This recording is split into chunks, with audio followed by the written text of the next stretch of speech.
Good morning. Hello there. Yes, we're going back to Kerbal Space Program this morning. I slept like crap, so my voice is a bit off.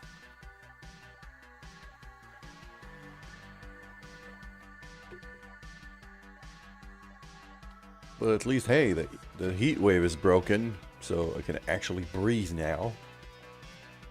That's nice. I was preparing something big for KSP, and then I was never really able to make it work, so I had to scrap a lot of my plans. I still have a ton of prototypes just saved up that I don't think I'm going to be able to make work without more science. So today I think we're going to try to finish up building up the station.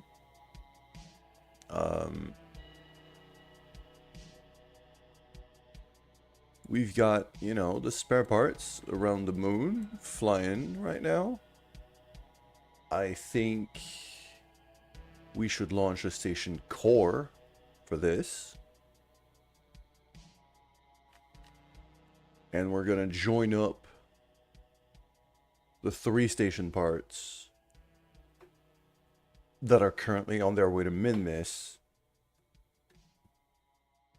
Build that up. And then I'm going to have also probably another little improvement that I'm going to want to build.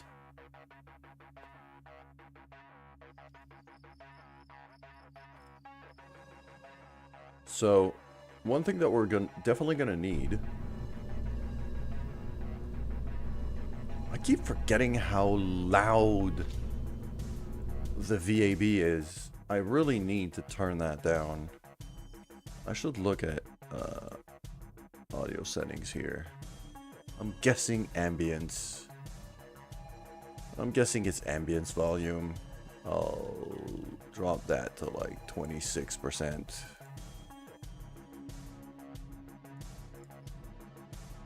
Because that VAB kind of fan running in the background is extremely loud in my ear holes. Okay, so what I want to do is we need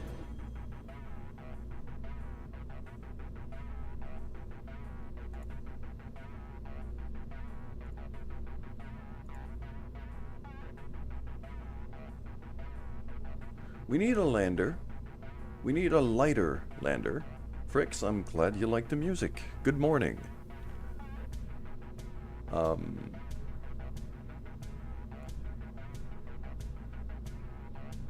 Yeah, I built a few things, but not really. Let's see if we go back to our lander 1 here. Still a pretty hefty lander.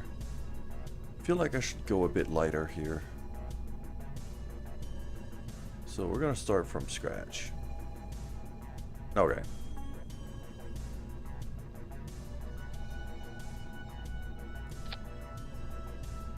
So that little lunar excursion module, I kind of like the look of that.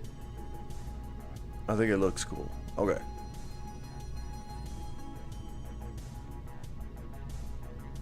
And it has room for what seems to be a docking port at the top. Okay, it has the size of a docking port junior at the top. That's going to be an issue because we don't have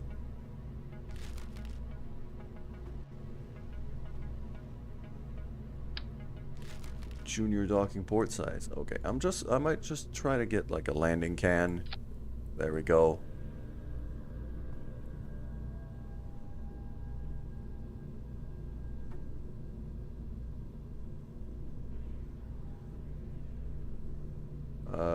What's the size of this thing? I think it's is it a size 18? Or is it like Rokomax size? Okay, so it's pretty hefty.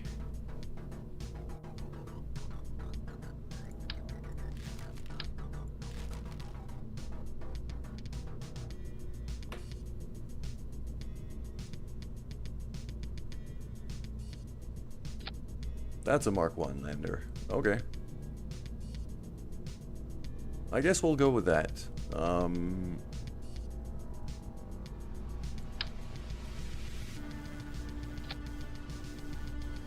throw a stabilizer on. Docking port. So there's a few things here.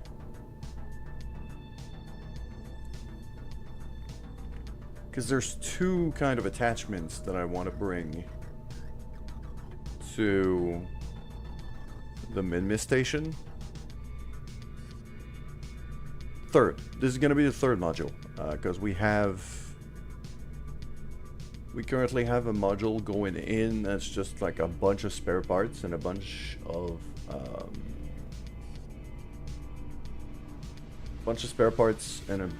docking ports to allow for extra expansion.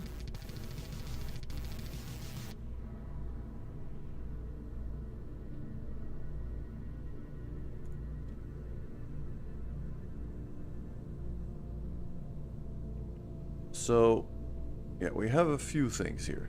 I have a surface scanning module. This needs to be used while landed. Increase the accuracy of orbital survey scanner. Okay, so I have one of these currently on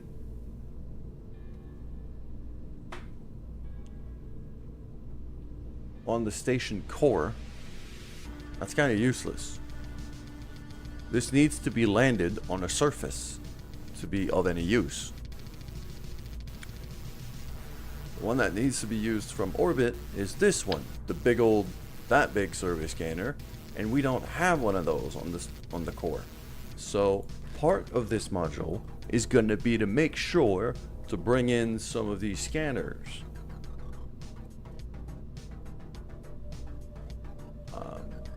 I might do something small here to just bring an attachment of these scanners in particular.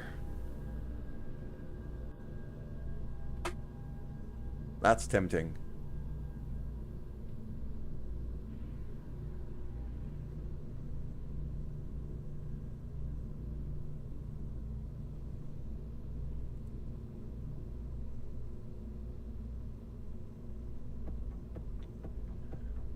This part cannot be placed in a storage container, but can be manipulated in the EVA construction. Okay.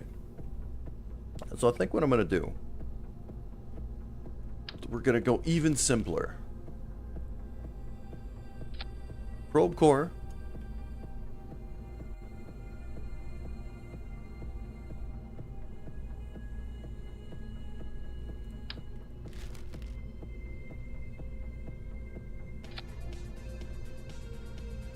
Cube probe core. Cool.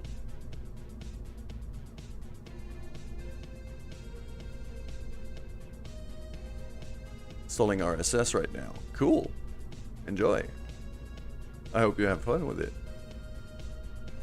So.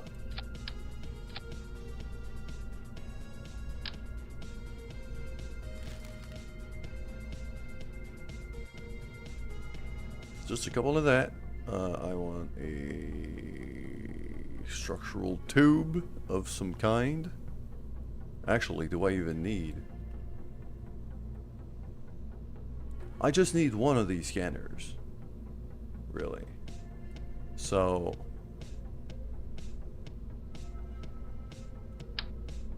Ah, that's the size of a Clampotron. Gotcha. Gotcha. Don't I have like a probe core that's... I guess I haven't unlocked a probe core that's the proper size for this yet. That's annoying. So...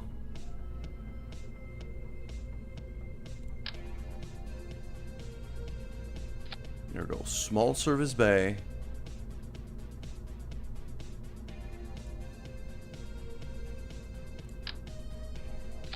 Rechargeable battery pack. Inline stabilizer.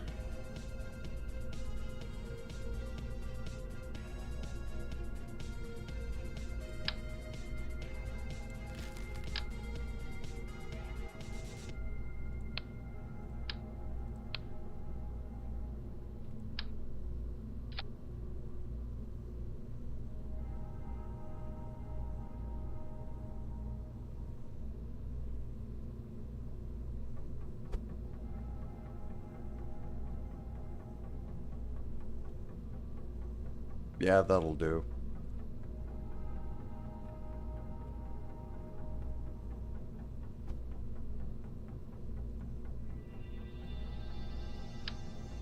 RCS fuel.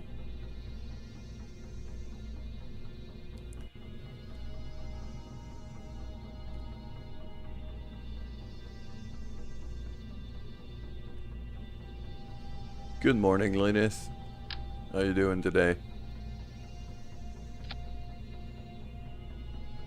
So, what I basically intend to do is dock just this. Like, this is a surprisingly light payload for me. Okay, but the point is to just dock this, detach this thing using an engineer, attach it to the station core, and then just mostly just get rid of this bit, killing a little time before some appointments. Okay, I mean, I hope it goes well.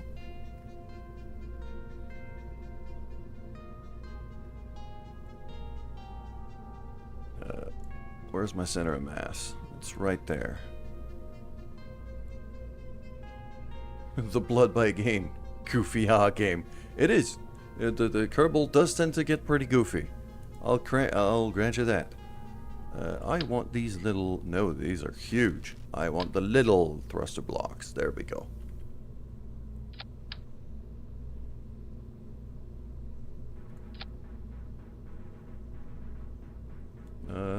That should be just a bit down compared to center of mass. This is it. This is the payload. Because the only thing I really need is that. It's that freaking survey scanner.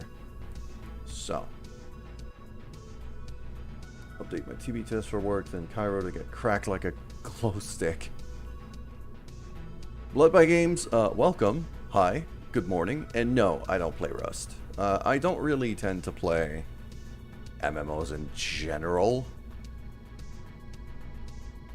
There are some exceptions, but I haven't played an MMO in a very long time.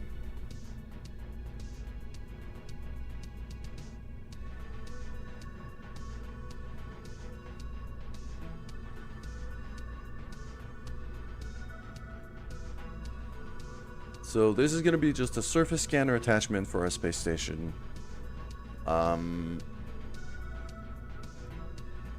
Yeah, that's very simple. I like very simple right now. My brain isn't functioning too well. I haven't slept too well, so we're gonna go for that. I need a TD12.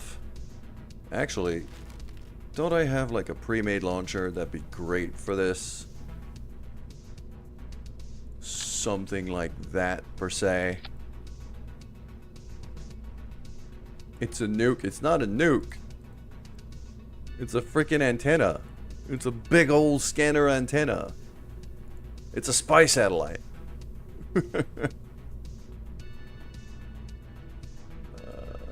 Okay, sadly this launcher is a bit small. So I'll have...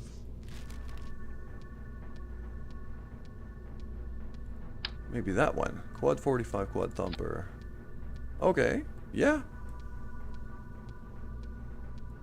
That could work quite nicely. It'll need a bit of adaptation, obviously. It's not fitting very well. But this is most of the launcher that I need. So.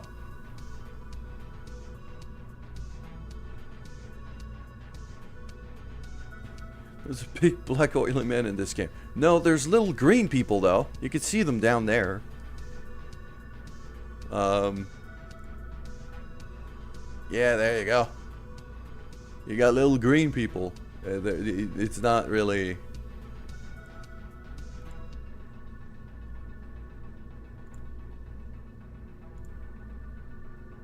Okay, let's go back here. Get rid of that. So...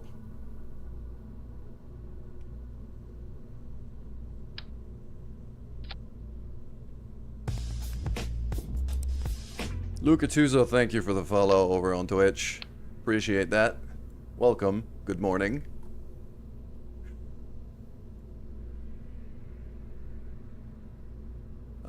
There is a fuel tank adapter I'm looking for. Yes, there we go. Oh yeah, Blood by Game, you heard it right. You heard it right.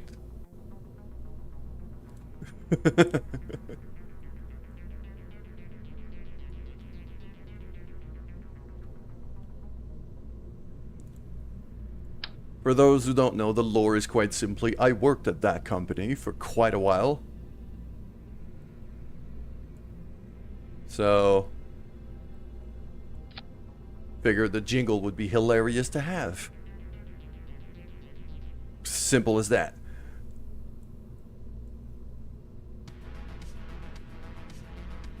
Not that kind of work, Blood by Games. Just, yeah, just a little bit of, just a little bit of strutting here. Make sure the stuff doesn't move around too much. I should probably, oh, actually, I should have a shroud for this. And I need some solar panels, because I'm going to run out of power. So.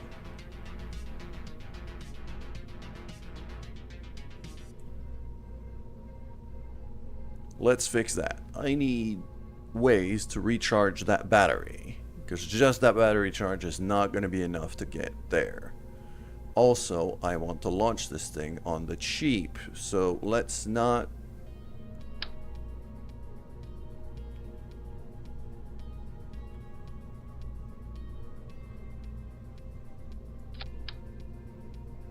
Like just a couple of these little passive ones.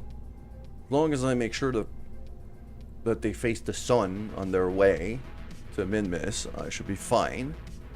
But I'm also going to get a payload shroud attached here. Don't need a particularly big payload shroud, so that should be... The 1.25 meter is going to be more than enough here. Just need something like that.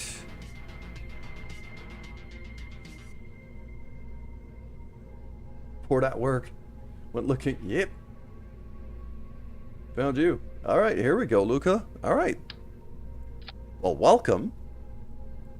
We're currently building a space station. This is a simple scanner attachment for our space station.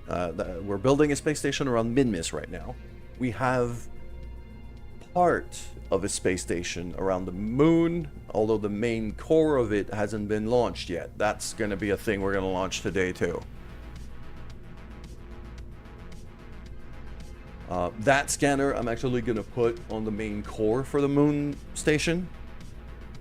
But because the Minmus core has already been launched and is on transit to get there, I'm going to need to get a new attachment.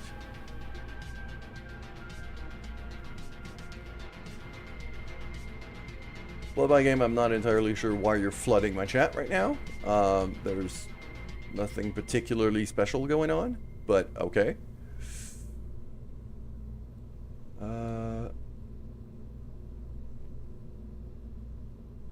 This does not have enough delta V.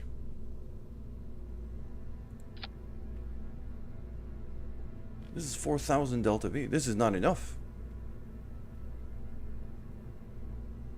we're gonna have to go bigger. Okay.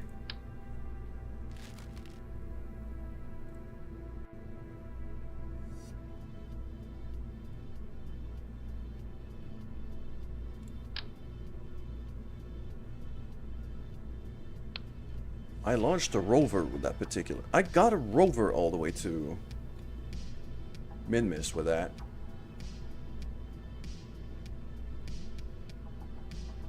And it's exactly the same launcher, except with a shroud and a... So how... Wait a minute. Okay. You know what? I'm gonna save this. And I'm gonna reopen other things. See if I could find a satisfactory launcher that we could just reuse.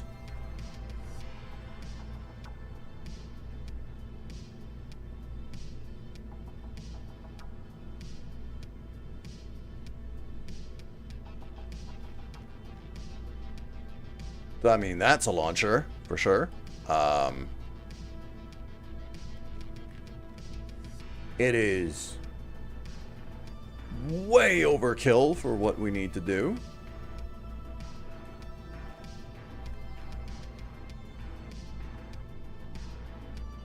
This is way overkill for what we need to be launching. But screw it. I'll start from that. Yeah, that's my comms relay triple launcher. So that payload is like 5 times the weight of what I'm carrying right now.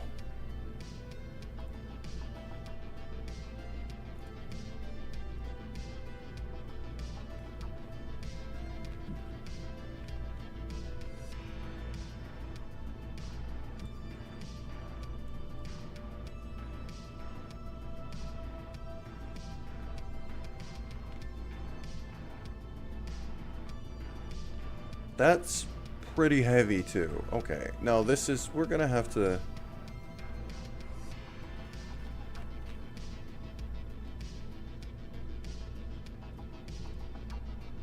I guess we'll build a launcher from scratch on this one.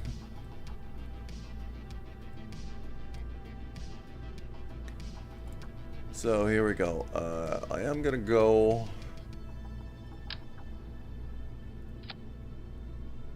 fuel tank adapter like that. I could go to size 18. I'll probably use... Luca, I live in Canada. Or more specifically, the eastern part of Canada. The French-speaking part of Canada.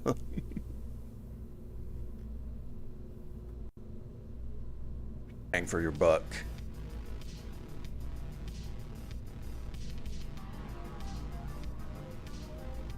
Although once we're up there, I might want to go for something that's a bit more efficient rather than powerful and let the rest of the launcher kind of do the work. So I might go for a cheetah instead. 4394. Yeah, that's nearly an extra 1,000 delta V. Nearly. 800 extra meters per second of delta V, so that's quite significant. And with just that, my thrust to weight is already more than enough. So just a couple of extra side boosters should do the job quite nicely here. We're gonna go for liquid boosters here. I don't think I'm gonna go for SRBs. Just a couple of LVT-45s.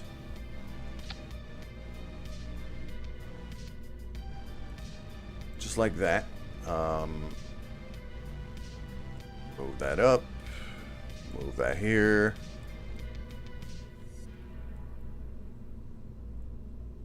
Throw some fuel lines on this thing. let's say there. 63.38.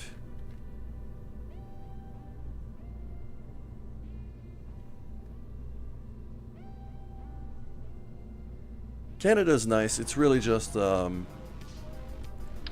have to be ready for pretty extreme weather changes, though.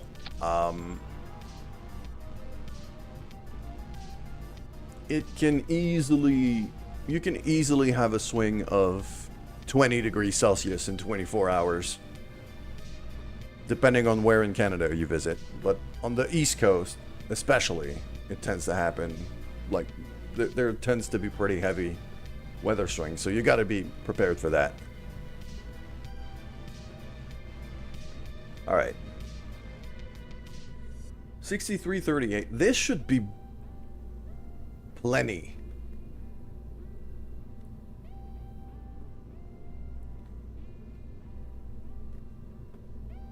Oh, Stream Elements is saying that I'm live now, so I'm guessing the Twitch stream probably crashed a bit.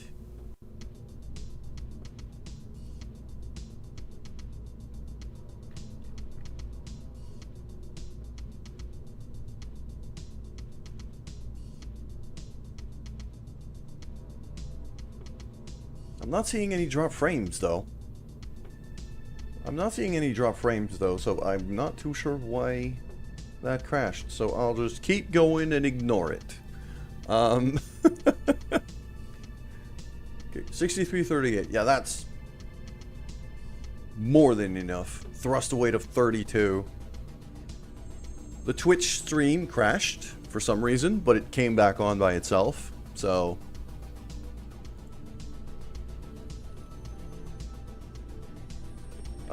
I strongly suspect I'm using a service named Restream just to save on bandwidth to be able to stream on both places at once.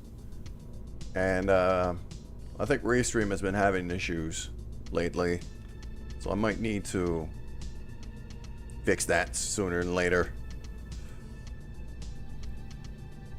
Okay, so yeah, this is about as good as it's gonna get. We do have stage recovery installed as a mod here. So I'm gonna go ahead and throw some parachutes on that external stage.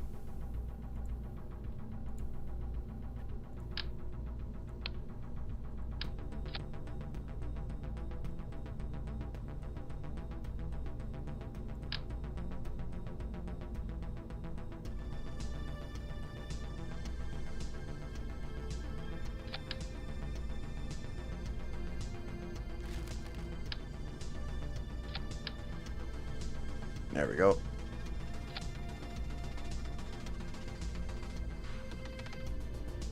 We're gonna have ads soon on the Twitch side, so I'm actually gonna wait until the ad break is over before I launch. Just gonna finish up the prep here, just put some clamps on this thing.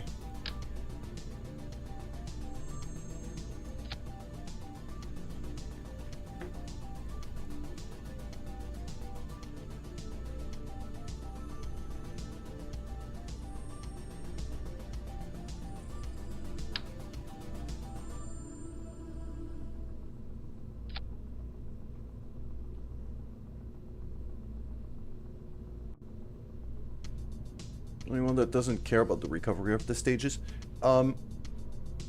It depends, because if you play with... I do play with a mod called Stage Recovery. So for that particular mod, caring about the recovery of the stages mean you save a lot of money. Because now you could reuse these and it actually gives you a fair bit of credits back. If you're not playing with that particular mod, then you're not going to recover that money anyway, so you might just not care.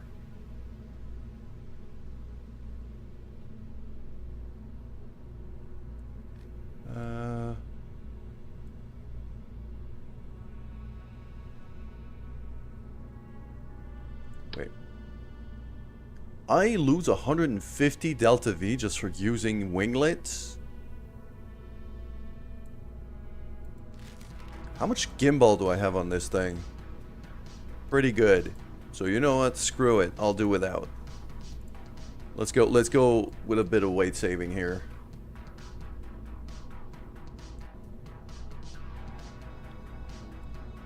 Plus these are 45s.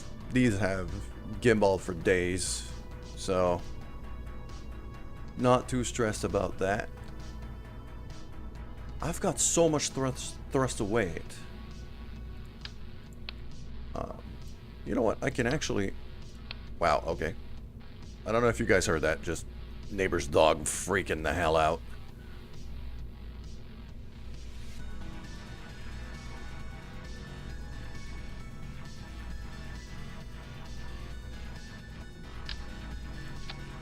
I had a third tank on that. I got so much thrust to weight anyway that I can absolutely afford to bring a bit more weight in terms of fuel, because that's just better propulsion. There we go. Throw that on. 6,600. Get the clamps on. Save. Yeah, that's about as good as it's gonna get. Simple, efficient. I like that. Let's go to the launch pad. The ad break is almost done on the Twitch side.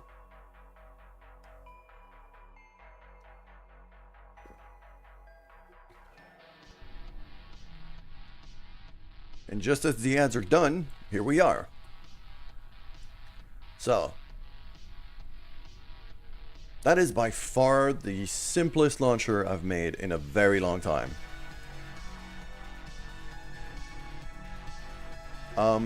When it comes to Twitch ads, Fricks, I don't run a ton of them, but I do run a little bit of them often. And the reason why you do that is, you know, when you click on a video and then it shows you like 5 ads in a row? And if it's somebody you don't know, then more often than not, you're just gonna go, well, fuck off. I'm not watching all of that. I'll just go back and watch somebody that I know instead. Well, Twitch has that kind of same principle of pre-roll ads. But if you take regular small ad breaks, you can remove those first click ads, those pre-rolls. And it just, you know, it incentivizes people to just stay.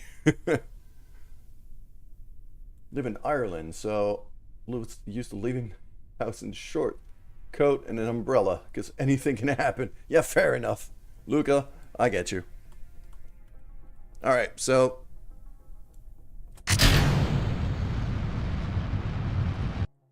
why did it say that my thrust to weight ratio was way over 20 if it's not taken off?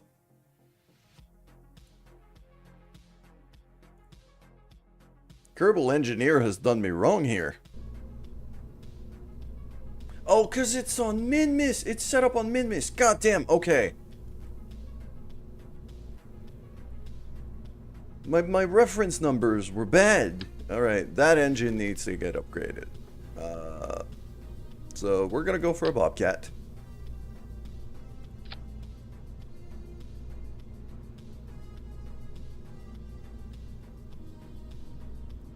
That's a bit more wasteful. 5398. And I got a whole lot of RCS.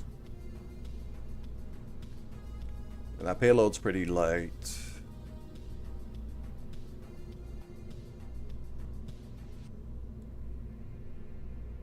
$53.98 should be enough to get me to Minmus.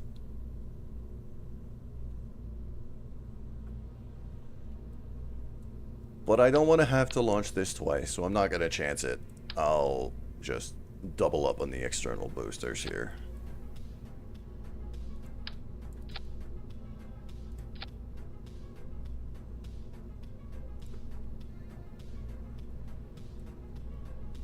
All of that goes in here. There we go.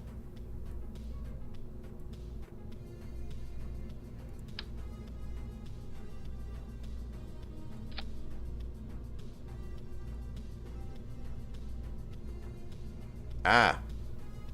I see the issue here. Whoops.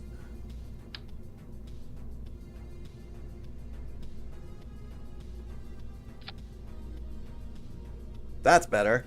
Okay.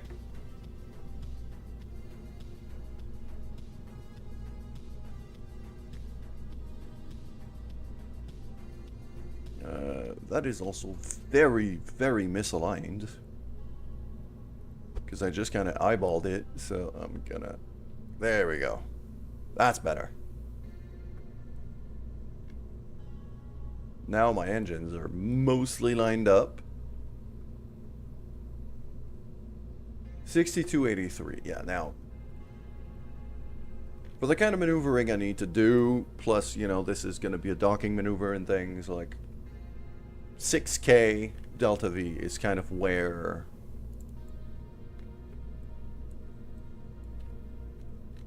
It's kind of the number that I figure that I need in my head, so... There we go.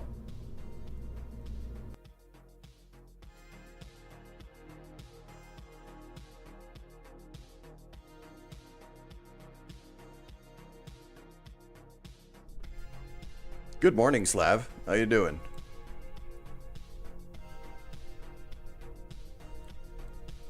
All right. Ah.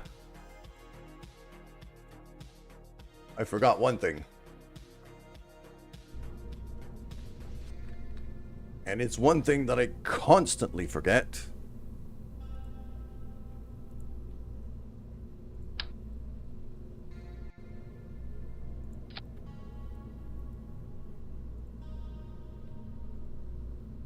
Done. Kerbal Engineering System is so freaking useful.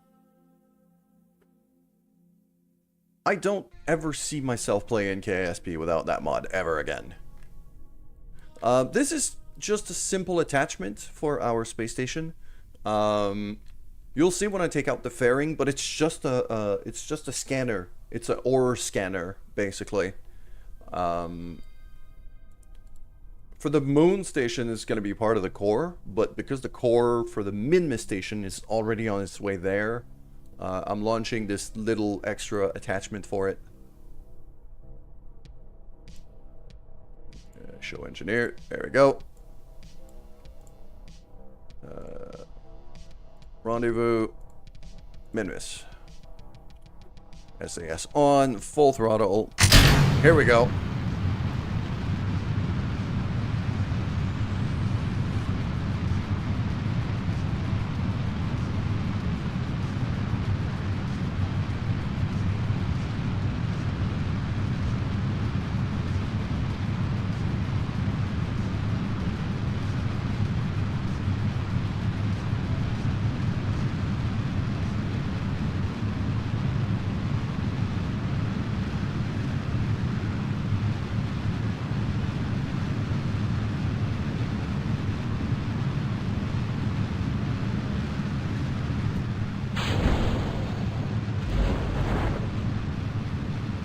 We heard the parachutes deploy right away for that. That was great.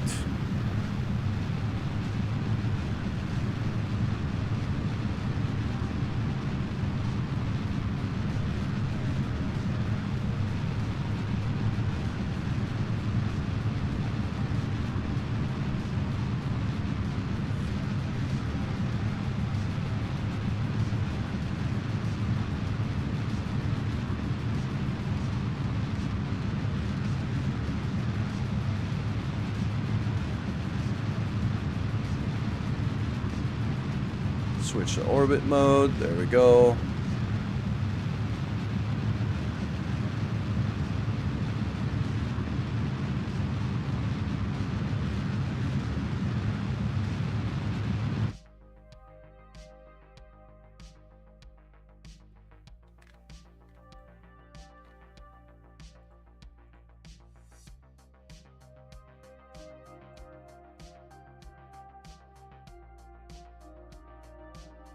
It is so easy to pilot when your payload doesn't weigh like 25 tons.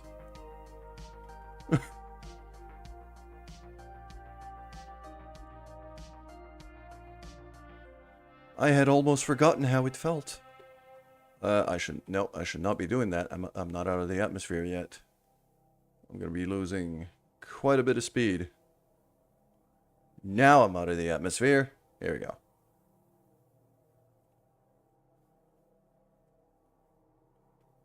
So it's so high up in the atmosphere that it probably didn't do... Yeah, my apoap's barely even moved. So I didn't really get much drag. There we go. I can now actually get rid of this. There we go. It's just that antenna here. That little scanner attachment thing.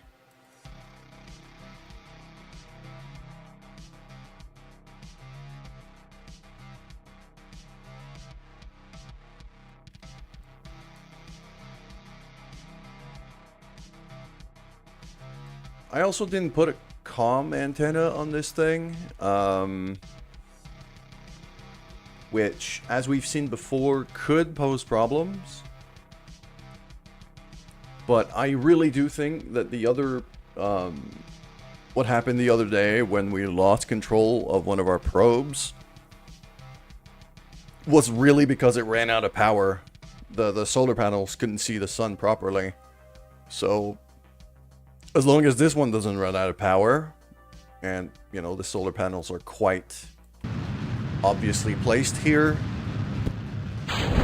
I think it should be fine. Like, there's nothing obstructing this, so...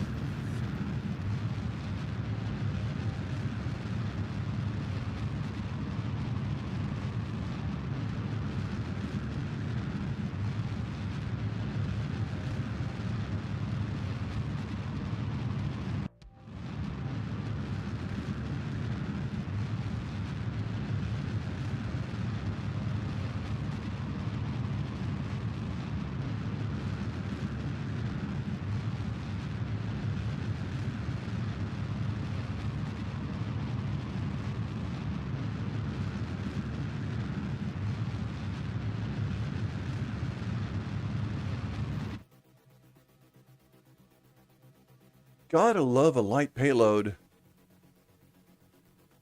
This is so smooth. This goes so smoothly. Alright, I have to remember here, because this is our station. Basically, this is 3 parts of the station. Well, 2 of them are actually the same thing, because I thought I lost control of the first one. But what I want to do now, now that we have a stable, at least relatively stable orbit,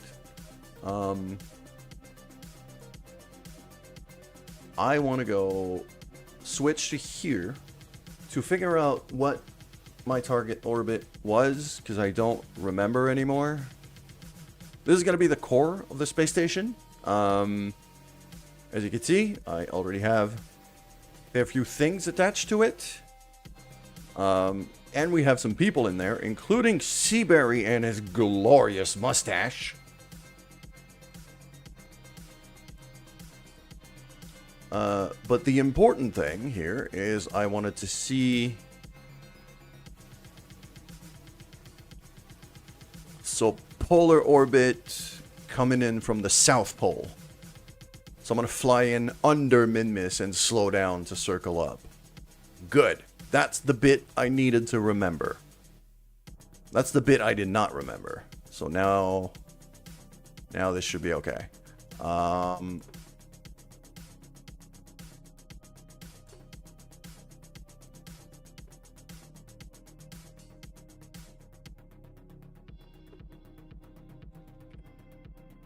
go back to the tracking station.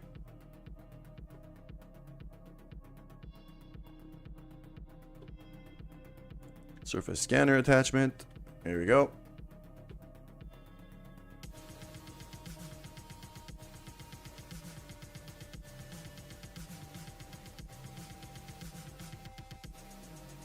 So now we go to Minmus and aim to fly under its south pole. So I'm guessing, because a lot of these orbits are kind of aimed over there, that this is not a bad spot.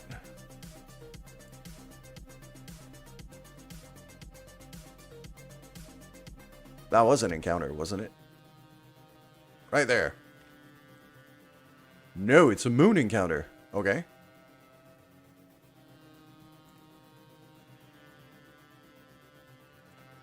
Aha! That's a Minmus encounter.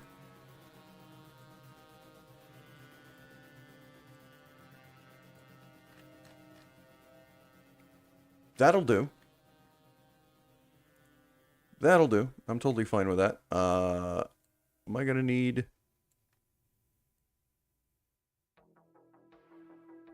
Ah, okay. I'm half an orbit away, basically.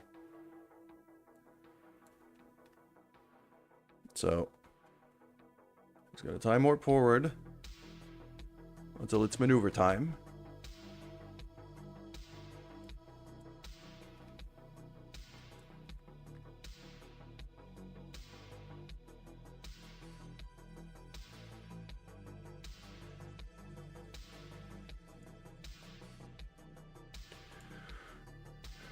Go. Stick that right here. This thing is so light. It maneuvers like a dream. It is so easy. I can't help myself but to build ridiculous stuff. But sometimes building small feels nice. Because I can actually pilot the things.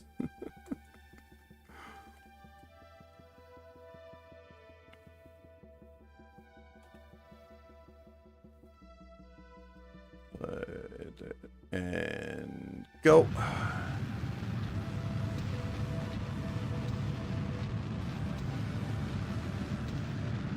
And then because I don't have an antenna on this thing, I'm gonna want to do the correction burn, the lineup burn, fairly early.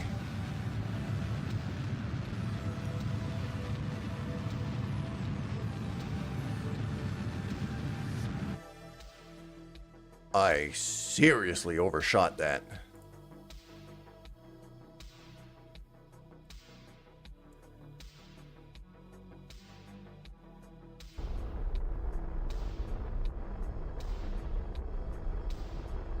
There we go. Okay. Cool. So what I'm going to do now is I'm going to focus target. Okay, I'm coming in from there.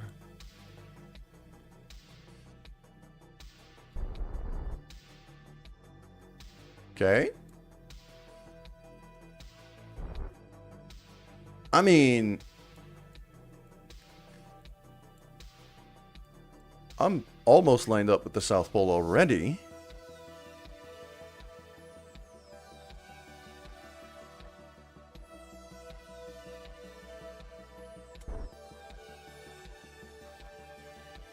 Although very low orbit here. I need to make that orbit higher. So this is what we're gonna do is no, not that. It's kind of hard to find my own orbit here among all of these.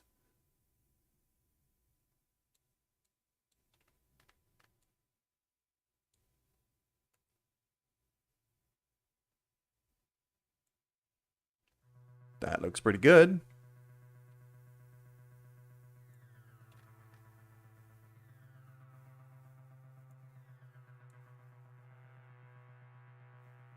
That looks real good.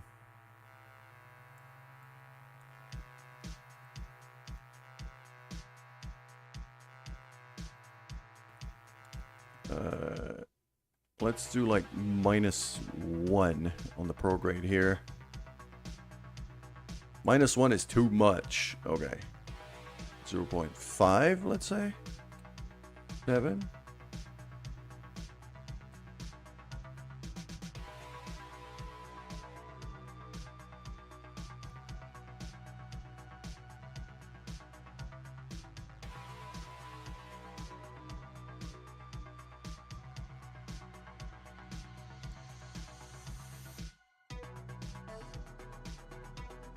When you're going at 0.2 0.01 meters per second precision here.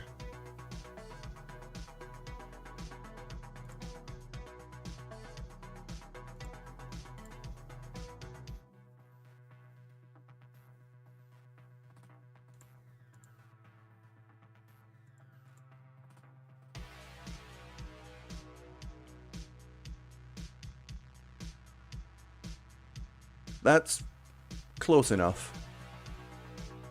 I need to be at about 2 million meters here above Minmus. So we're going to focus back on the vessel. We're going to line up that maneuver right away.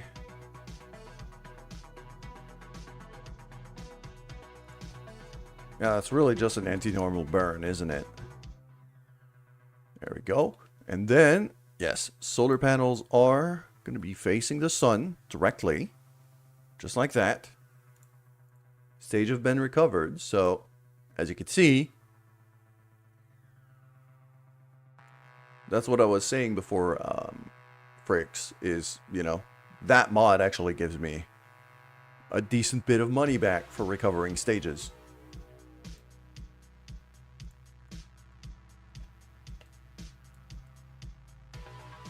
And the amounts we saw was for each booster. It wasn't for the whole stage. It was like they considered each booster as a separate stage here for some reason. So, okay. Then I'm going to focus target. Now that I'm lined up, I'm actually going to burn early for this. I just needed to know like which direction and about how much to burn.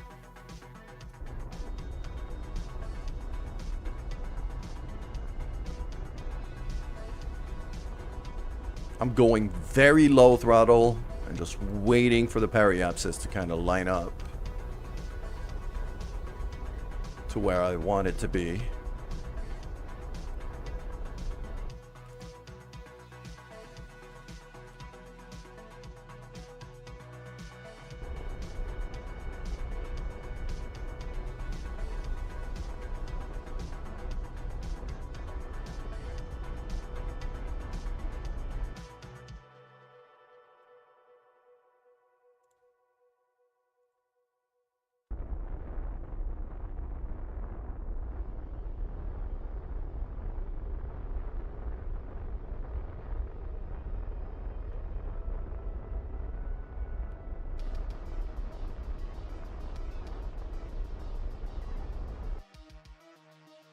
There we go.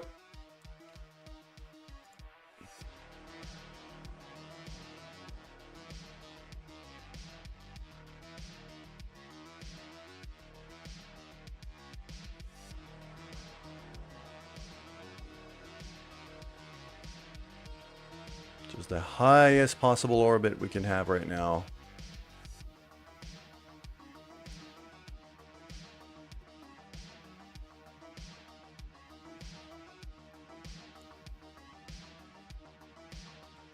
And once we're there, we'll line up with the other pieces. Obviously, the other pieces are going to arrive way before us. So, let's point this thing to normal vector.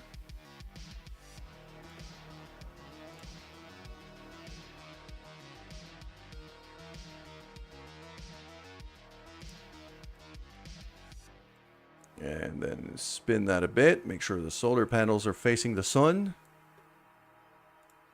Batteries are nice and full.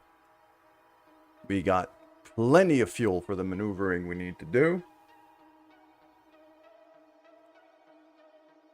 Nice.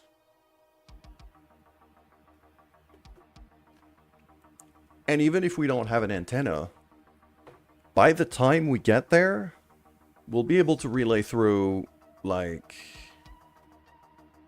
We've got relay satellites around Minmus. And the station itself has relays too. So just that should be enough to get me the signal that I need. Okay. So we could go back to the Space Center now.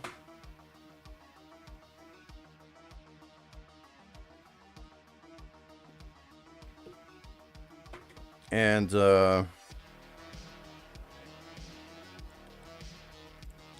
we're gonna go modify our space station core to add that scanner in particular.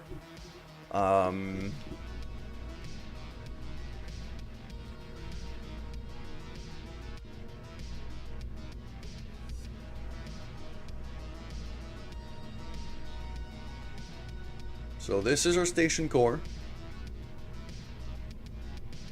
It's quite hefty, and I like it a lot. But it does need some adjustments and some modifications.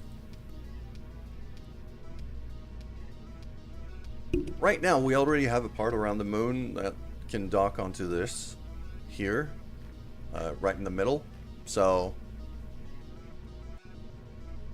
I don't need to make it longer, despite the fact that the launcher around it is pretty massive. What I need to add is some scanners. Survey scanners. External booster mayhem. Yes, that is how we launched the station originally. That is the original launcher. That's how I got it to Minmus. And it's still on its way to Minmus with these two... Let me drop that for now.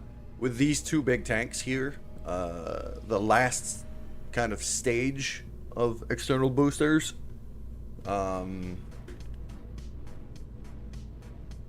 Mostly because, like, this payload is so big that putting a launcher under it rather than on its side would have made the thing completely uncontrollable.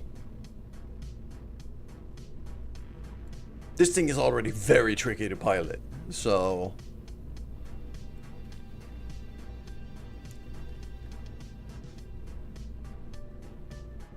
Now, the thing I'm thinking of is I could just put the one here up top.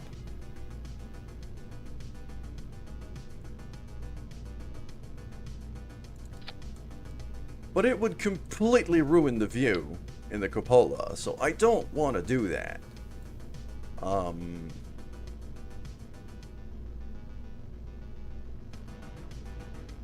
I could attach them there. Have two of them and put them right there. That looks and feels better to me, although I'm gonna give it a bit of rotation here, like this, so that all of the wiring and stuff is kind of under. I'm also gonna edit that into action group 0. I'm gonna toggle the scanner on that and then save. I'm gonna go to the launch pad, test it out, because I want to see how it looks when deployed, when everything is deployed. Make sure it doesn't bump into anything.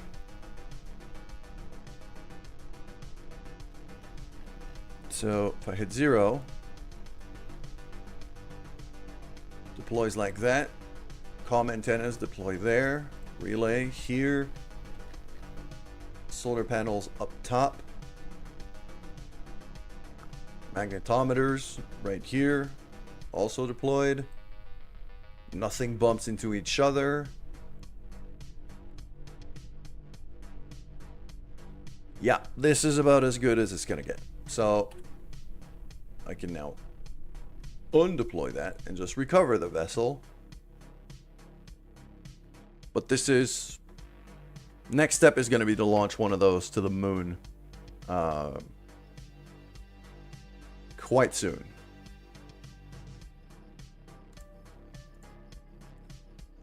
Because here's my problem. I need money. I need money to unlock the last stage of the research and development building. And my contracts right now: Station Core, Minmus, Station Core, Moon.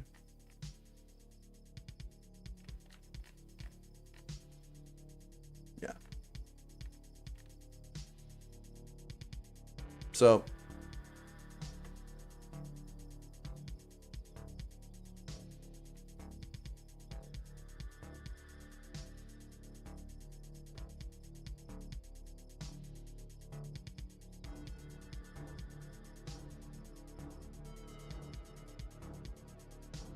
I'm hoping I can kind of finagle this here,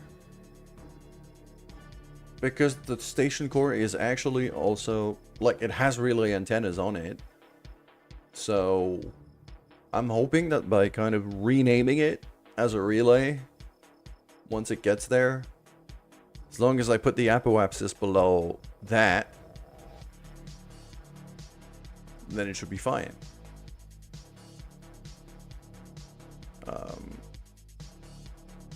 So that's kind of the plan here, is to be able to have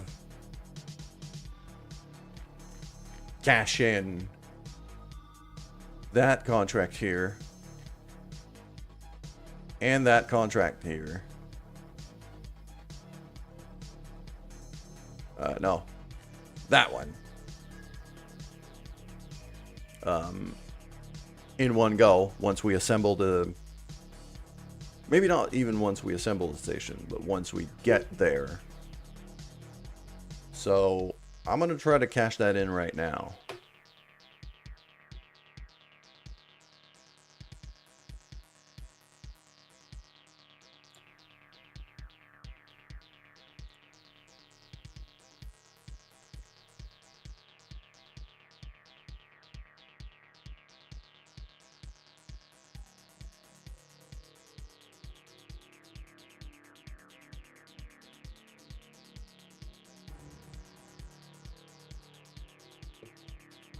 Because the other big project that I had was a potential planet-side base. Or like a long-term base that I would send over to Minmus. Maybe not even... Yeah. Something like Minmus, a Minmus base, maybe. What's the first thing that comes to your mind when I say police car?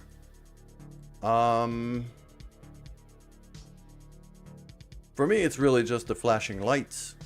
I'm just thinking of flashing blue and red lights. That's it.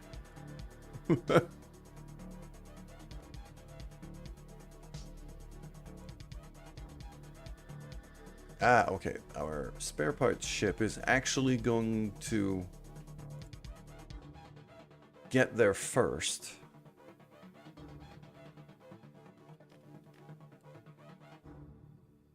So we got this dude here. This dude could totally count as a relay. Although that antenna is a direct one, I think. I don't think it can relay. In it? Can it? I don't know. I could attempt it.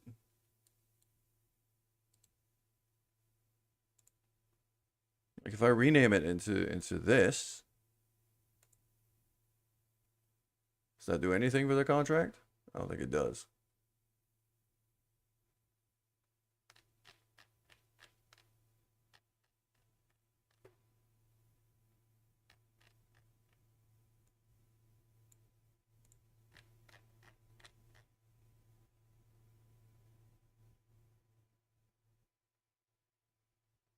Yeah, that's not counting.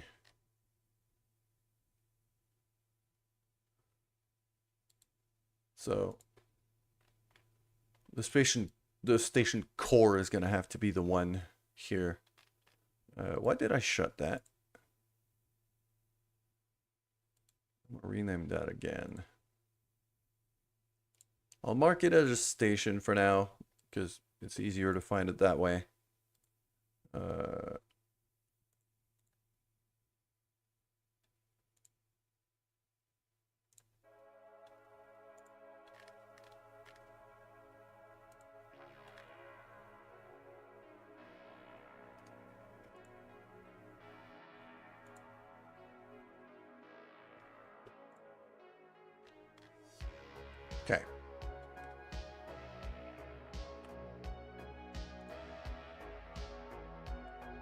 So yeah, as you can see, the glaring problem with it is that the solar panels here are hidden by the external boosters. Will you ever put a planet pack in this series? I don't know. It's not something I've really considered. Maybe. The problem is, like, adding more and more and more mods means the game gets unstable at times, and I gotta be careful about that because I don't want it to crash.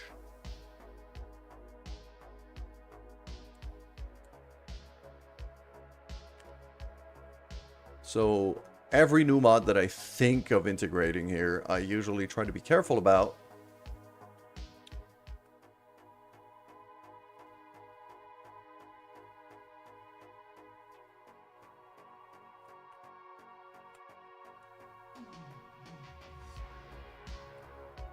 It just eats some RAM, you're right about that, but still. I need to make sure, you know, I'm actually asking a decent amount of work from this machine just to be able to stream, render the stream properly.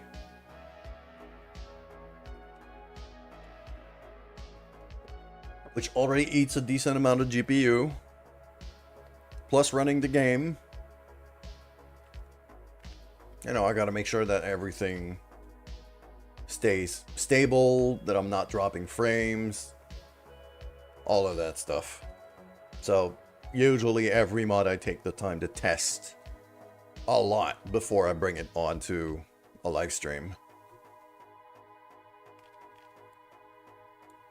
Like even the one mod that I was saying before, that was causing me issues, the one that was backing up my save files, I actually got rid of that, and I didn't get any lag this morning at all. Like, this is as stable as it gets.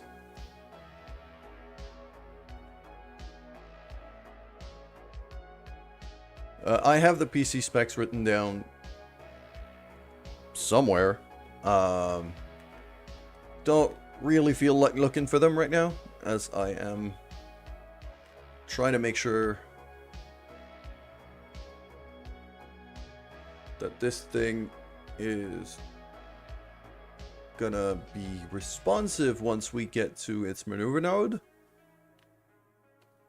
Because as you can see, I'm keeping a very, very close eye on the electric charge here.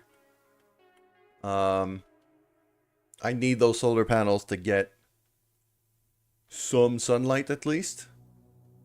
Because otherwise it's gonna go horribly wrong. So even when I'm time warping, I'm keeping an eye on the electric charge.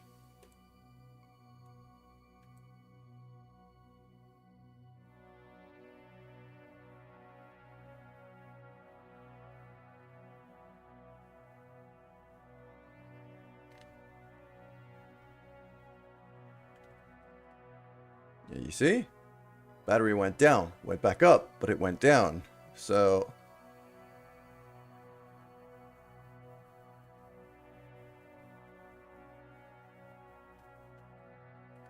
I'm actually just gonna... I'm gonna shut the lights. Oh no, I should not do that.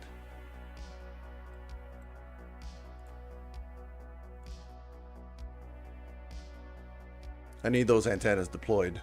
Why did I put that in the same action group?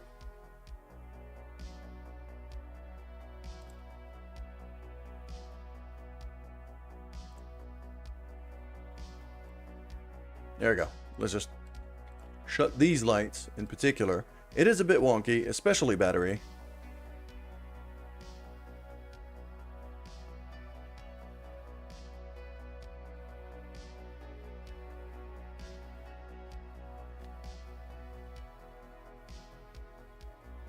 So I'm keeping a very close eye on the battery to make sure I never run out of power on our way to Minmus here.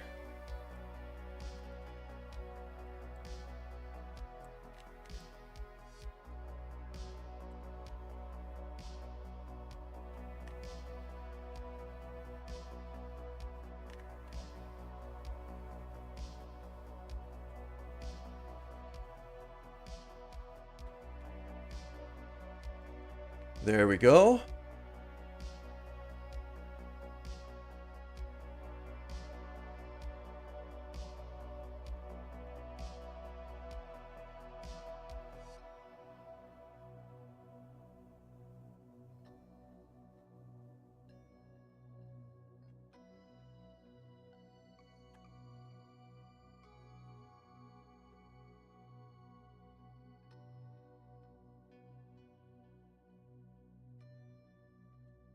Two minutes and a few seconds here. Also, hello, new person. I'm very sorry, but your name is in some Asian language that I cannot read. So, you can go right on ahead and tell me in chat what you want me to call you. But I'm not going to be able to read your name as is.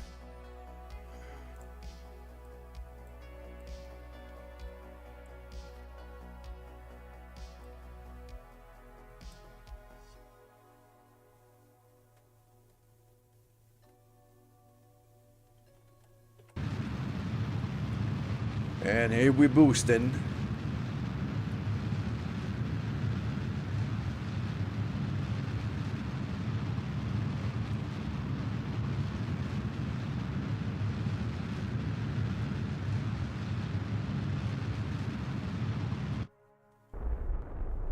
There we go. Because we're in such a high orbit, that maneuver basically costs us nothing.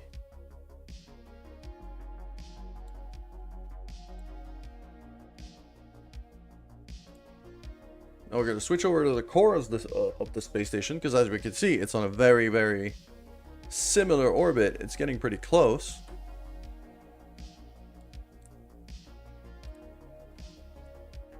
So I'm going to want to move that over to retrograde.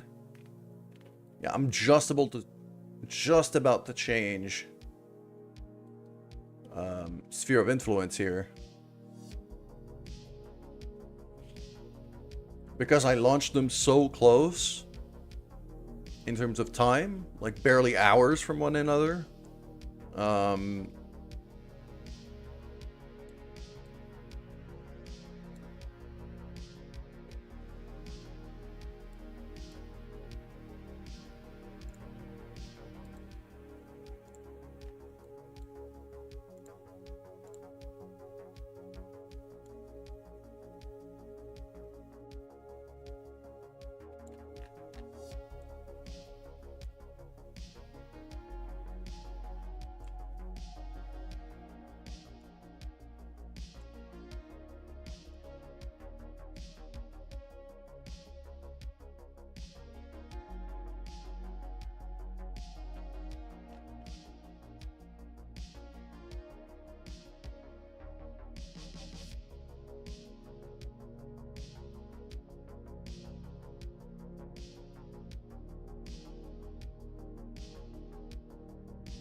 So,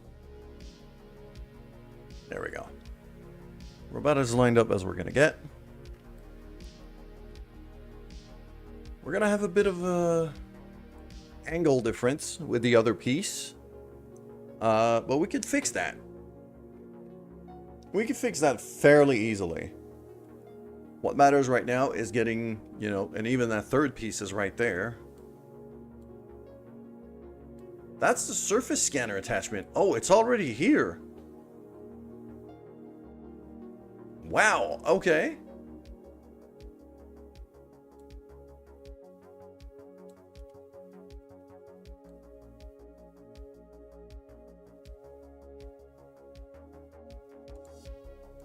Got an achievement for the heaviest vessel to orbit Minmus.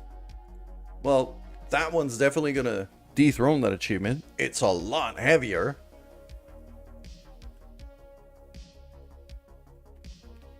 So we're just gonna time warp a bit here. There we go. Just got about 1,000,000 units of science right there.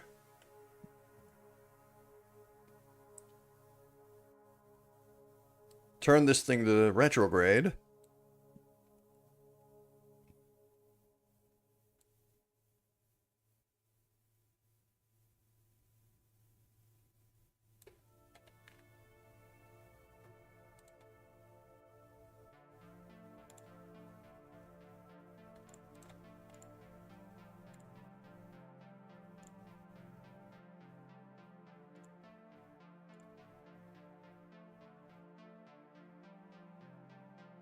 Could send that home. There we go. That's useless. That's useless. That's useless. Take that. Take that too. Okay. Sure. A lot of magnetometers. Magnetometer reports here. Could send that into the lab. That'll do. Actually, a lot of these could be reprocessed in the lab, so I'm not going to throw them away.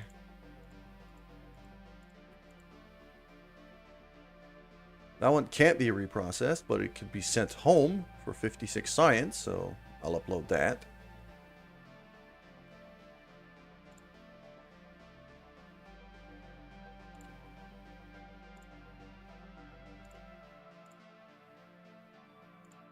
Yeah, I'm going to be heavily relying on the science lab up here to generate quite a bit of science.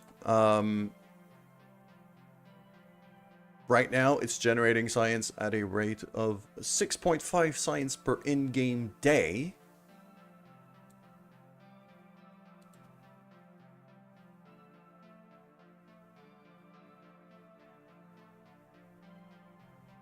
Currently storing 71 science in the lab. I can literally just transmit that home. Like that.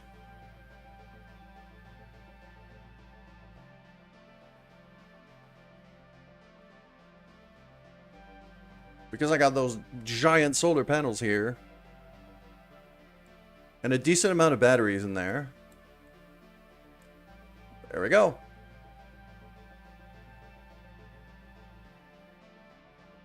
And now it's still just gonna restart generating science.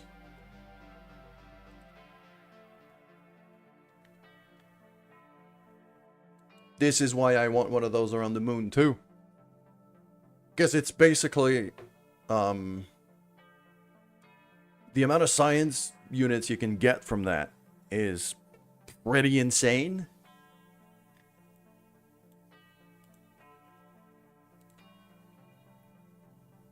And yeah, for the Minmus one, I'm also going to have the infrared telescope.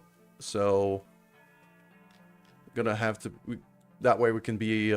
we can start tracking asteroids and things.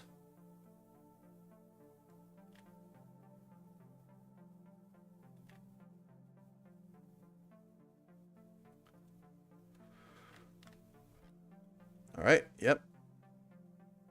Surface scanner attachment approaching new SOI. Okay, this is fine. Yeah. I have a bit of slack before the maneuver, so... I didn't think that surface scanner attachment would be so quick to get here. Then again, I did overshoot on the transfer maneuver, so I came in a lot faster than most other pieces.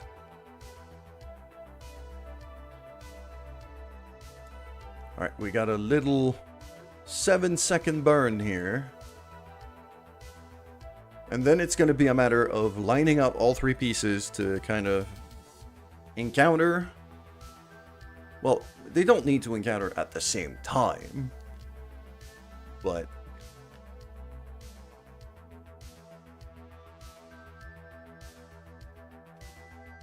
did I overshoot my maneuver? I did. So we're going to boost right now and...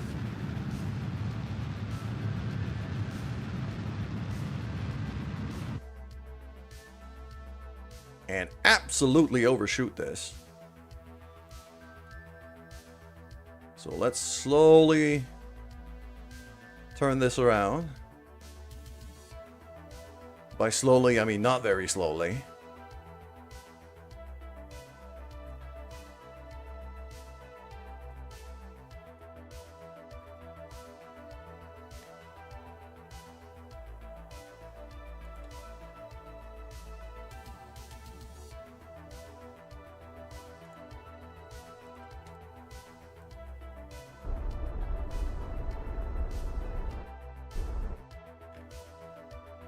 Actually, because of these contracts here,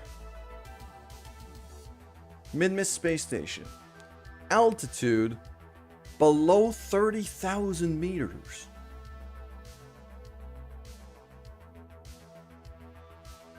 Okay, so I need to get into low orbit here. Okay, you know what? I think I'm going to do that right now. We're going to orbit this thing at very low altitude for a couple days. Cash in on that contract because I know that one gives me a lot of money. And then we'll boost it back up to high orbit. 30,000 meters is very, very low though.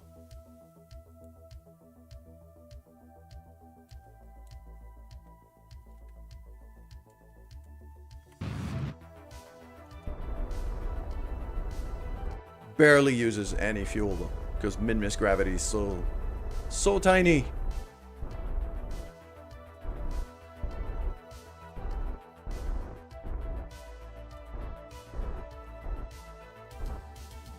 $28 kilometers. That's the best I could do. But here I'm actually gonna have to maneuver to get it down.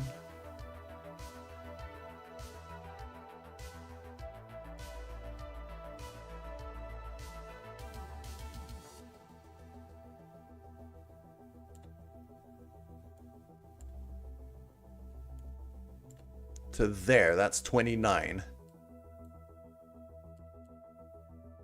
29 by 27. That is extremely low orbit. But it's gonna give me a lot of money, and we have the fuel for it. So I'll run with it. I'll run with that. This is fine.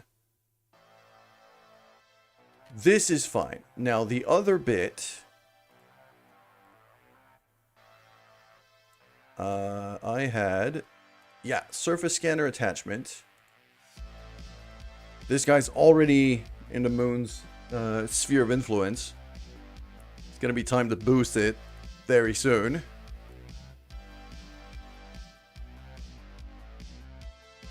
Yeah, I'm coming in at a bit of a wonky angle compared to the others.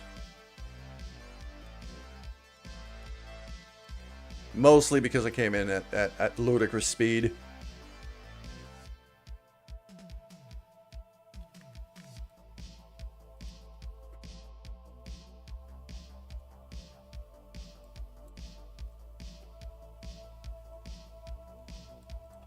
But because we're dealing at such low speeds, from such high orbits, adjusting angles and things is going to be fairly easy. And fairly inexpensive, mostly. It's not going to cost me a ton of fuel when you need to make like a 30 meter per second maneuver.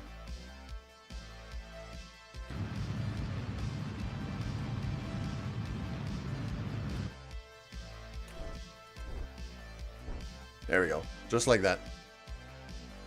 I'll leave it like that for now. This is fine. I just need to kind of park everything around Minmus for now. And then we'll figure out everything else.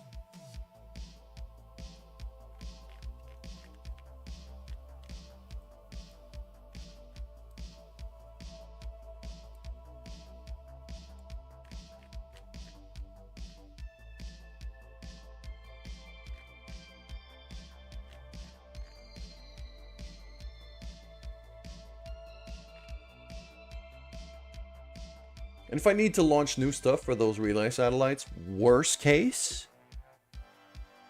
I'll launch some of my ComNets. Like, I'll launch one of my ComNet satellite launchers. And just detach one of the probes. Like, make it on transit to the moon and then detach one of the probes on the way there and just boost that one to Minmus. That should be, like, I should be able to cover these two contracts with a single launch. if I can't do it with the station itself. And just as I thought, this thing, even though it doesn't have an antenna, right now is just relaying through the station itself in order to get a signal home. So this is fine. Okay. So that's the third part. Docked? Well, not docked, but parked, I would say. Where's this docking module? Okay, so it's that guy now. Yeah, because the problem is that guy's actually the original launch of the docking module. You'll see that it's basically identical to the very first one we parked around Minmus. The only difference is that it doesn't have a comm antenna. But it has the same issue as the other one in that the solar panels are obstructed. So, because the solar panels are obstructed,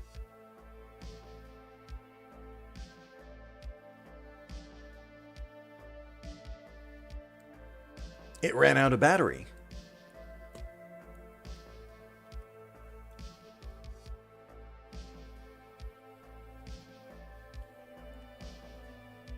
And because it ran out of battery, I lost control.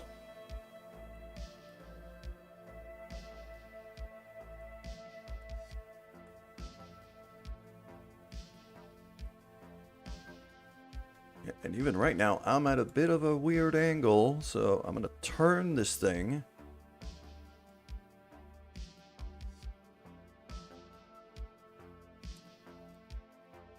Towards its next maneuver here.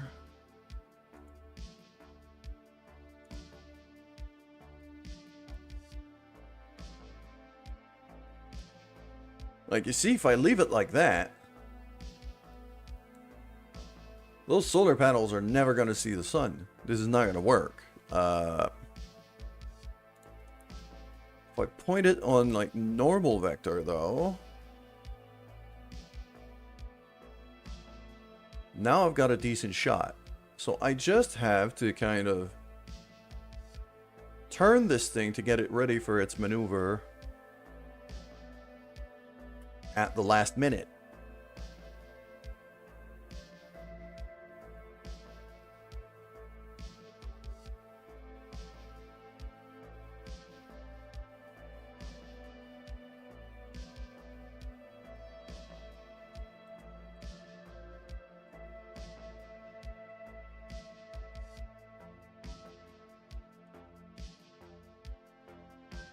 Okay, so it was the other one that was charging it, so...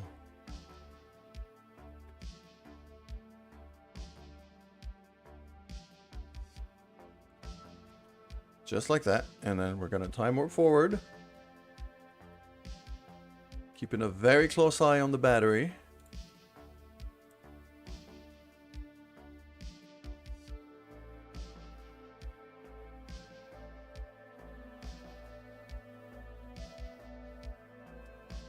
And now we're in Minmus' sphere, as I thought.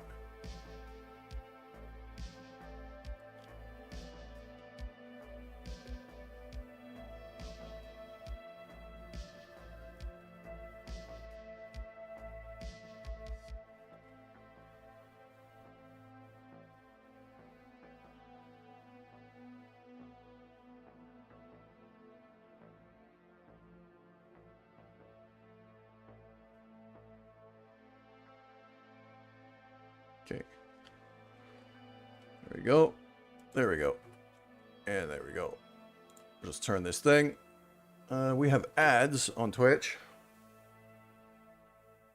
And I'm going to take advantage of that.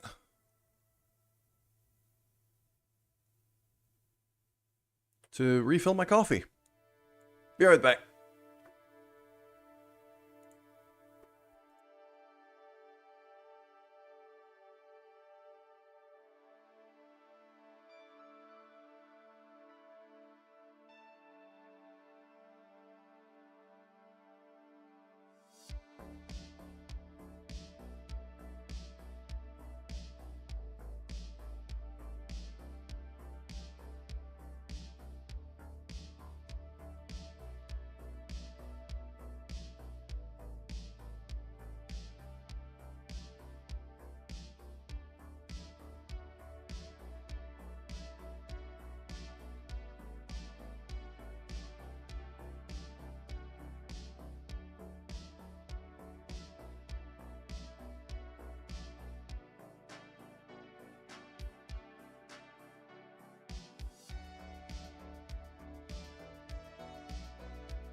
There we go. Ads are over. So we'll just resume flight. Batteries are good. No need to track them anymore. At least for now.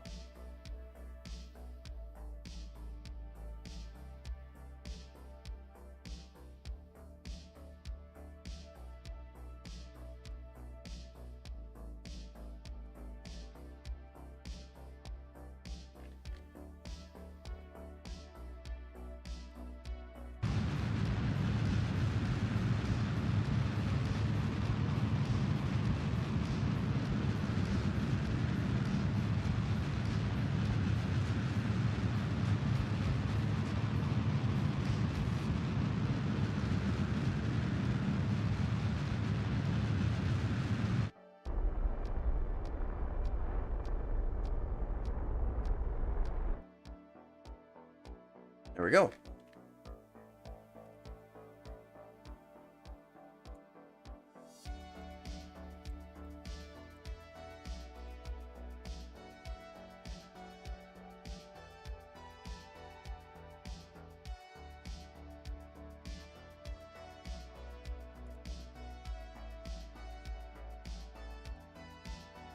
Radial in, I think.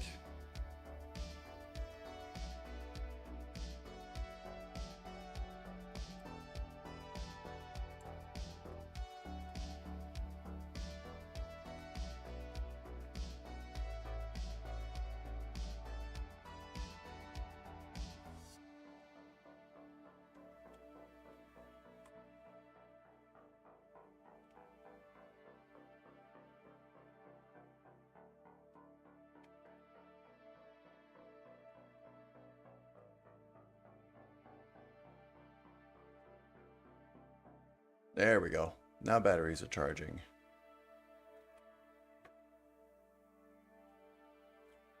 We could drop a save here. I'm actually going to drop a real save here.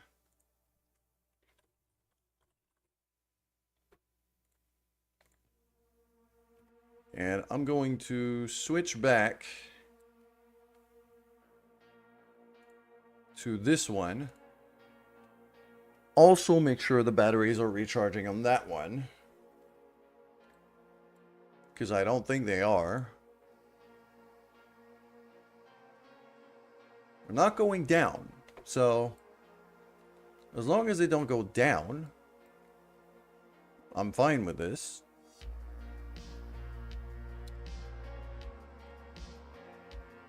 And now this guy, I'm going to switch to. Because we gotta have him... We've gotta have him orbit low Minmus orbit.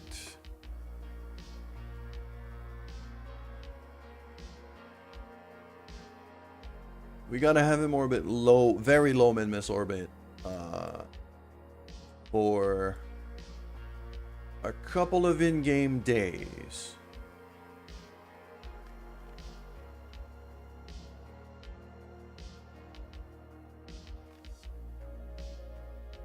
Grabbing a bunch of science still. Quite a lot of science. So I'm happy about that. Yep. Approaching a maneuver. Turn the thing.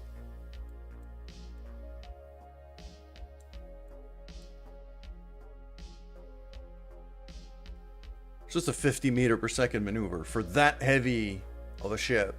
That is nothing.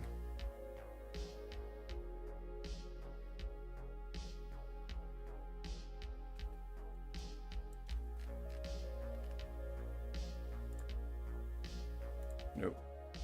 Here, 28. Okay, so I'm just going to start burning here.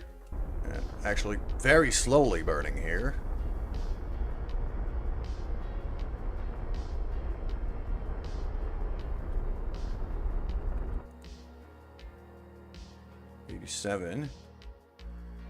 Actually going to want to raise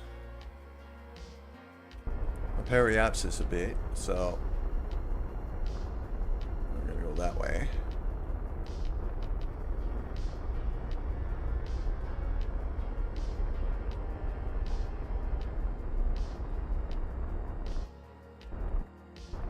There we go. So that should be...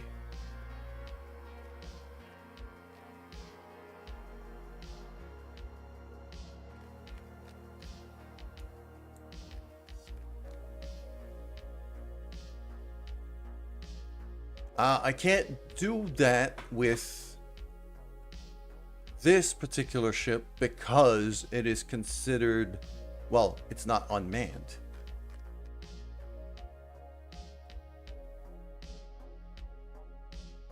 And then here, complete any one of the following, time to completion.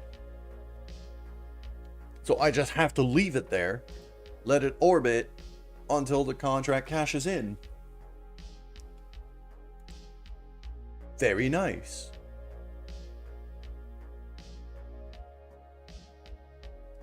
But we are going to have to launch some new relays here to be able to get these two contracts here. So we're going to go fix that right away. I'm going to go back to the Space Center and we're going to fix that.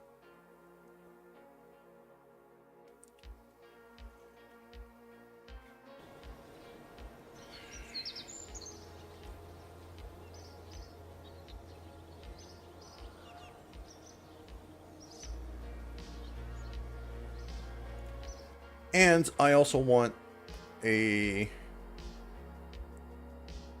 Perhaps we should launch the new station core for the moon. Because I have that one too.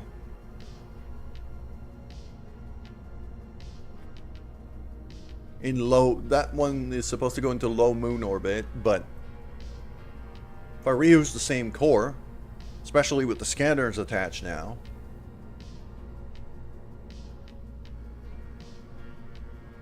could probably do it with...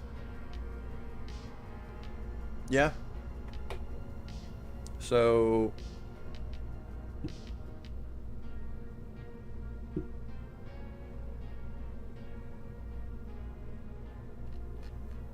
And then we need these. The relays.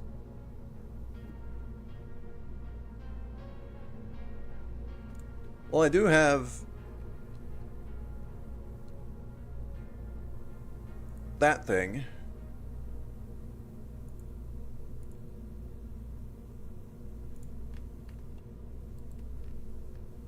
Which I could definitely modify. Because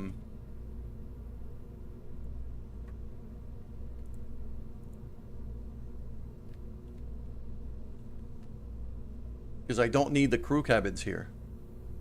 At all. I could just remote pilot that. So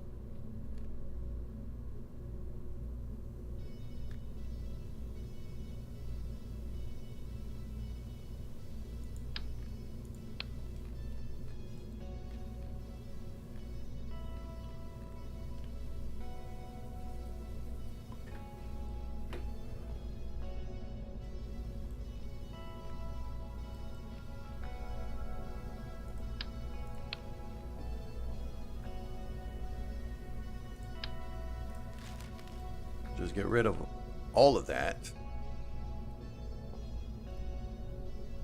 What do I have in there? I actually have some science equipment in there and things. I don't need that. What I need in there is a probe core.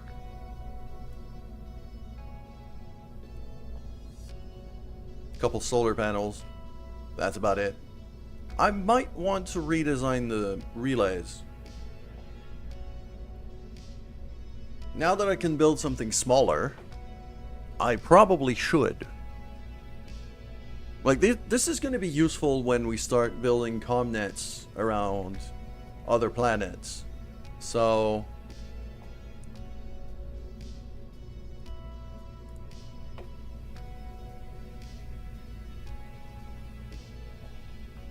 yeah, I'm not going to save. We're going to go, because I have... Let's Relay Probe Launcher. I've got the Relay Probe Mark II here. I think it's time for Mark III. So I'm going to save Mark III, and then we're going to start modifying this thing For starters, the probe core itself is probably going to be a lot smaller.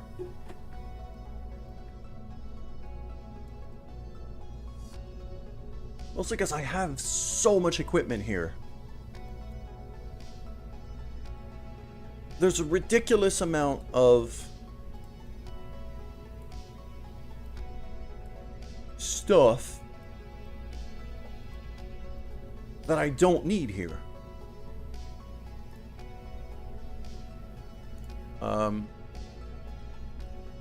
So here, no, relay Mark III, that's the one. Okay, so we're gonna scrap a whole bunch of stuff here.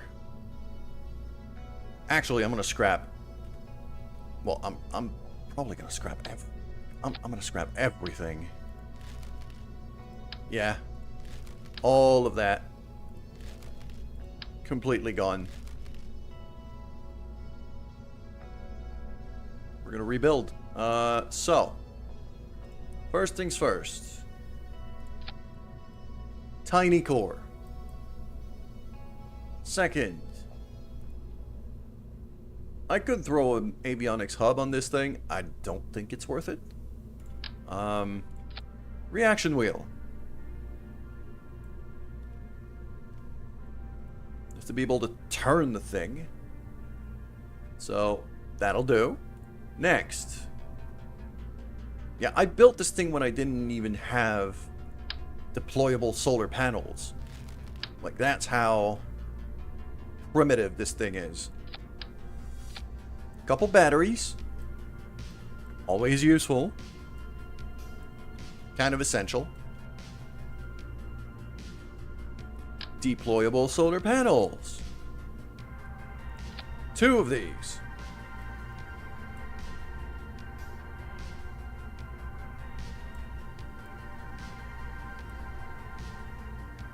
And then I need comms. I need relays. So what is this? 2G relay antenna. Could go right up top. Okay. That's an option.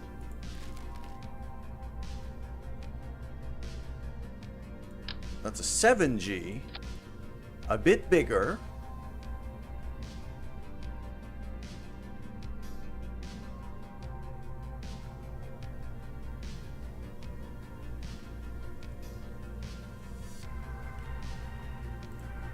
I kind of like this.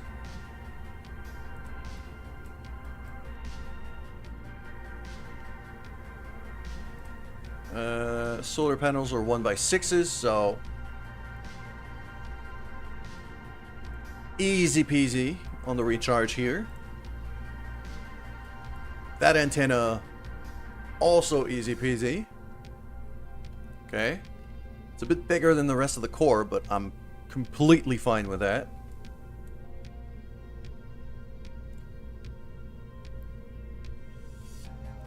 Then I'm gonna sort here by cross-section.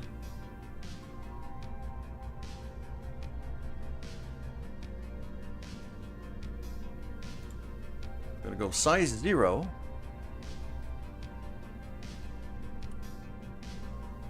And let's see what we can come up with. So.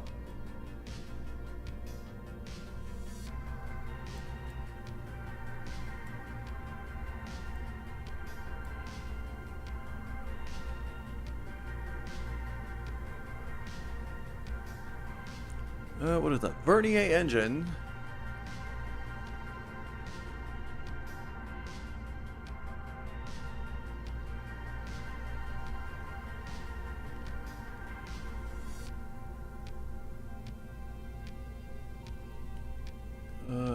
Engine ISP 280, 310 in vacuum. Okay. Otherwise, it's the Spark. A bit more ISP, a bit more thrust. Actually, very similar thrust. Okay.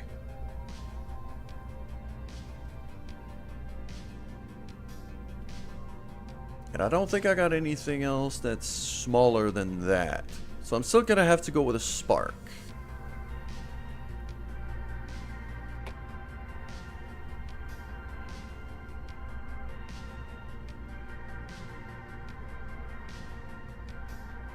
I don't have a problem with that at all.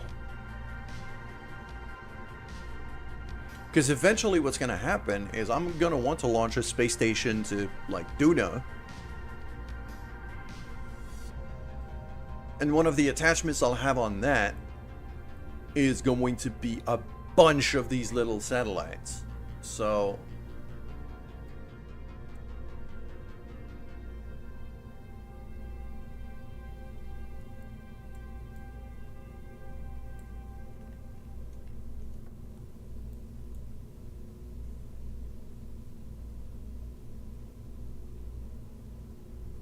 these are SRBs. I could go with the ant. A little ant engine. Because this thing is so tiny. Like, what does it weigh right now?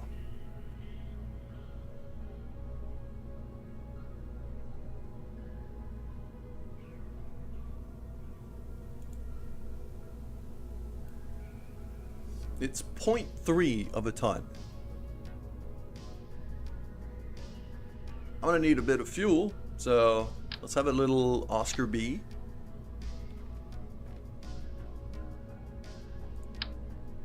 And an ant engine.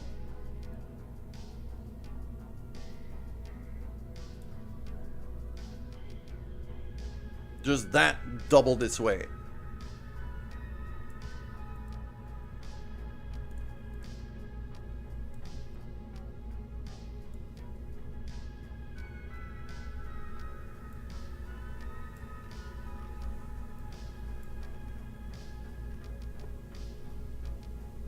But now, I could spin this thing very easily, because it weighs nothing. Plenty of battery. I might want to have a direct antenna on top of the relay, just to make absolutely sure I could maneuver this thing.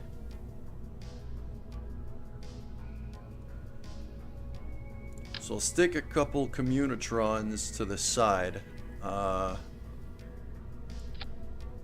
Which way do they extend? Like that. There you go. Cool. So now, let's do action groups.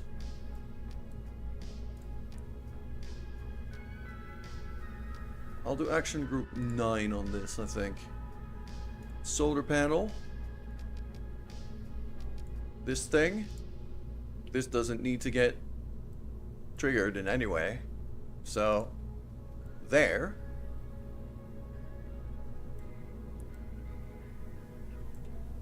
So now I have a direct antenna, a relay antenna, solar panels, batteries, and a bit of fuel. Done. Those are, no, those are way too heavy though. I'm not doing that. It's way too heavy. How much does these weigh? 0.05 of a ton, and I go, this is way too heavy. This is how small we're going.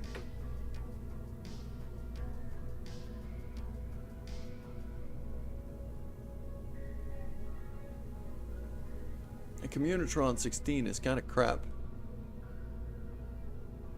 Nah, I think that RA7 should be. I don't think I need a direct antenna.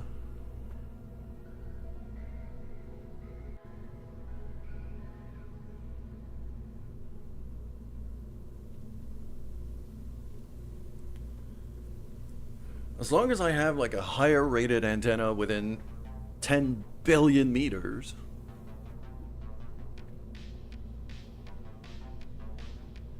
So in the same kind of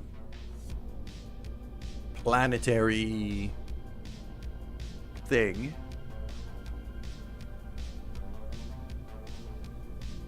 This should be fine.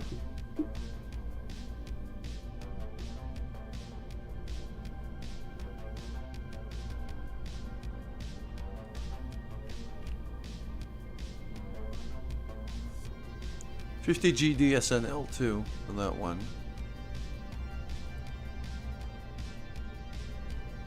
10 billion meters. 18. That's 18.7. Yeah.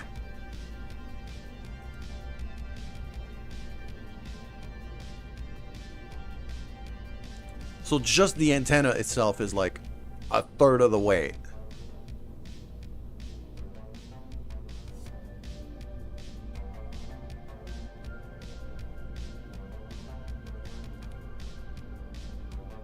So this is now my new relay probe.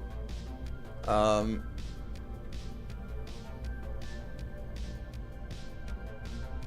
gonna reroute that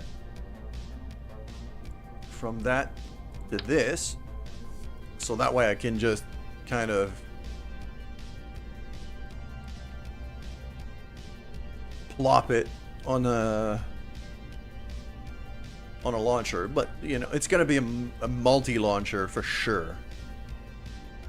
When I launch these things, it's gonna be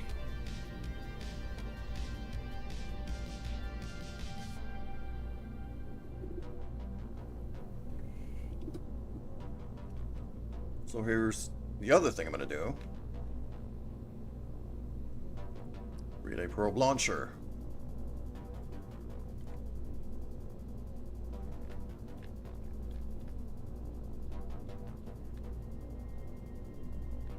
As you can see, I have 3 of these big fuckers in there. I don't need to go this big anymore. So, okay, let's go right here. Just gonna delete the fairing for now, just so we can see what we're doing a bit better.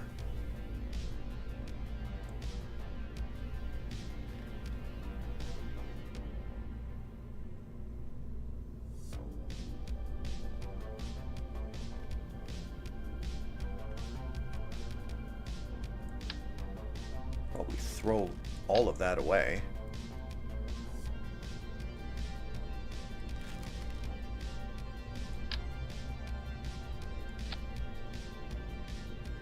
Have one of those girders on.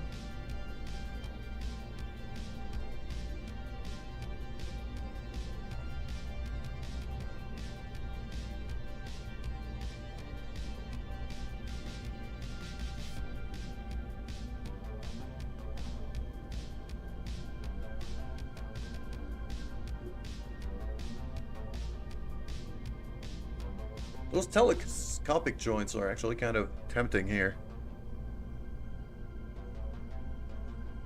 A specialized strut for holding parts of a spacecraft together. So it's a strut that's also a decoupler? I could use that.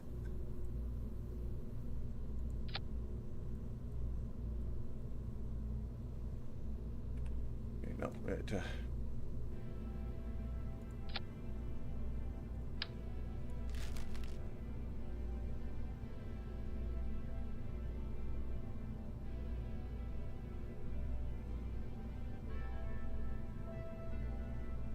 So, there we go. Just put a second one of those. Just some side decouplers.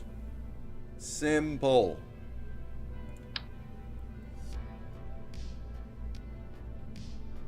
Like,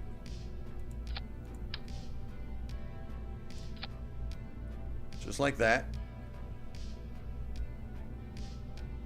Save that. Throw a... there we go. Relay probe Mark III. Boom. Didn't want to load the whole thing. I just forgot to hit the merge.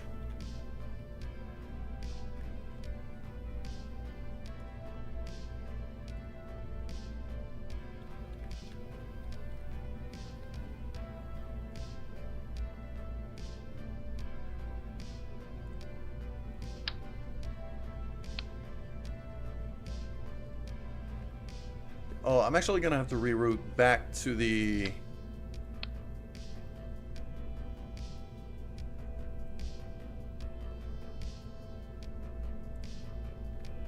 I'm gonna have to reroute that back to the fuck, what's the name? Probe core. That's the thing. Because we're side attaching that. Unless...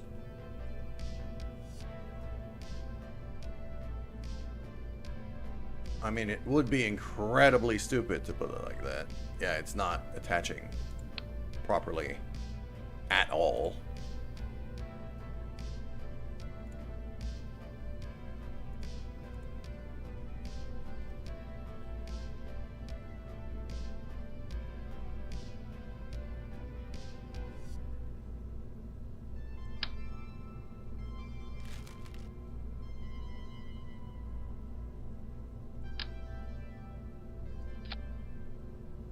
I got these and TSO6 stack separators.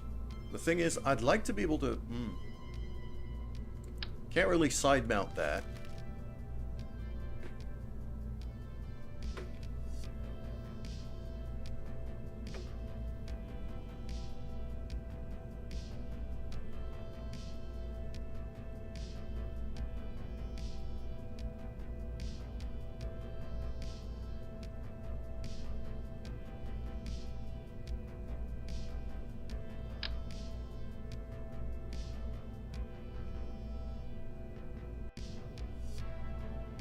And like...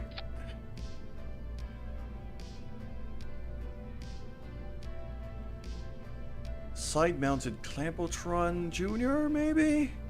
That could be a way. That could be a way to do this. I just... like that.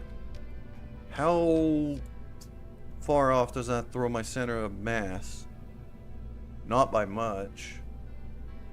That's still gonna be very easy to pilot. Yeah.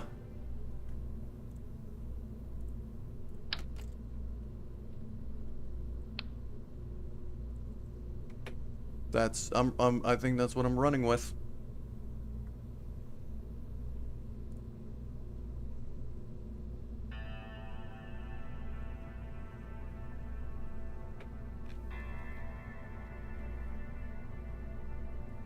So now this thing means, nope, not that one. Small ones.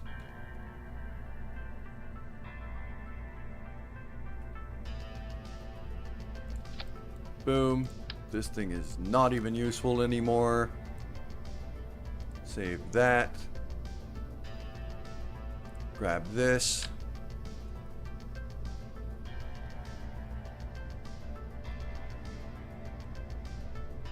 Plonk that on. And now we have a quad tiny relay probe launcher.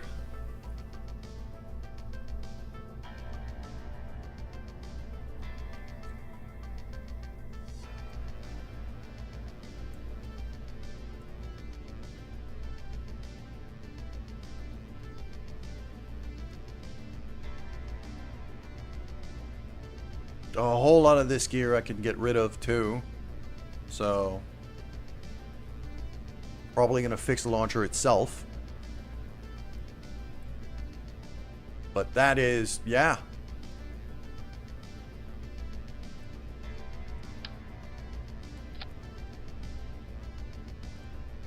How wide does the fairing go? It's gonna clip through the antennas, so I'm gonna have to go a bit wider on the fairing. But other than that, easy peasy. Okay. Now it's just a matter of fixing that part of the launcher.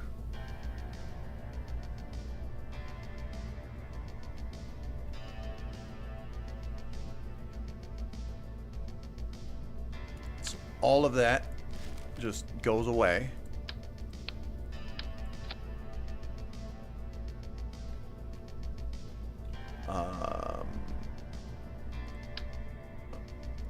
I'll do that. That also goes away.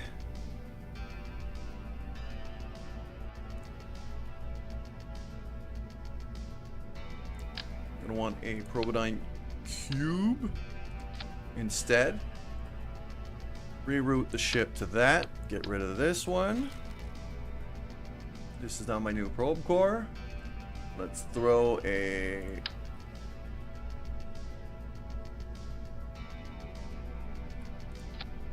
Two and a half. The wolf, you're right. Save weight.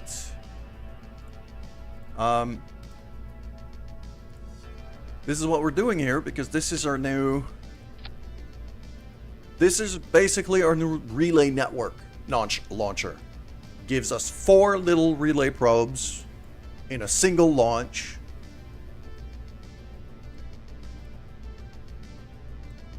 With pretty good antenna ratings too. They're 7G. Like these probes are as simple as it gets. Probe core, battery, solar panel, antenna. That's it. With a bit of fuel to be able to get around. Very, very simple.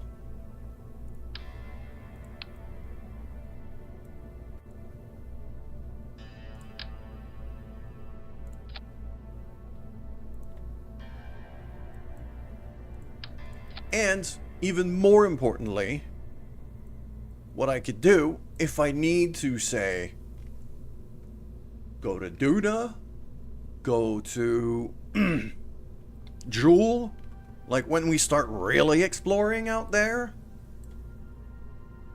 then all I have to do is throw one of those girders on top here.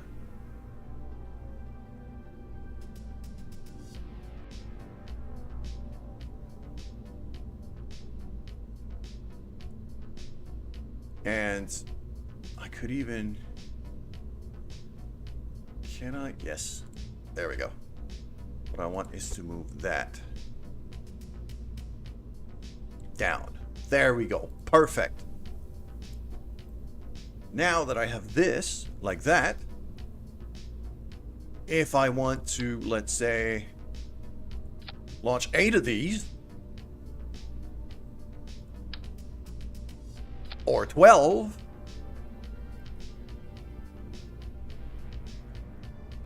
like suddenly I have an assembly that I can Starlink the hell out of this.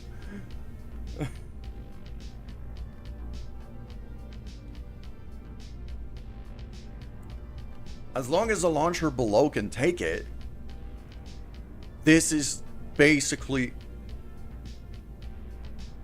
the perfect relay setup here. These are not science probes. These are never going to give me any science. But for comms, they'll work perfectly.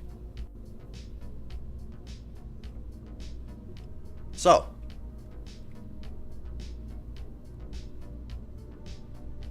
I could keep that. I'm actually going to remove that girder because we don't need it yet. Because I'm just launching the 4 for this time. There's going to be a clamshell. Let's do 4-sided with very little ejection force. There we go. Truss structure is on. Gonna build simple fairing. Just like that. Don't need more. Make it nice and aerodynamic. That's it. Inside of here, I've got my cube. I'm gonna throw some batteries in here. Be able to control the launcher itself. 2 of these should be more than enough.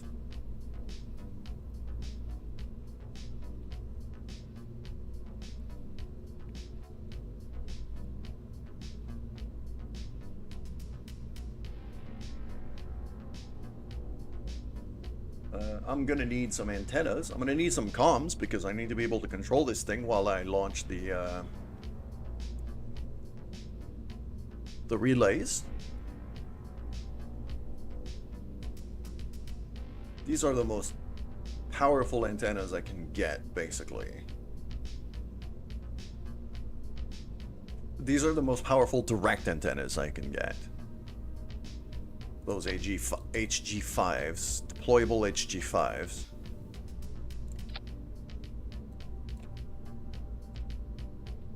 Ah, that's a problem.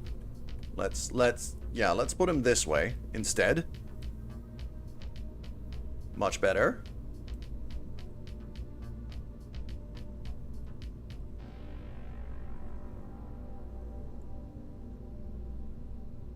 Okay, that one's glitched. That's fun.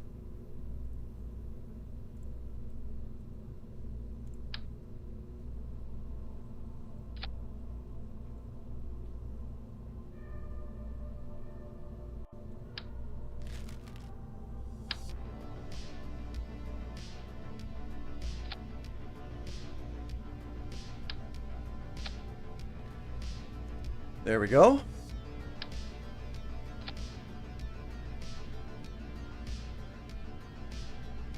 And then I got this launcher here, which is already pretty good.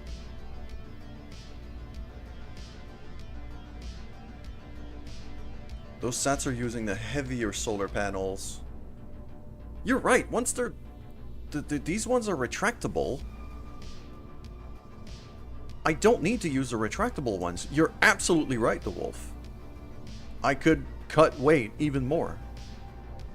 I'm gonna go back because I have that just the probe itself as an assembly here. I could just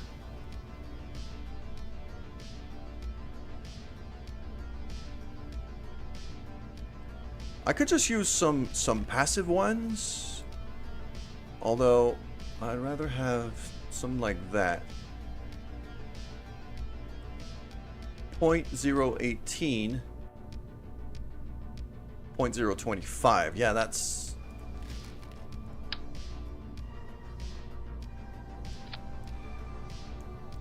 So if I go for something like that...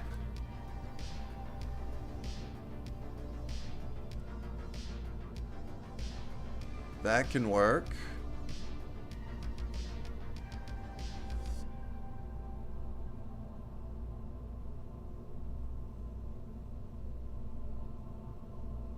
Yeah, 0.09. These are giant ones, so I'm not gonna do that. 0.09. Yeah, these are the lightest solar panels I can get. Because I'm never gonna retract those anyway, once they're in space.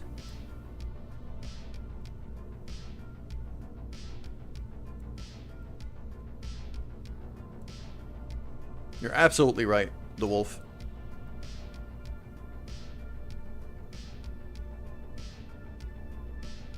And even, like, 2 batteries is actually overkill for this. I only need the 1.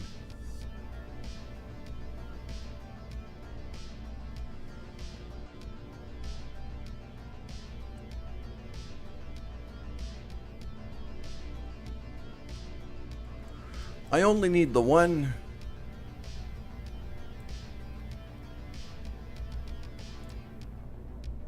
There we go. And then we're going to go back to our launcher. That one.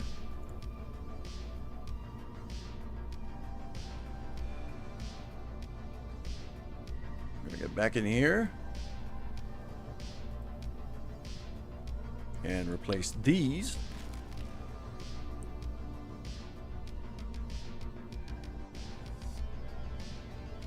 Like this.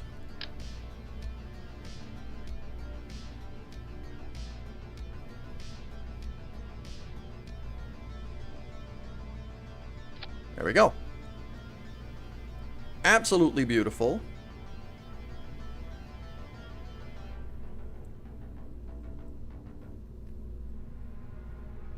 And just from that, I actually saved a decent amount of weight to the point that it gave me... That's an extra 100 meters per second of delta V on the whole assembly. And I could save more. I have a lot of winglets here. I don't need that many. Could definitely save on that. And the engine down there is, I believe is a Poodle engine. that I have attached to a size 18 tank. That is not efficient. So, also gonna fix that. Yeah, that poodle over there can go away. I'm gonna put a cheetah in there instead.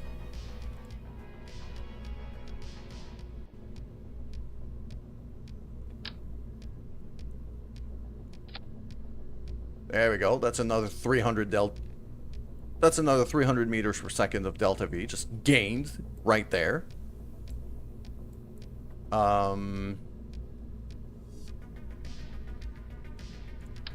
That particular stage is never going to come back home. Probably just going to crash it down. So, parachutes on that are not going to be useful.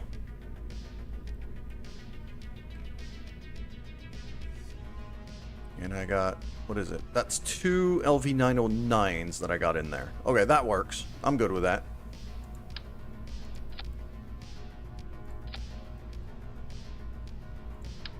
Uh-oh. Just trying to fix the struts here. There we go.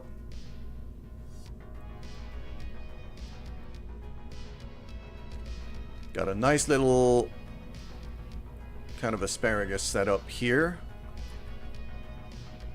Gives me almost 8k delta V here.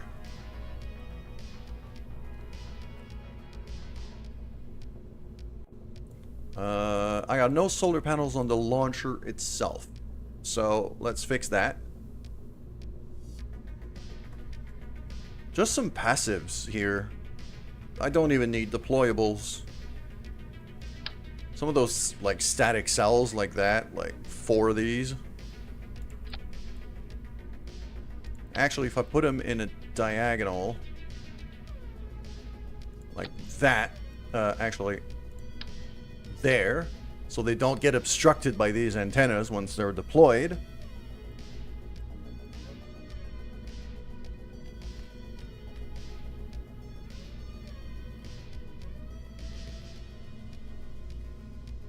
Do I need more than that? I don't think I need more than that.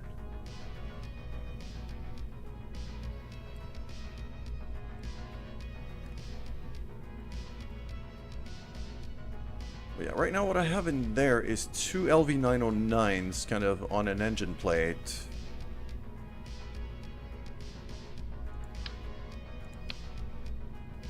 Should I reconsider that? Because I did a lot of research since I built this thing. So there might be more improvements here. I might even go for sparks.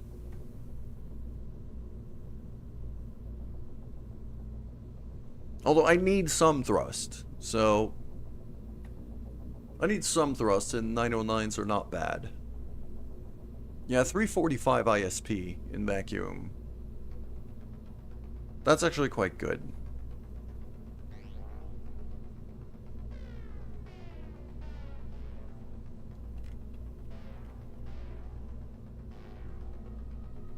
The other thing I want to do here, yeah, disable crossfeed on all of these. I want to make sure not to burn the fuel that is in the probes themselves.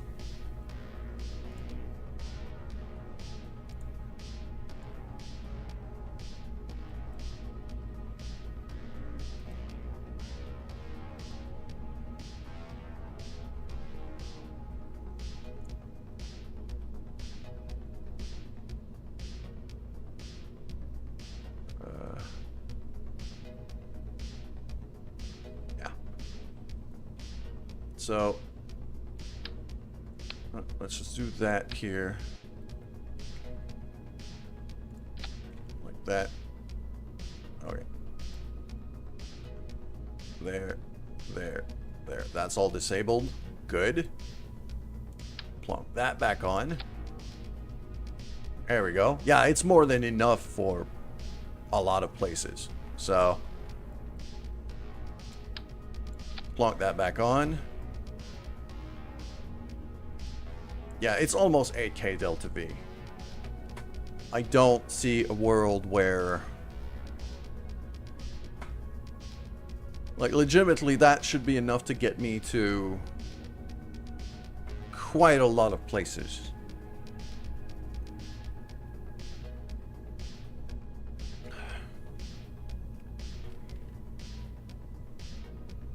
Like, with that upper stage a bit bigger, I could even legitimately make that center engine a bit bigger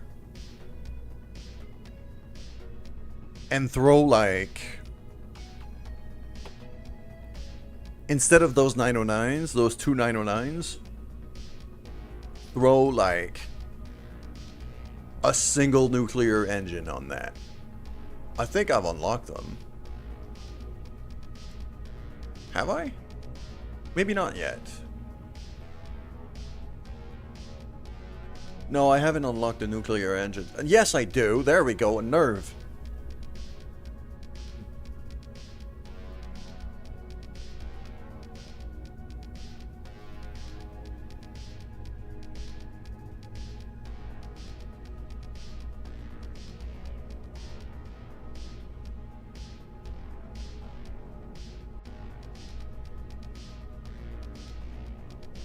Wait, that uses only liquid fuel and not...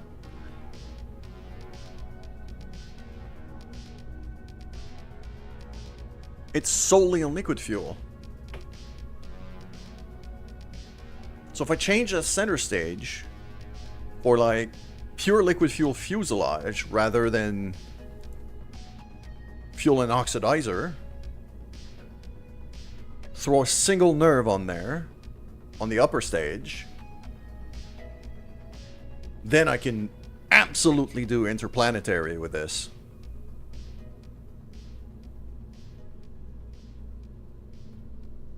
That's worth investigating. I'm going to keep this one as is. That's going to be Mark II. So I'm going to save this as the Mark II. Detach that bit. Scrap that. I want something with just liquid fuel in it. That's just Mark 1, isn't it? Yeah. I mean, I could throw like an engine plate and a bunch of Mark 1 fuselages, I guess. Or just get rid of... Just get rid of the oxidizer. Like, have one of these. Maybe. Even then, that's a bit big. Something like that. Dump the oxidizer completely.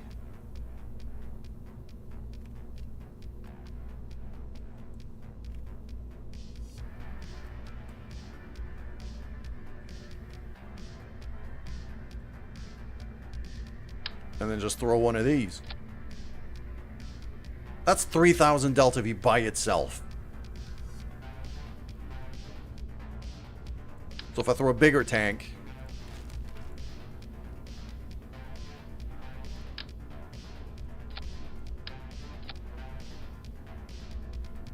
That's actually less because of the weight. Actually, no. There we go. That's 5,000 Delta V for the upper stage. Done.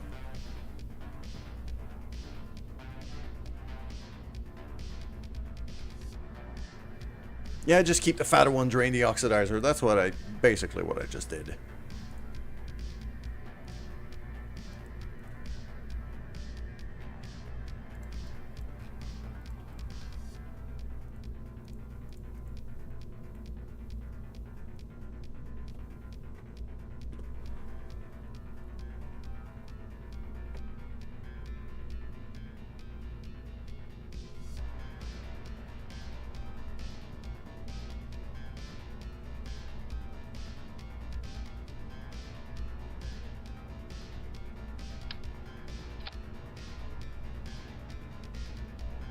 Yeah, like I'm at almost 10k Delta V just from that.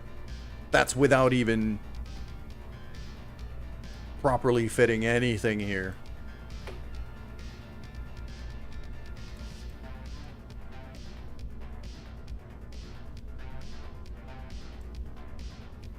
With a really bog standard launcher. You know, these are just like, I got Thumper SRBs. I got 4 of these. And a small asparagus. These are just like, these are LVT 45s. Like they're really box standard.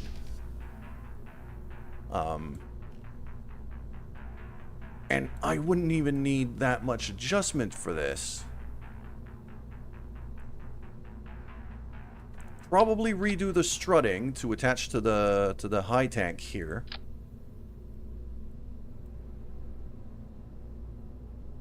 If it didn't just kind of disappear.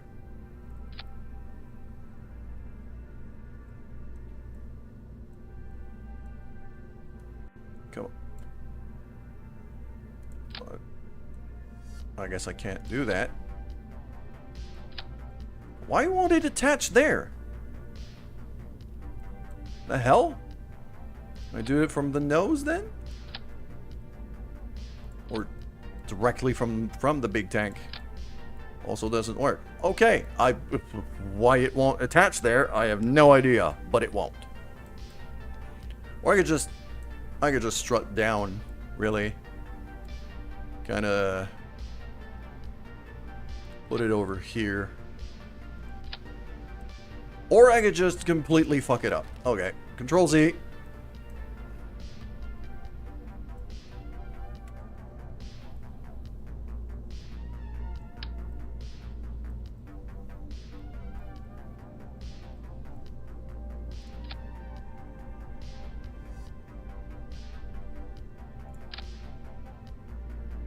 There we go. So if I just move the struts down there so that it doesn't stick to the fairing of the atomic engine.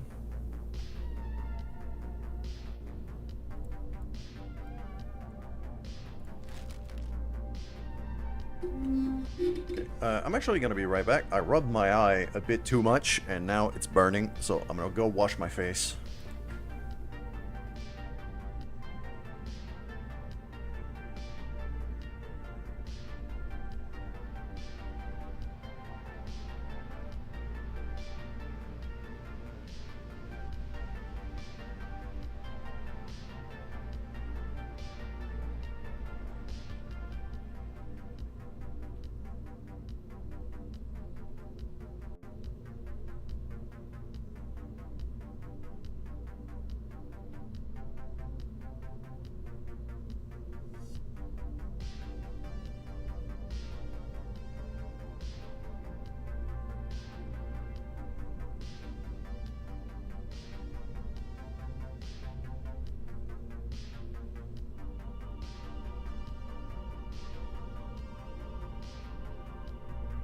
Okay, there we go.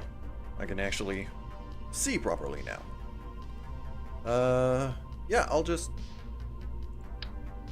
kind of restrut this.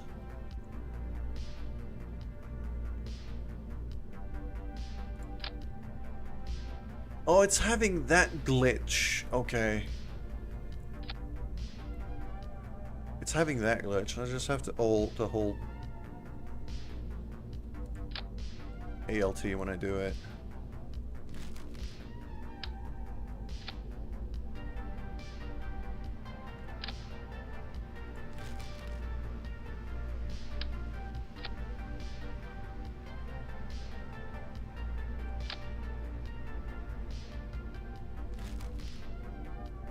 And I believe that's the last one. Plonk that there. There we go. I'll probably want to have like an engine plate here, just to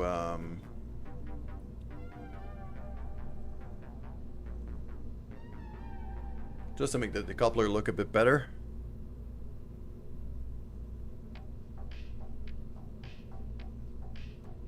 Because that looks a bit stupid.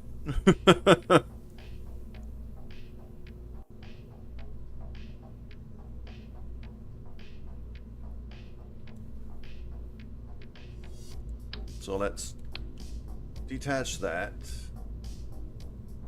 Go back bring that back up to here. Usually the engine plates are here. Yeah, EP25.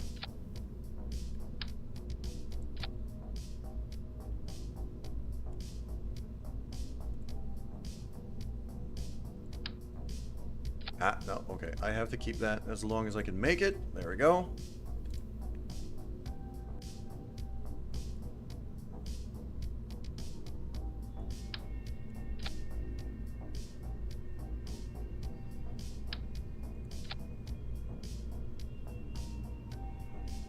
Okay, that also looks a bit stupid. Mostly because it's the wrong size, isn't it? Because that needs a TD25, and then I would have to have like an adapter. I have like a structural adapter, a TD25 to a TD18. I think that is that the one? Nope.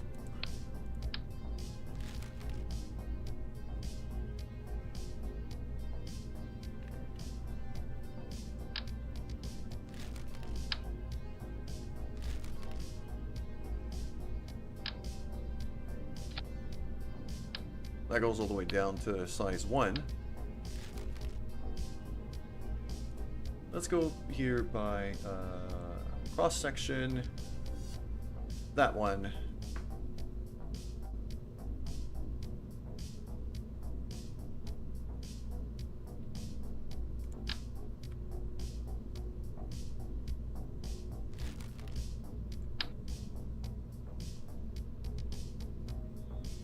Yeah, I can work with that. That, just remove the tank, remove this, plonk that back on.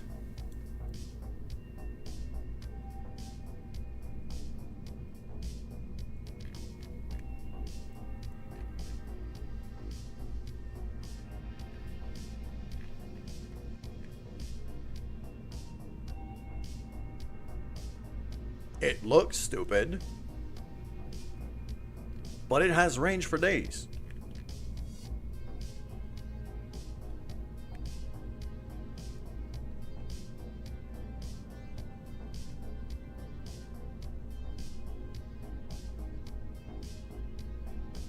It's pretty optimized, I think. The one concern that I have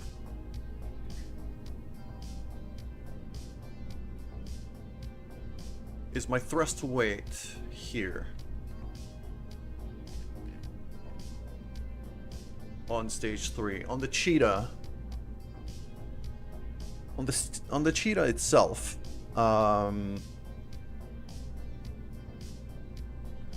my thrust to weight isn't great, but it's at 0.97. It should be enough. Like, by the time I get to that stage, I should be high enough. Like, if I might not be out of atmosphere yet, but I should be high enough in the atmosphere that I'm still going to be able to accelerate.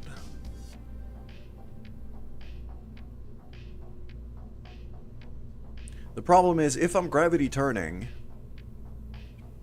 I still have to make sure I have enough thrust to not lose altitude.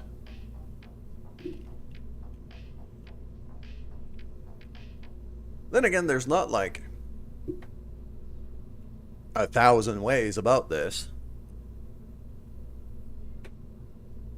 We'll have to just test it, really.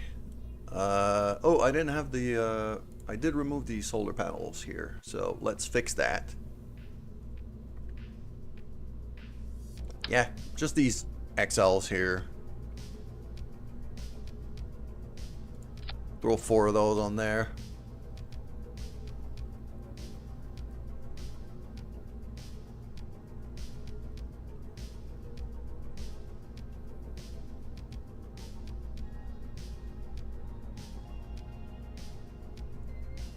Alright, let's do a test launch. See how far we can get before we need to kick in the nuclear engine. That's kind of my concern here. Because with that fuel tank,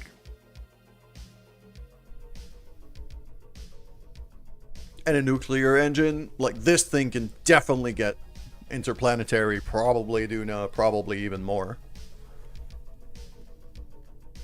But if I am to go to Duna, I'm probably gonna make this bigger, in that I'll probably want to launch more of these satellites at once, which, you know, as I've demonstrated before, is quite easy to stack up in the payload bay.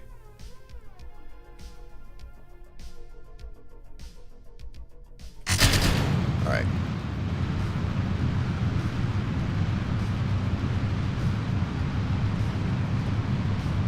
I'm not gonna go for a heavy gravity turn here. I'm just gonna go slight angle, like 5 degrees is plenty for now, until I get rid of the first stage here.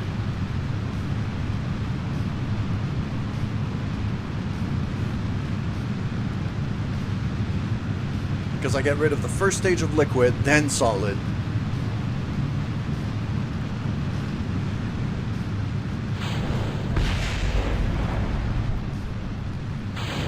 There we go. That was my concern. Now I'm losing speed here.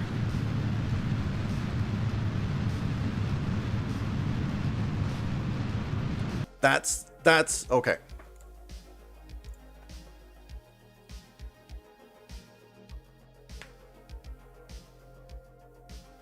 So that central engine, I put a cheetah there, but I might need something a bit more powerful. It's probably gonna be Bobcat.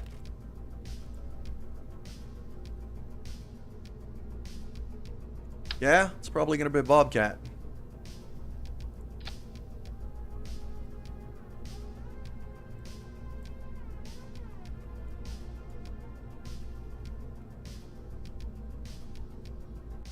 Gives me a lot more oomph. So that should work.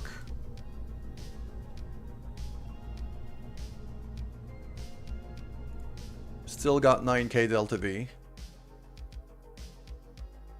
which by all accounts should be enough to get me to Duna if I line things up.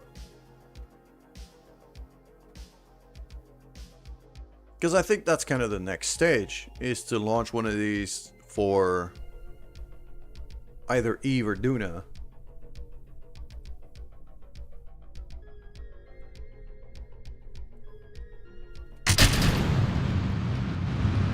Go. Slight gravity turn. Yeah, just 5 degrees. Just barely anything until we get rid of that first stage, and then I'm really going to start turning into it later.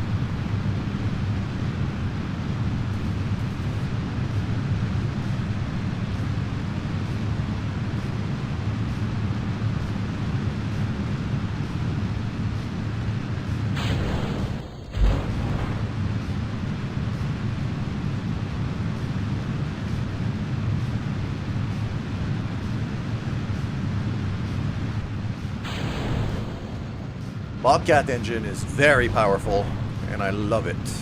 It's one of my favorite engines in this game.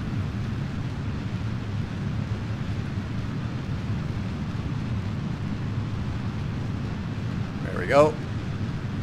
45-degree angle. I didn't put a Kerbal Engineer in the payload bay. That's gonna be a thing I'm gonna fix for sure. Okay, where are we at here in terms of apoapsis? 34 kilometers.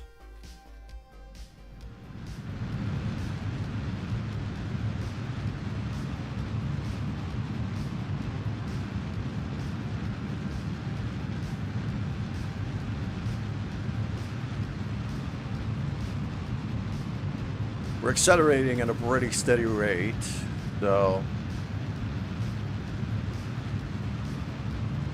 this is good.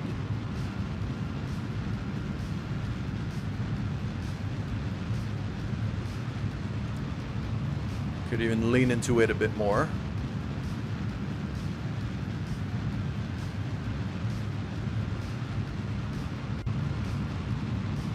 We're high enough that we're not going to burn up here, so...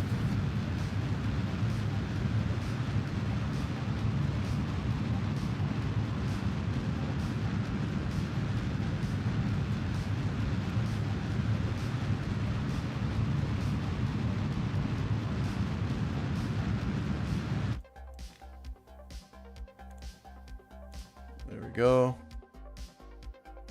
Round up in orbit.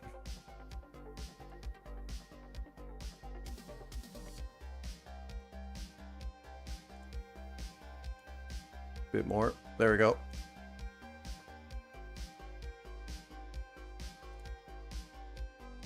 Just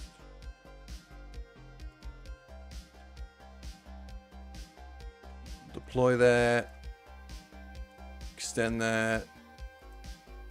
Extend that. Turn this thing.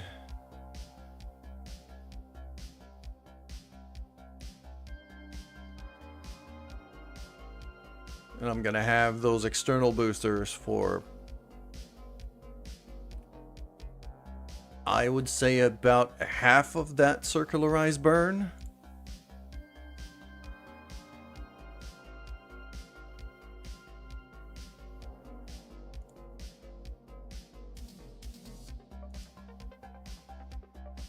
Bottom of the 3 buttons. I'm not entirely sure what you mean, the wolf.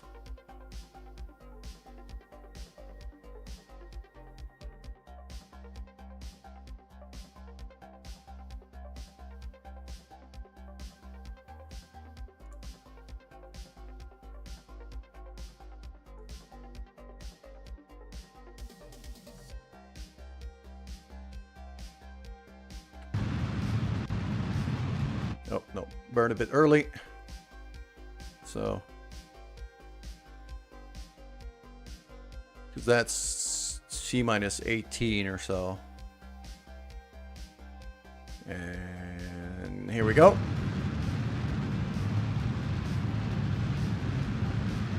I should have gone a bit early though, because the side boosters are still giving me a bit of a boost.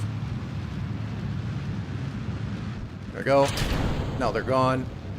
Ah! I fucked up my staging here. I saw that engine move in a way that it shouldn't have. Okay. Yeah, time to review the decouplers and things. And stick a Kerbal Engineer on this thing. Otherwise, I think we got something decent here. So it's got to be one of those. Oh, this might be the engine plate. I know the engine plate is considered a decoupler. So let's check.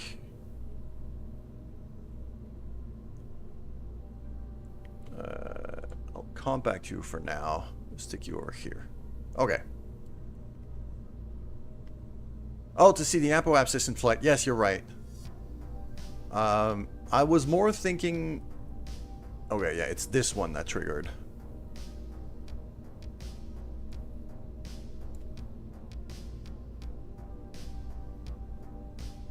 That's the engine plate. I do not want the engine plate to trigger.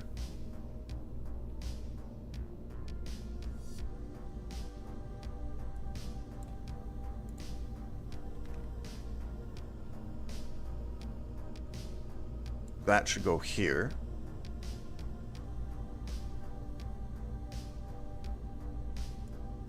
That's going to be the fairing. Okay. Yeah, I keep forgetting that that's there. It's just I want the Kerbal Engineer chip in there just to be able to keep a better eye on my Delta V numbers.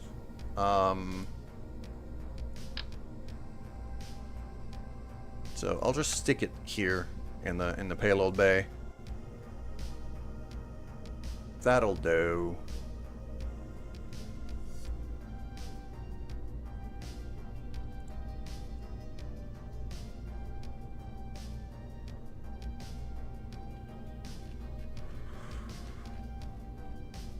So 8932. Yeah, I've lost a bit of efficiency since putting in that Bobcat because it's got a lot more oomph.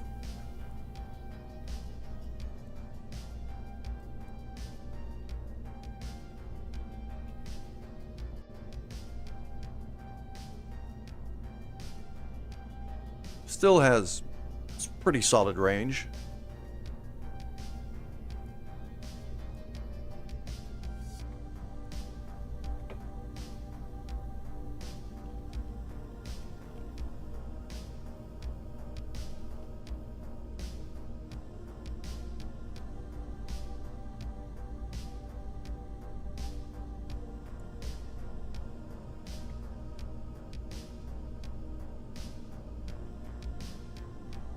Independent work on distant planets. Okay. So, yeah. Cool. So on our landers that we'll keep attached to our space stations, I'm gonna want one of those. And I'm gonna want one of those.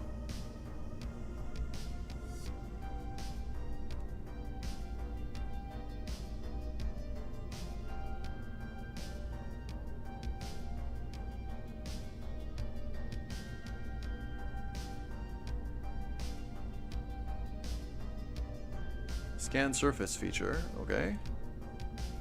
What's that? Scan surface feature, it's the same thing.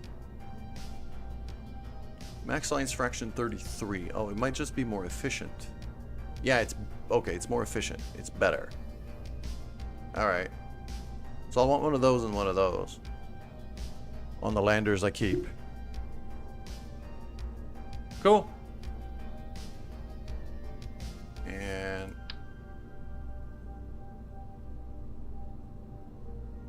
4492. So basically I got 4500 Delta V from this thing. From just that engine. So nearly half of my Delta V, actually more than half of my Delta V, is just that tank, just that engine.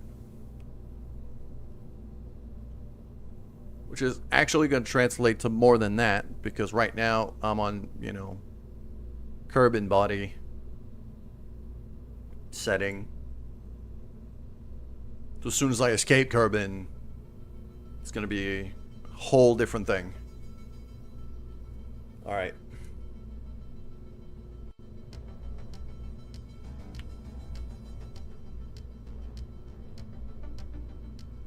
And the other thing I wanted to check. I'll delete the fairing for now and rebuild it later.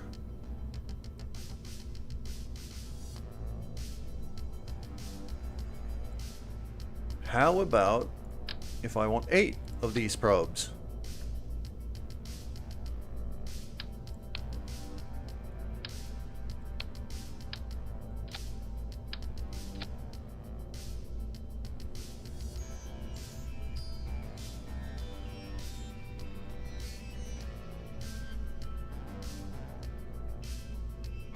I think I could even put a smaller piece, a shorter piece. Ah. No, it has to be this. Now I'm getting reduced to 8206. And if I rebuild the fairing,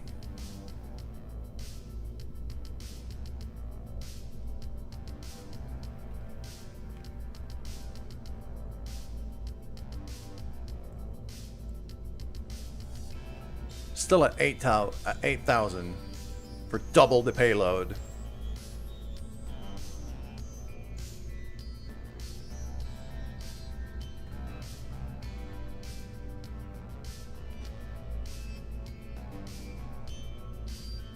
So then it's just going to be a matter of making that half of the launcher bigger.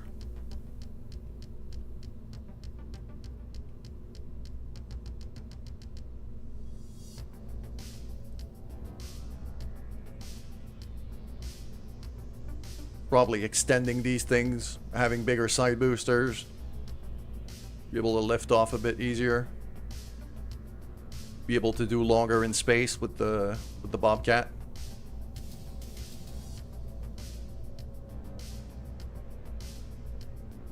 I think this is a very good base for our exploration efforts.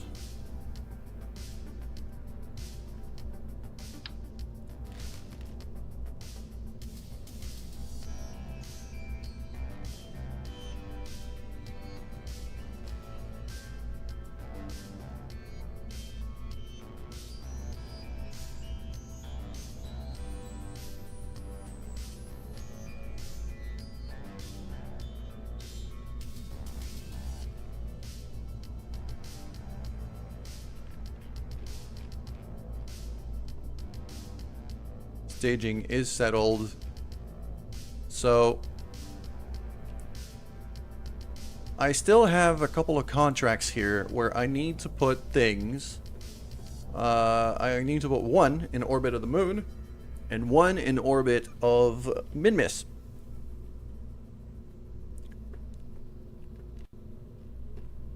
This launcher is a bit overkill for that, but the Mark 1 should be just fine. So I'm going to save this. I'm going to reload the Mark 1.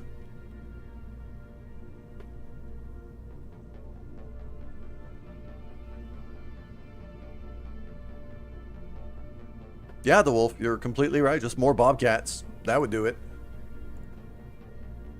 So we're back on the old platform here. And because of the nature of my contracts, I don't even need 4. I just need 2 of these dudes. So this is half the payload. So suddenly we're well over 8K.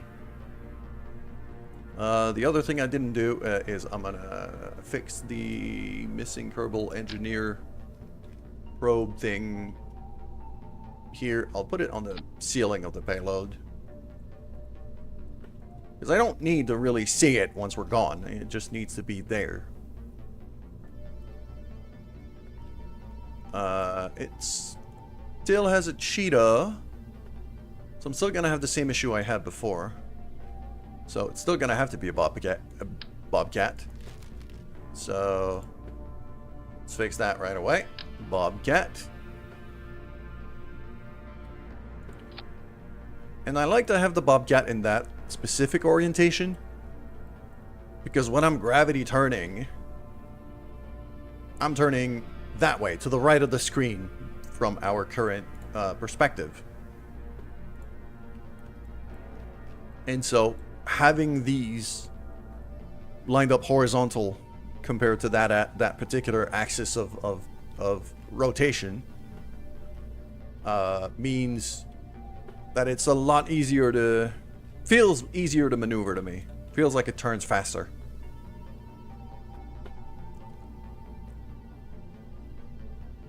There we go. So that's the updated Mark 1. We could launch that right away. So the plan here is I'm going to send this thing... I strongly believe this thing should be able to get into both orbits very easily. I got plenty of fuel for that.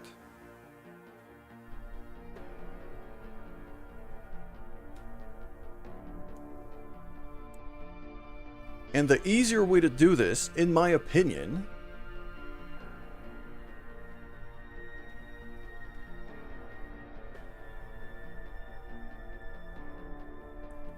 is that we're gonna go to Minmus first. And then on our way back, on our way back, we'll time it so that we get a moon encounter on the way back. Drop the second probe.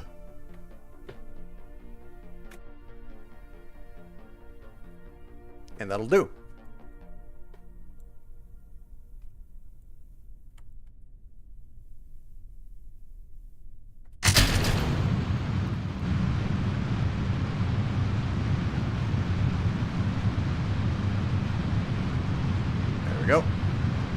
giving it 10 degrees inclination right now.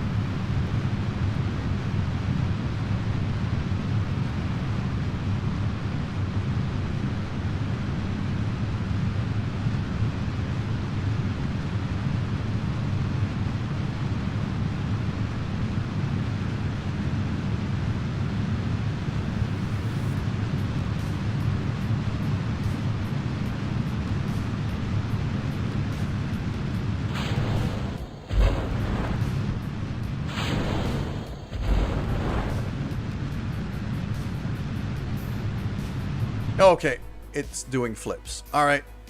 I was a bit too ambitious with turning this early.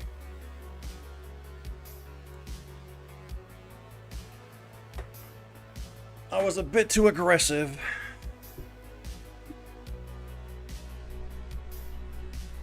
I should keep it to 10 degrees for a little while.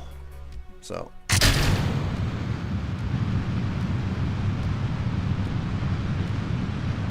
right there.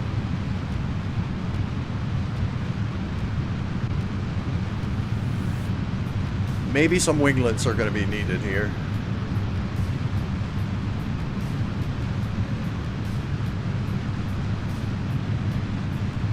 Ah, and that's the other thing I don't have on either. Basically, the only reaction wheels I have right now are on the probes themselves. So that might be why this is a bit trickier to maneuver.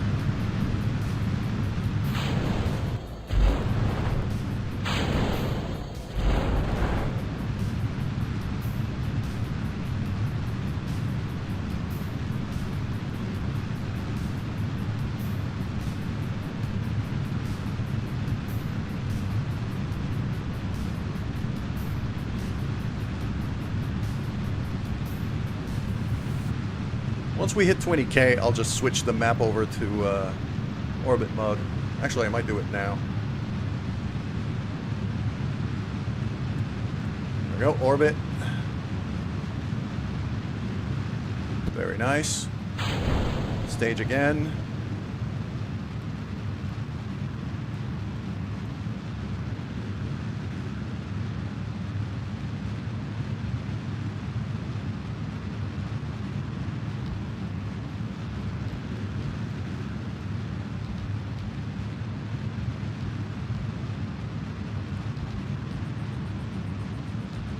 Covering every stage, so at least that works.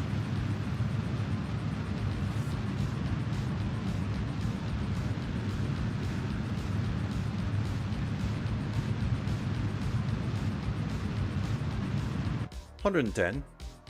That's just fine. Round that up. Just like that.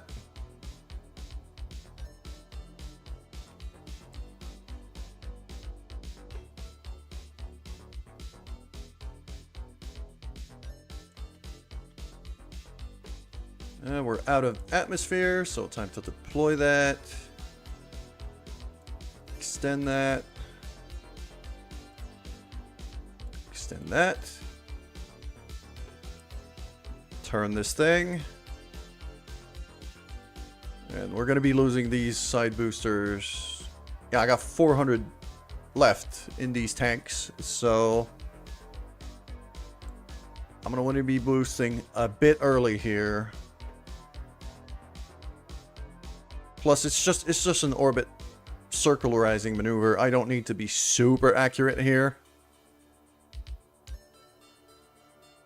So I'll give it T-minus 45 or so.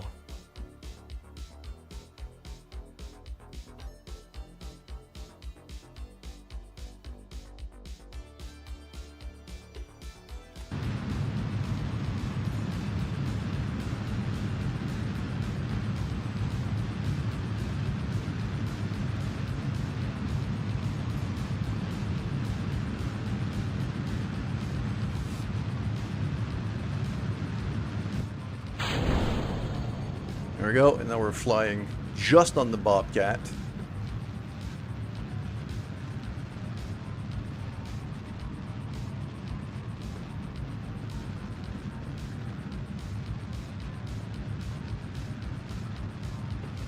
I'm going to be using most of the Bobcat just to circularize our orbit here.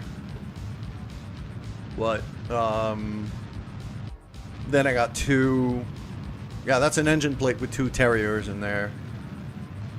And I got another 3K Delta V. That's more than enough.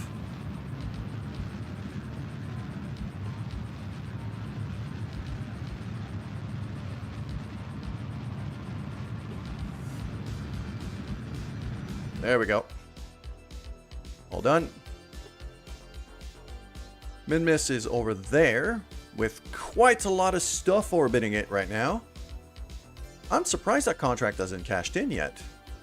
Actually, no, because we've been in VAB for most of the time where time doesn't really pass. If I want to go to Minmus, I'm going to have to start boosting about there-ish. And come way above Minmus.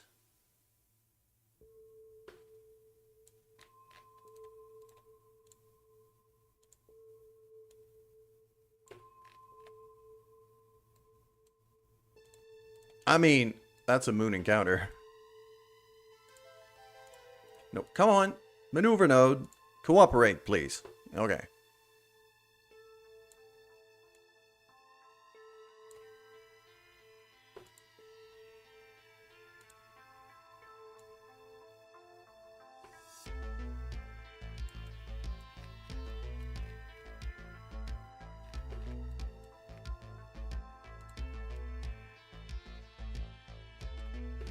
No, shut up. Just let me find a goddamn maneuver that works. I mean, it would be kind of there, and then if I throw... second maneuver here...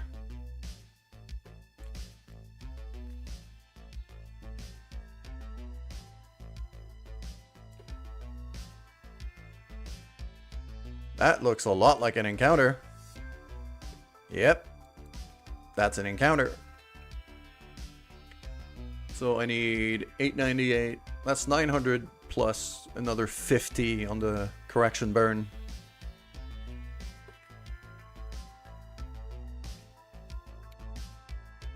So... we're not going to have enough with just the Bobcat, but... we'll have enough with the Terriers. More than enough to get back to the moon after that, too.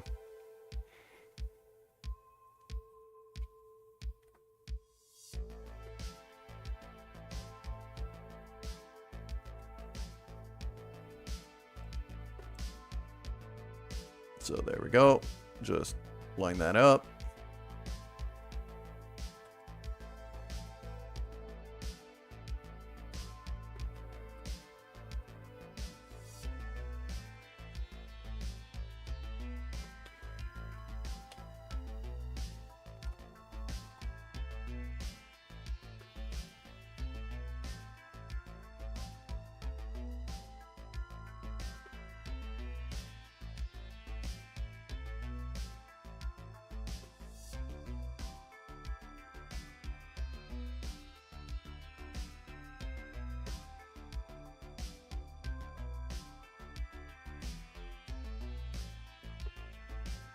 There we go. I'm gonna start burning early again. Just because I have to stage here. You know, we have an engine switch coming up, so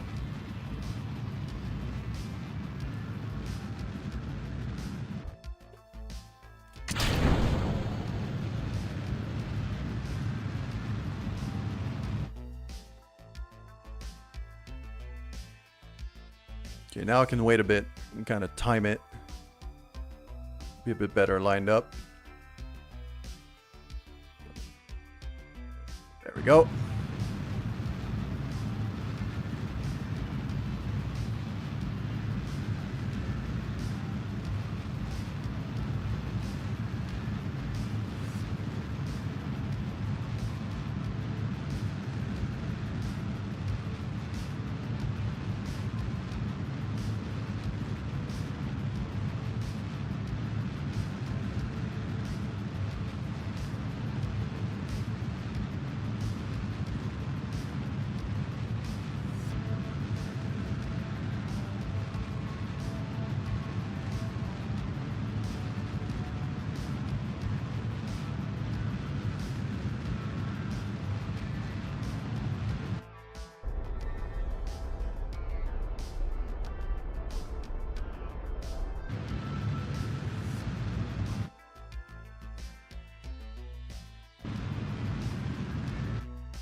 There we go. Still get my encounter. So we're fine. Point that to anti-normal now. Should be close enough to the maneuver node. Like that. Solar panels. Seeing the sun quite well, although the planet is going to obstruct that very soon. And by soon, I mean now. So I'll disable SAS to save up on the batteries a bit. I'm guessing the antennas use quite a bit of power.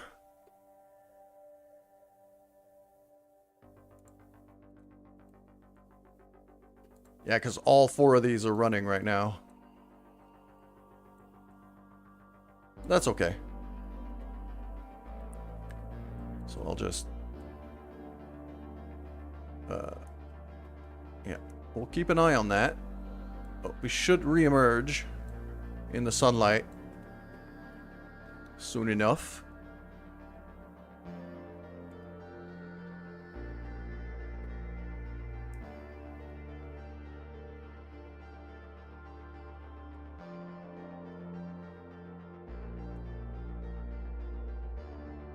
And there we go. Now we're recharging. So.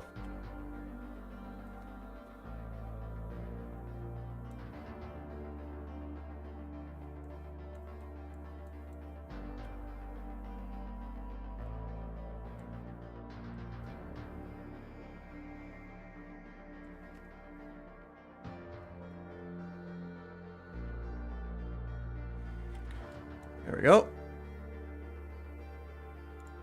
Boom. Anti-normal. Right there.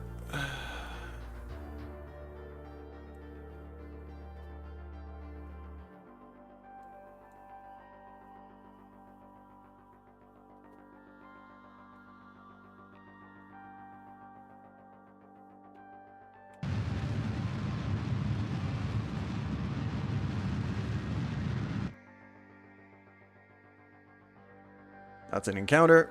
Good enough. And I need to be...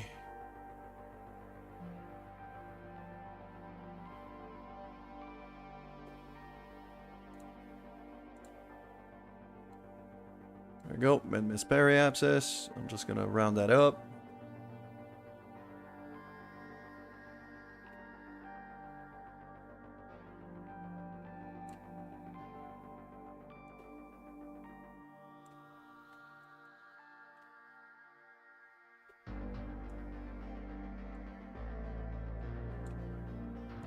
I just need this to kind of barely be in orbit. There we go. Because the probes themselves have plenty of delta V to get to where they need to go.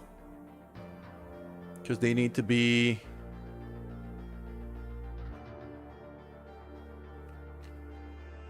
Yeah, it's 1.1 million meters.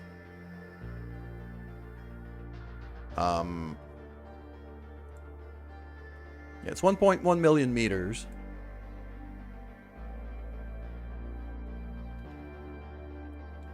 And I'm coming in at what, 1.9? Something like that. Yeah, I'll be at 1.6. My periapsis is going to be at 1.6 once I'm done with this. So, easy. Very easy. There we go. Yeah, I'll keep the ship kind of just rotated a bit like that, so it's still pointing. Actually, I'd like to keep it pointing at the sun mostly. Have these two as fully exposed as I can make them.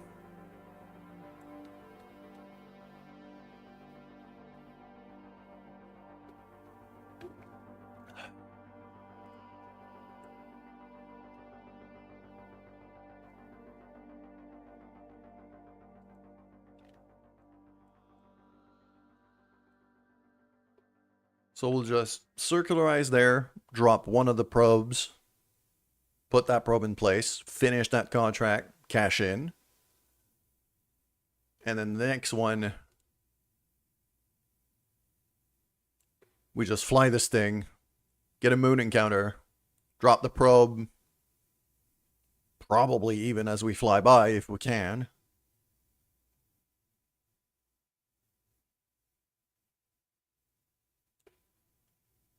Because right now, my circular ice burn here is 195.6 meters per second. And I know each of these probes has about 1,000.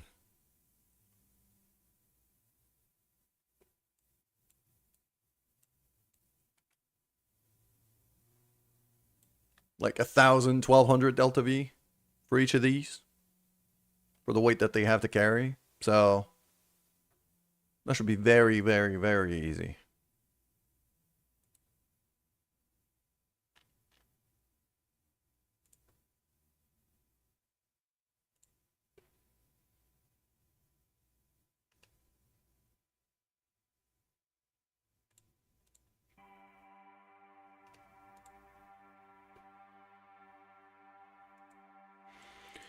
So I'm going to drop a save here.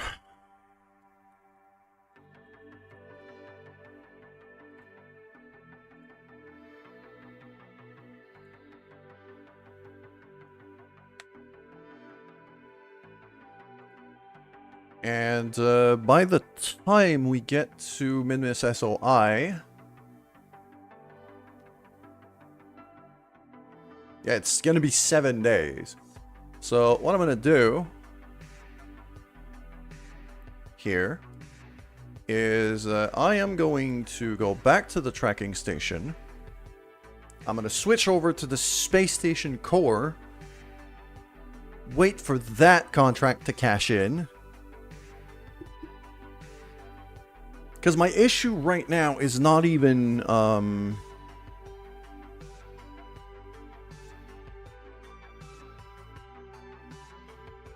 Wait, what? Why does it say it has a maneuver? Did I miss a maneuver here? I might have missed a maneuver. Crap.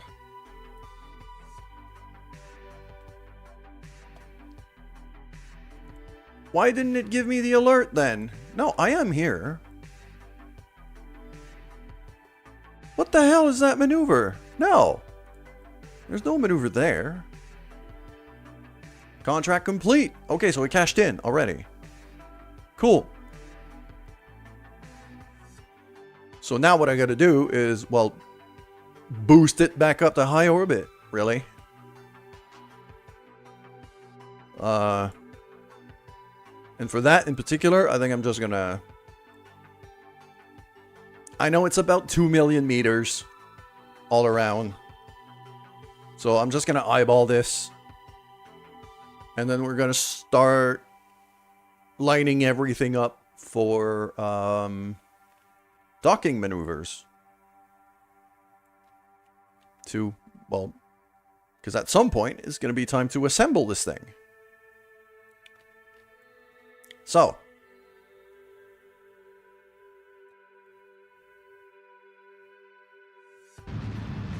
It's really just a matter of, yep. 2 million meters. That's about as good as it's gonna get. Let's round that out.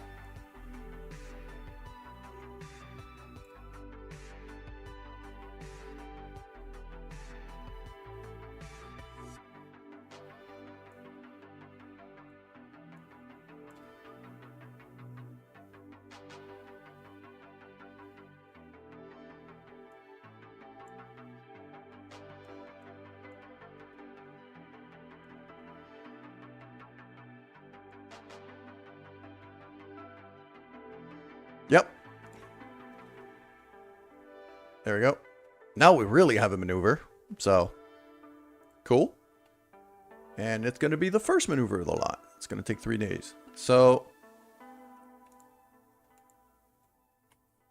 we're going to go back to Space Center. Because during that 3 days, I'm also going to launch the Moon Space Station core. That's going to be the last thing we do today. the last launch we do today. We're still going to do a few things.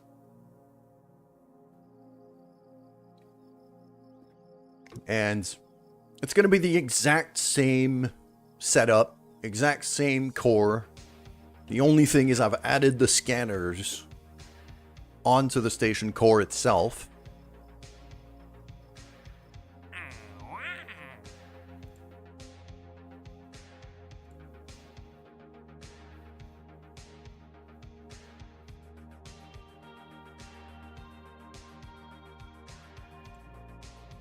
Why did it say contract complete then?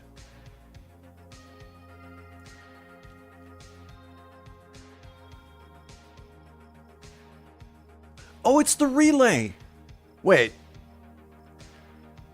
Huh?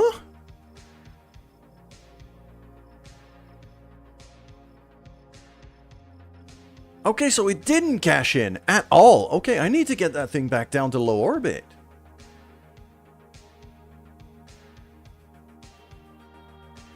I thought it cashed in.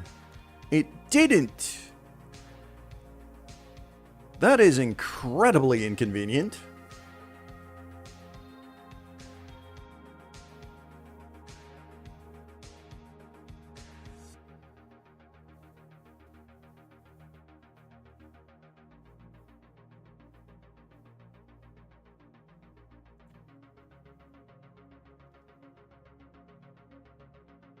I need to get this thing back down under 30. So, we'll delete that.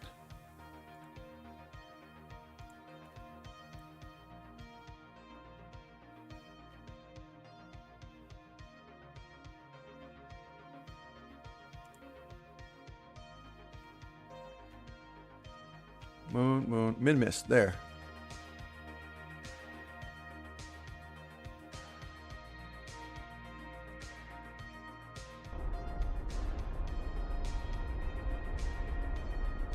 Oh, and it's just as I'm passing the South Pole right now, so my nav ball is kind of freaking out.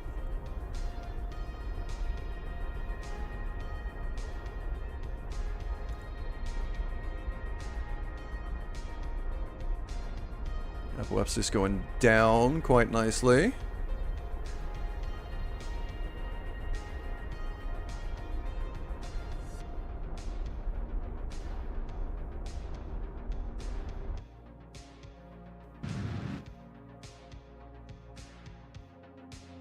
Okay, that's a bit much. Let's just kind of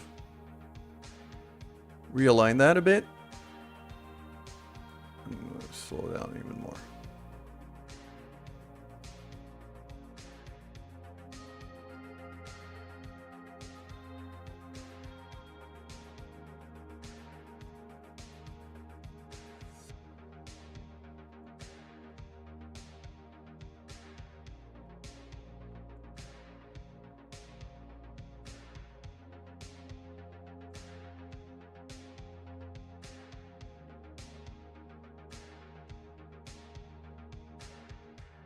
I need to go radial in.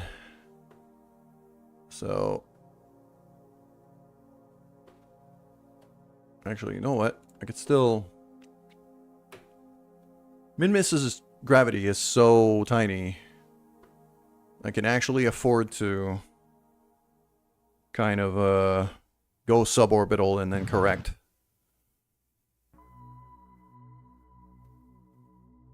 Where am I at right now? 34, so I'm actually too high. Although it says time to completion. Okay. I'll just re-raise it, because 12k is a bit risky. And leave it there. I'll just, yeah, circle it up.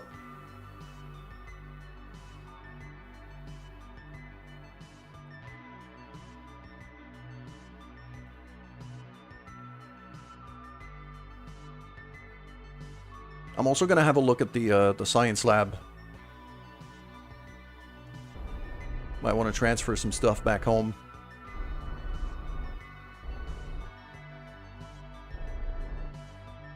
There we go, 21.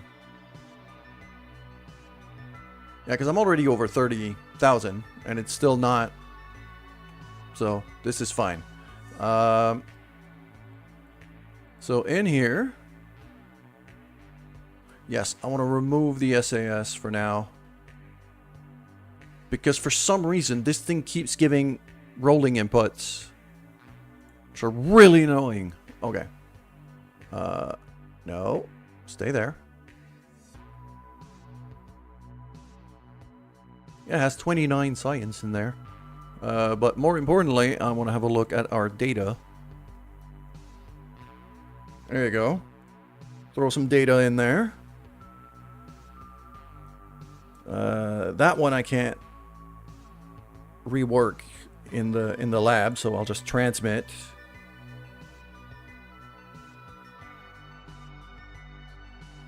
Transmit that one too. That one can go in the lab.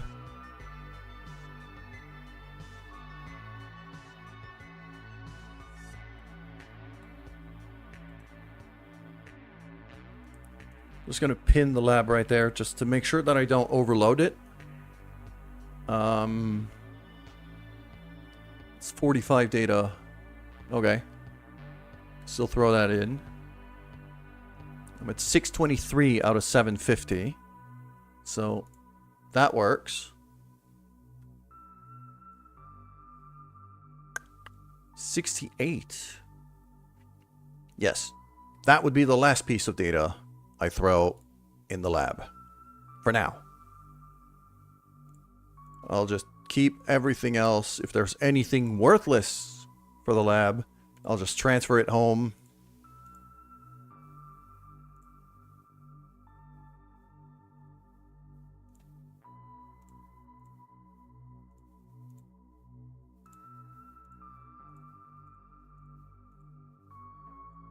Yeah, our biggest issue now is really going to be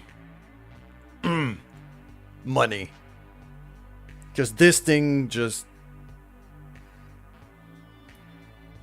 is a fantastic science generator.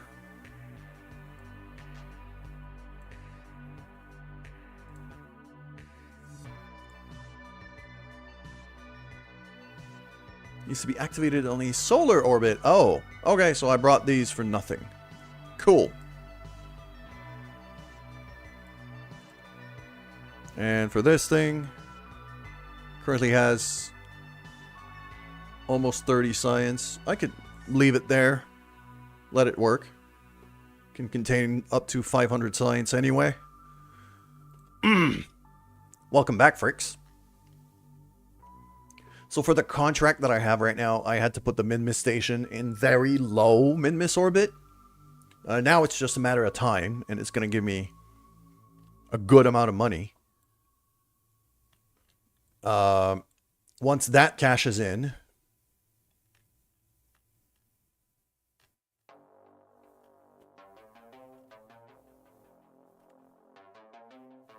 yeah, once that cashes in, I'll just boost that thing back up to high orbit and start assembling the pieces that we have to form a whole station. For now, we're going to go back to the Space Center. And we're going to launch another space station core, but that one's going to be for the moon.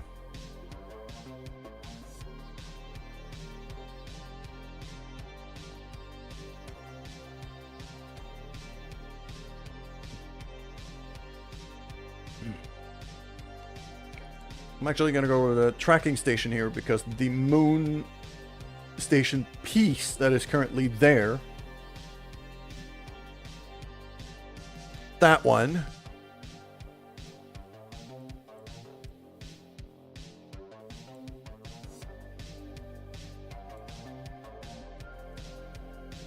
which way is it going? It's going that way. So same thing, I'm gonna want a correction burn to come in and basically fly under the moon's south pole. Cool. Easy peasy. The one contract that did cash in was the Minmus probe, I think.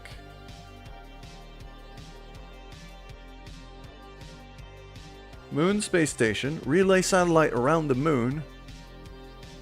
Okay, so the Minmus one collected somehow.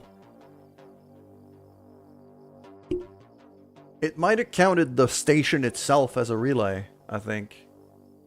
It might have glitched.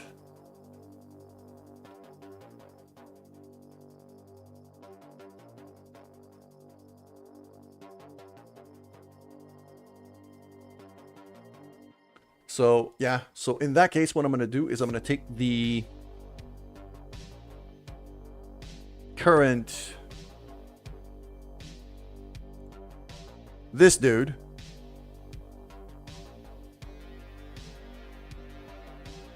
And I'm going to redirect him. See if I could get a moon encounter out of him. Right away.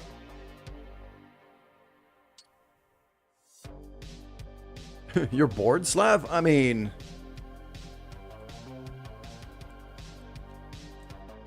either you could do something to not be bored, or you could... I don't know. Can't really, SFS doesn't allow me to play while watching. Oh, that's unfortunate. I'm really not in a good place for a moon encounter, but...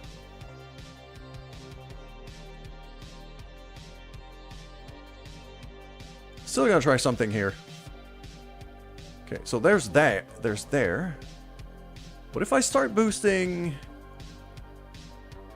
higher? There we go. That's an encounter.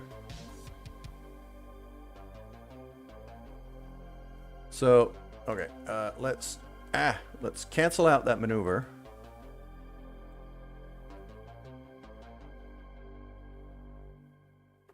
And for this one...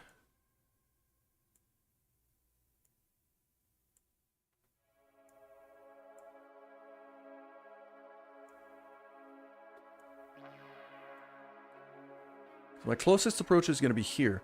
So I could just slow right on down. Wait, that was an encounter. No, that's a Minmus encounter. Okay. If I slow right down, there's my closest approach. So now if I just kind of...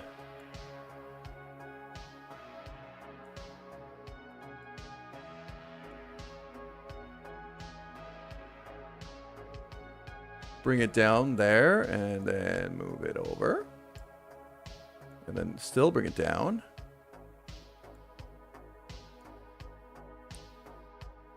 The encounter nodes are going absolutely bonkers. Okay, at this point, I'm kind of chasing the moon if I'm doing that. So if I'm chasing the moon... no, get back here, maneuver node.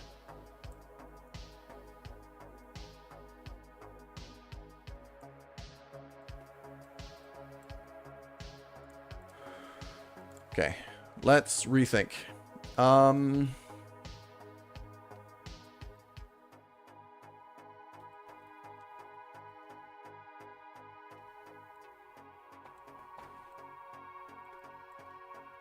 What I could do instead is kind of accelerate here.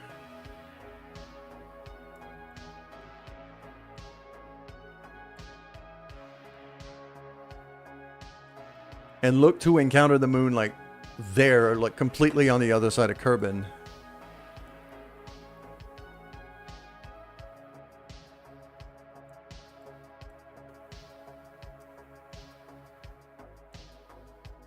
That looks quite close.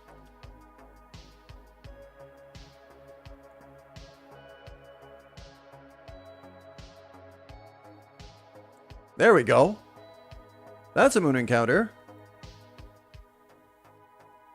For just 100 meters per second of delta V? Yeah. That's good.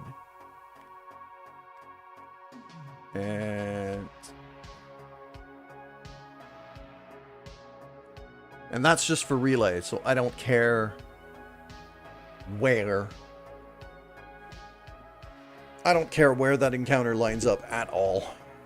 I just need an encounter. And I need to get it below...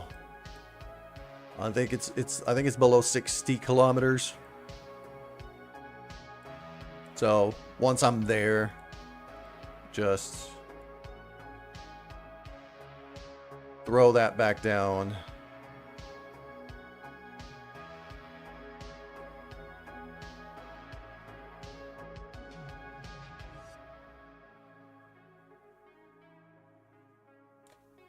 Oh, that's the wrong... that one.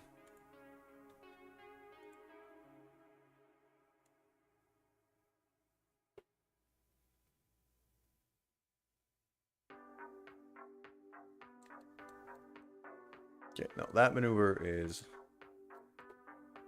Why doesn't it delete the node when I ask it to? There you go.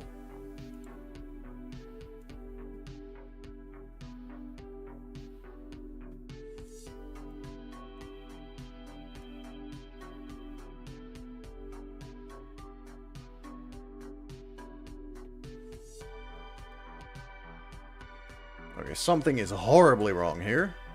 Why does it have like 3 maneuver nodes stacked up there? There you go.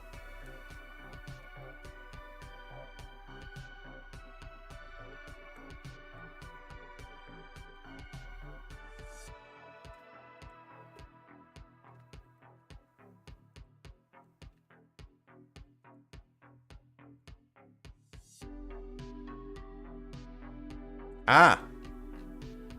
That's because it's Minmus, it's not the moon.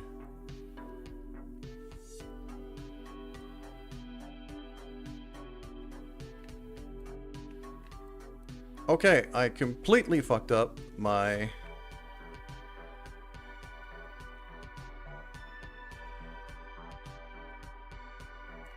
There we go.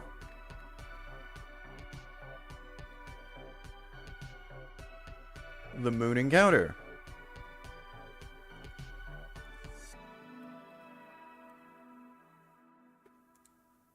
There's where the maneuver has to go. Okay, I was aiming at the wrong...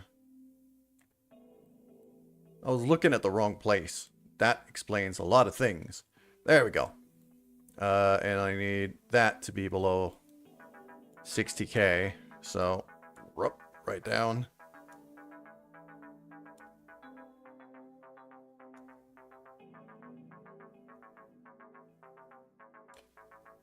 $55. Perfect. Alright, cool. This is about as good as it's gonna get for this. Gonna take a while to get there, but that'll do. Okay, we're about to have ads on the Twitch side. I'm gonna take advantage of this for a bio break, and then we're gonna launch the station core for the moon.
Alright, we are back.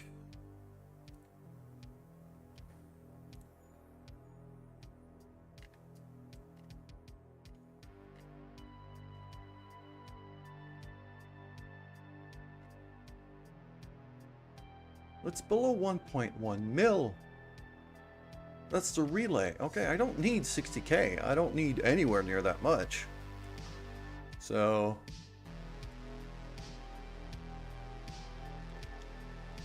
there. Moonberry abscess. That's going to be plenty good enough.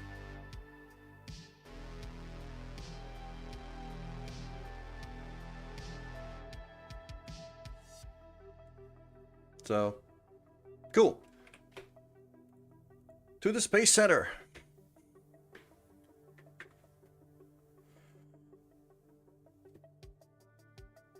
And we're about to have our last launch of the day, the heaviest by quite a lot.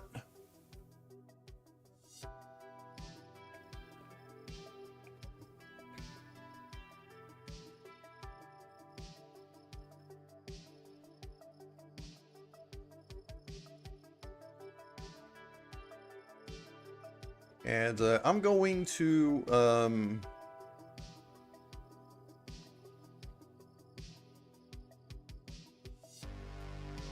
who am I sending out for this? I think I'm going to hire some Kerbinauts here.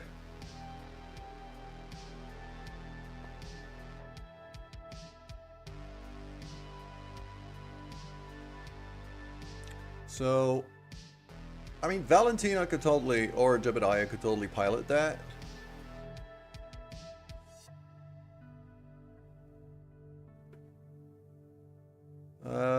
Monarch could be our engineer. Yeah. Okay, John Carl and Monarch are gonna go. That's for sure. It's just, I kind of want to try to keep the original 4 for something bigger than the moon. You know? Billy Bobfort Kerman. What a name. Okay, you're going in. You're driving this thing. You're 100% piloting this thing. I'm giving you the blue vintage suit. Yeah, that'll do.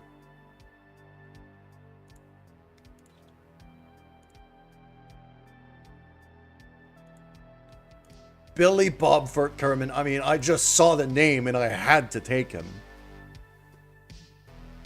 And the other thing is, I need 2 scientists to run the lab. So it's gonna be Gimme. Dannery is particularly stupid, which seems like a bad trait for a scientist.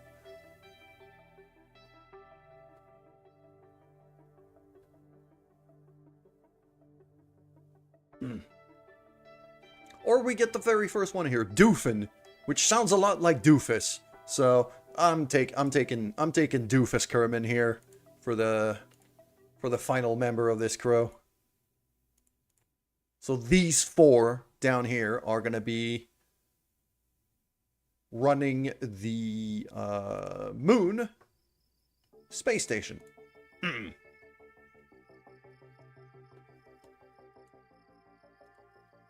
So, Science Corps, you're sitting down. Billy Bobfort, you're piloting this thing. What a name. Ah. And then we have Monner in the Hitchhiker. Billy can't be a pilot. He's level 0. This is fine. I have tools and things to... allow him to still pilot. You know what? I'm actually going to... No, I didn't want to launch. I wanted to edit. I misclicked that. God damn it. Still going to be able to verify that I have the enough control.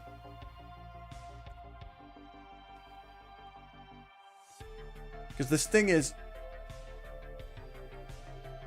road course. Quite simply. if Billy has extra tools, like an avionics cone or something, to be able to pilot this thing, then they're good. And I'm pretty sure I have an avionics cone in that service bay.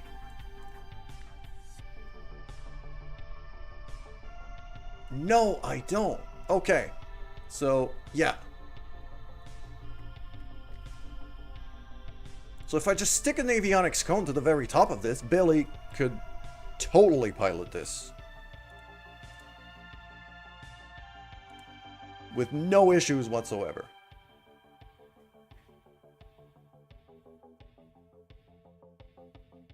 Or even just like a standard old, just a standard probe core. In the pilot, in the friggin', come on, there you go. In that payload bay.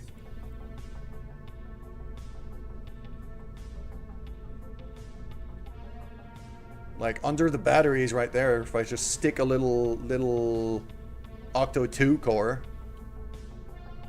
that's more than enough to get me to the moon.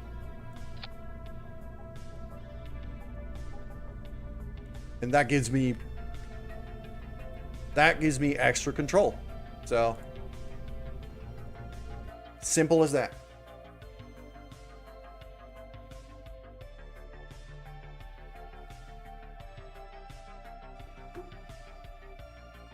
I hope it didn't change up my crew here. I didn't check. I should have.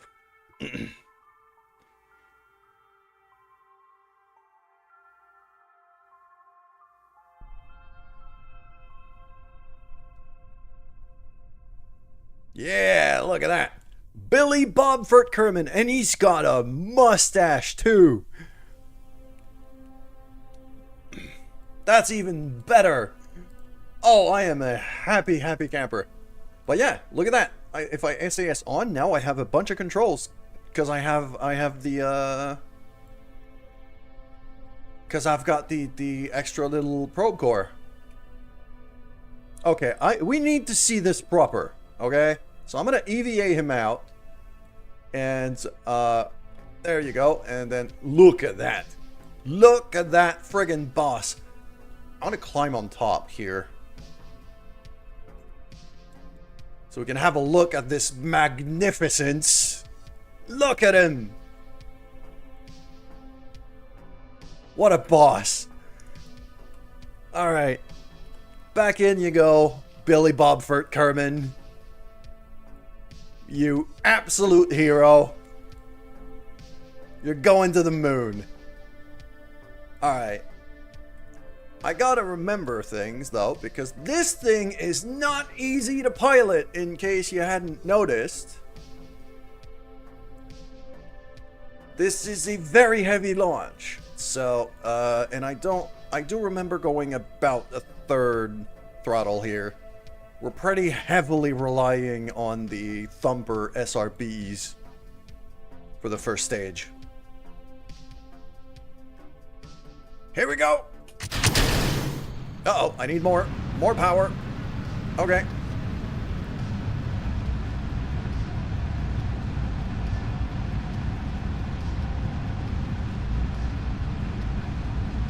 Slight gravity turn here. I'm going to keep it to 5 degrees tops.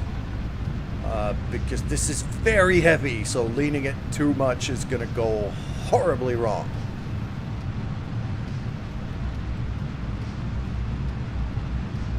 I could ease off a bit on the throttle now that we've taken off.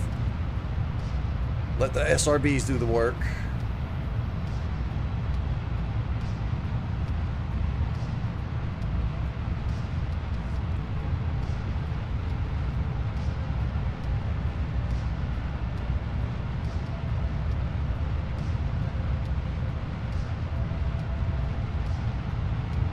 But yeah, just that little extra probe core gives me good bit of control here. I did bump into that SRB. That was a problem, but we're fine. We're fine. Okay.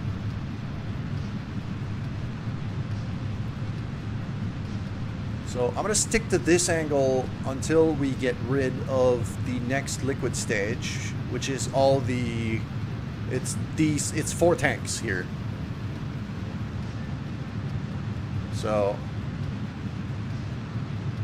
poof, get rid of those. Then we switch to orbit mode and lean quite a bit more, and even, I'm actually gonna do it even more than that. Now we're at an angle where we're at a place where we can afford to really gravity turn this thing.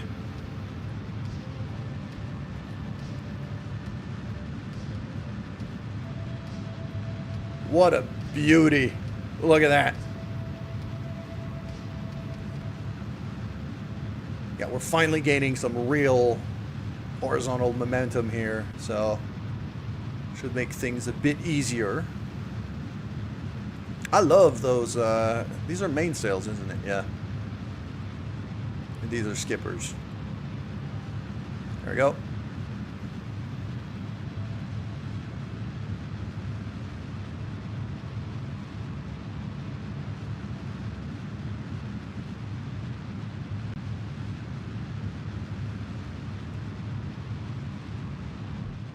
Get rid of those.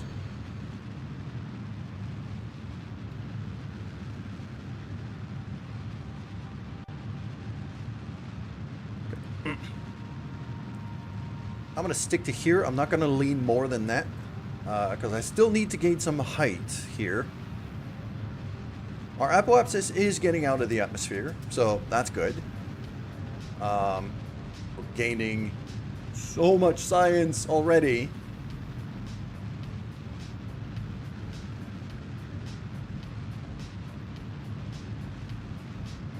I'll give it to 105. 105, there we go. Just maneuver that.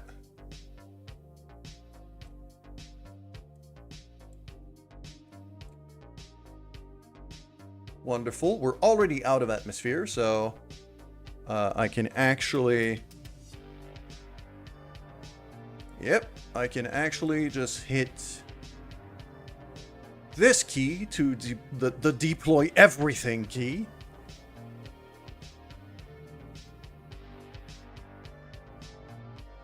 Also, I had not even noticed, like, Billy Bobford also has, like, the full-on military kind of square haircut here, which is hilarious on a Kerbal. So, even more points for him. What a boss.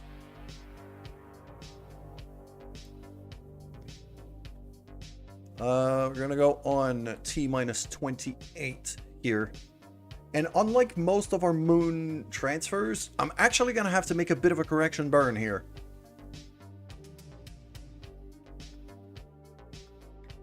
Once we get the encounter, I'm going to have to correct it a bit because we need to fly under the moon's...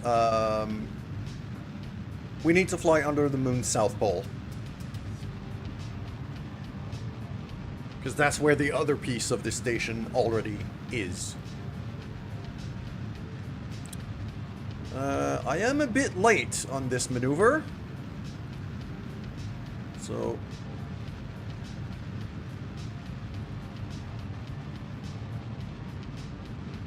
yeah, started burning a bit late, so this...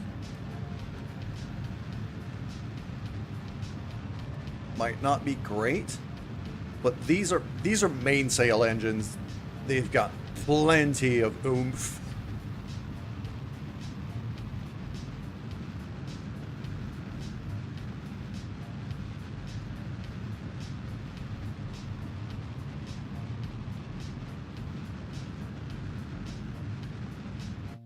When I first started playing this game was back when this was in, like, beta.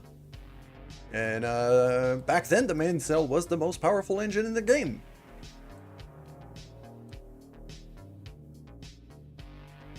So, if we're going for a moon encounter, I'm guessing... actually, near where Apoaps is not a bad place to aim for. It's probably going to be about there-ish.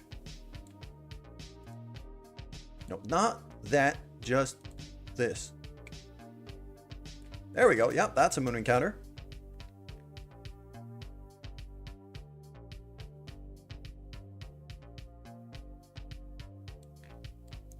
But as you can see, the other piece of the station is down here. So I need to move that to go down. So I'm gonna go about here. Yeah, somewhere around there. And we're gonna burn that way. Quite a lot.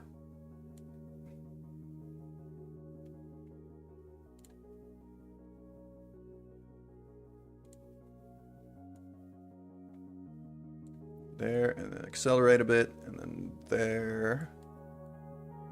Accelerate a bit more. There. Because that thing is at, yeah, it's 2 million meters, so.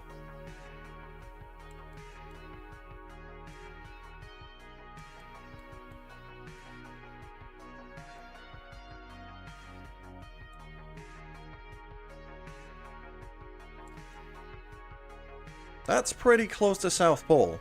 Okay. At 1.5 million. And it's going to cost me less to bring it up to 2 million from here. Okay, that might be a bit much. 2088. Yep, that's as good as I'm gonna get. So that's 275 delta V for the correction burn. And 800 for the Kerbin escape.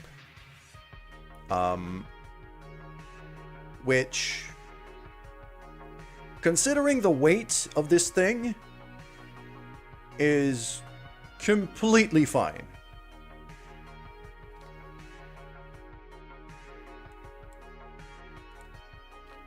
So stage destroyed. Yeah, I don't have stage recovery on that particular launcher.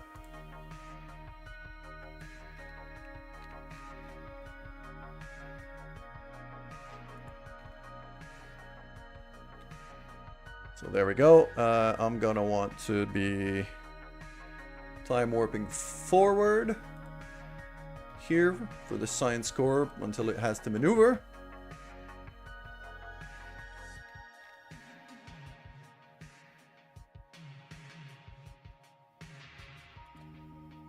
Yep, there we go. And then turn this thing to basically prograde.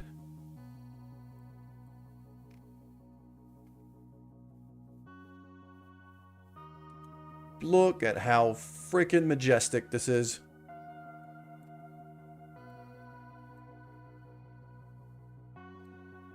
And I did get a decent amount of science data from Kerbin itself. So there might legitimately be an argument to launch one of these things on a polar orbit around Kerbin itself, too.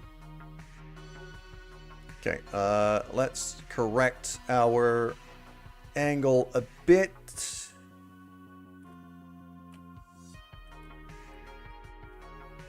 There we go. It's going to be a 38-second burn.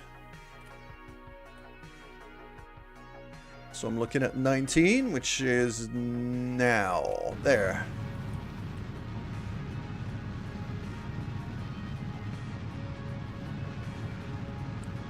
Okay.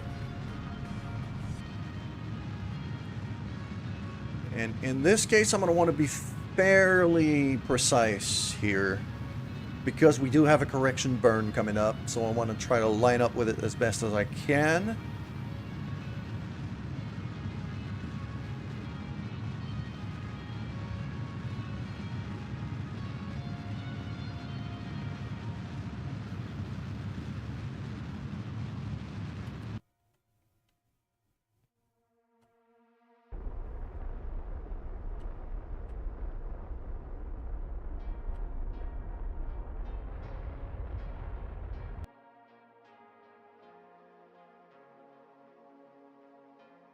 Okay, that kind of worked.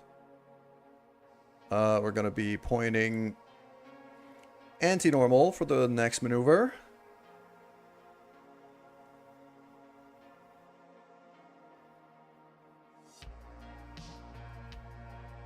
Now we turn this thing all the way here. And while we're at it, I'm going to start throwing some data into the lab. Okay. SAS off because it does have these goddamn rolling inputs. And I'm going to pin the processing lab here just to make sure I don't overload it.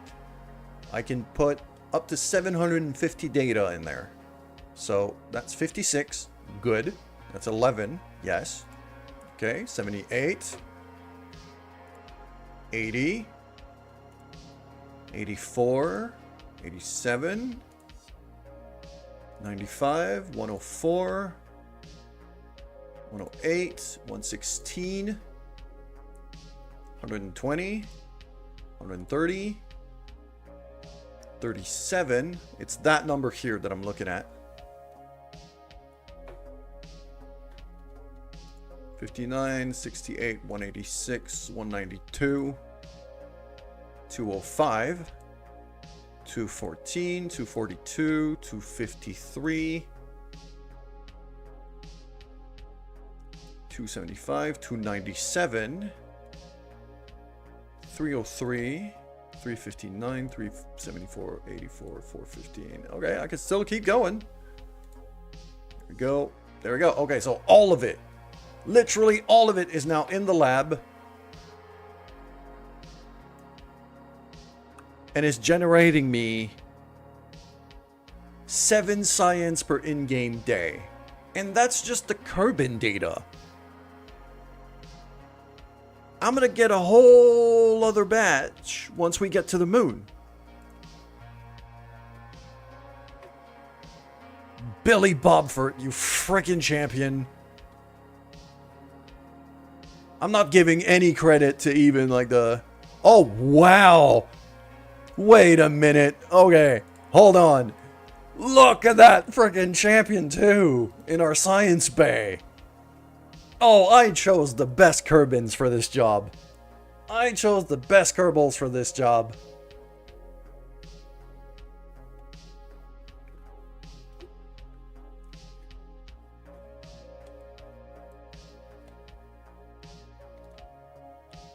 I'm so happy now. Look at him.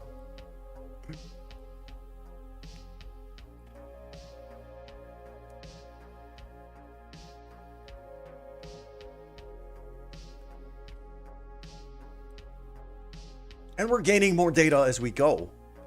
So, I could even, very likely, be able to throw even more into the lab right now. I still have enough room for about 200 pieces of, 200 units of data. So, if I go review stored. There we go, 28, 9, 84 data. Oh, that one is, oh, that's the magnometer stuff. Okay. Yeah, these are extremely valuable.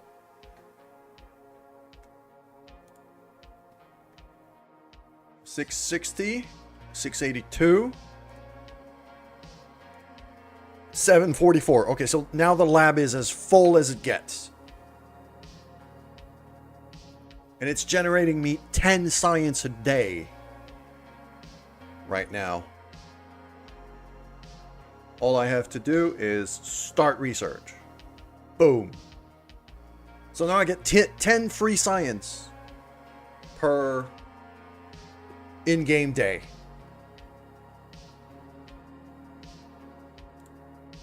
Just from that lab doing work. And just from that mustachioed champion being the frickin' champion that he is. Look at him! Alright. The other thing I want to do, because I know it triggered also like the material science and the mystery goos and things. I do have an engineer. So, yeah. Modder, what you're going to do is you're going to climb down here. And you're going to go reset these things. I'm pretty sure you could do it from the ladder if you just stay there.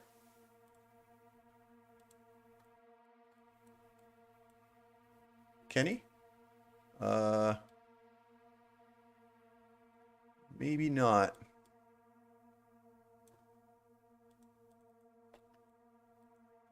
Oh, he didn't... I don't think he needs to reset them. I'm not seeing any need to reset them. Okay, cool. Just get back in your, hitchhiker container. Right here. Boom. Back in you go. We got our burn in 22 in-game minutes, so I'm gonna line up for that right away. And then we're gonna time warp. Just like that. And I'm actually doing this with SAS off for a reason. It's because, I don't know why,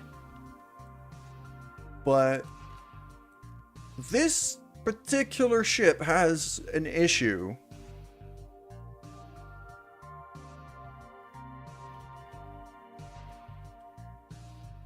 It might be that the reaction wheels are too strong. But if I take out the maneuver node, look at that. Look at that over here. It's giving roll inputs. I'm not touching, my hands are off the keyboard right now. But it's pitch correcting, it's roll correcting for no reason when nothing is moving.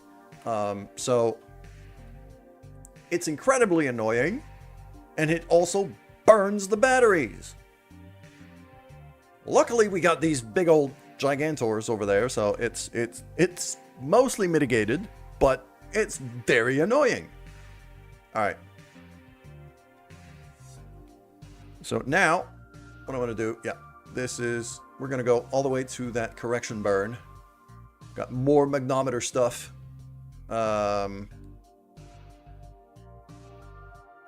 Which is very, very valuable science data.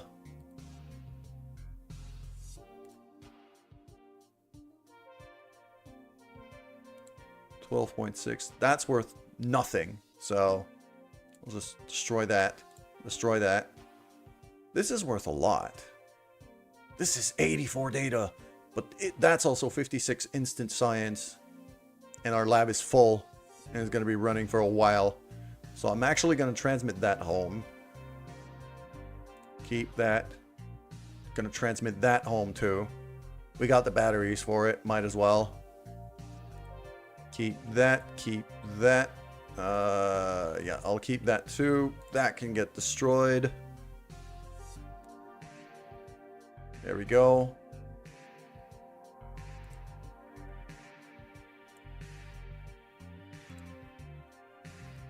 So that's like 200 science already. We just transferred home.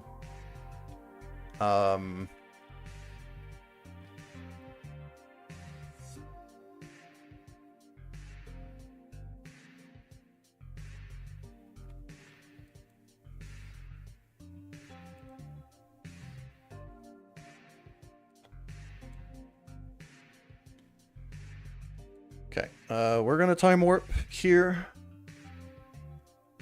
For that particular maneuver, yeah, we're getting even more data in. Love that. I love that auto experiment mod.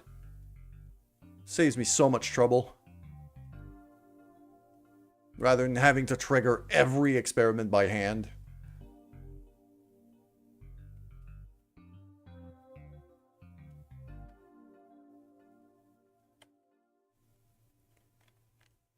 So,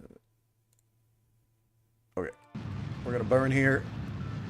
And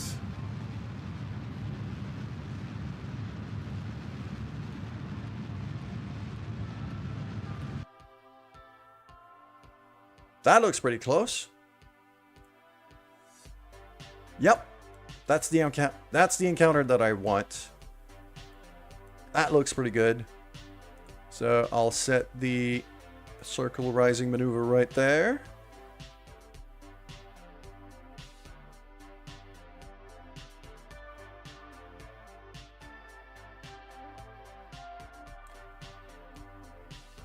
Yeah, that looks about right.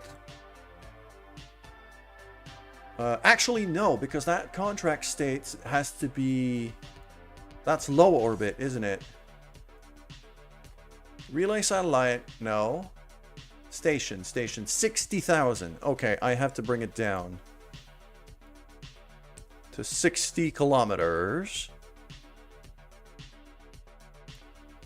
That's too low. That's like 30.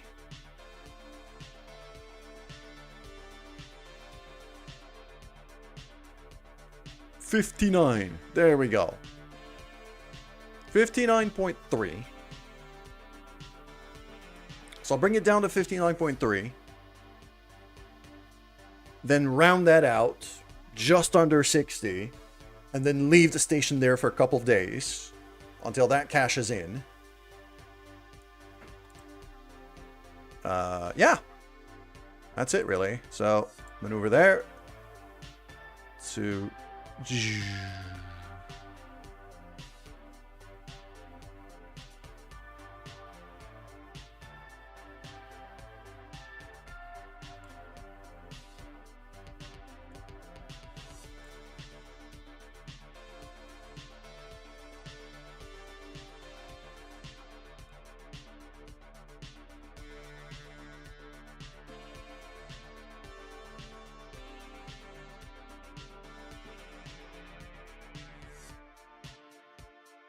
Periap says 53. Apoap says 59. So I could even just give it a bit of slack here.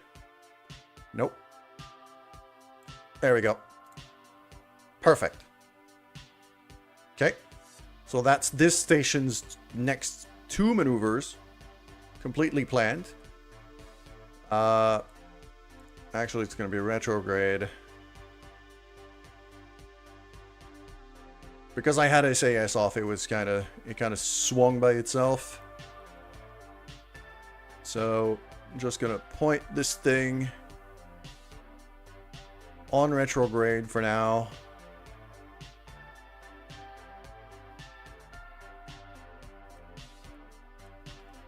SAS off, make sure that it's stable. Nothing's moving, so I'm gonna leave it like that. I'm gonna drop a save.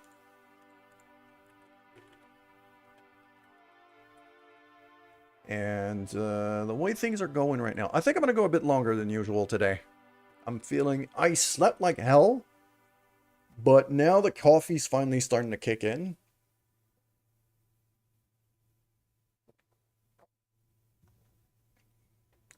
And I'd really like to get one docking maneuver done, specifically around Minmus. So...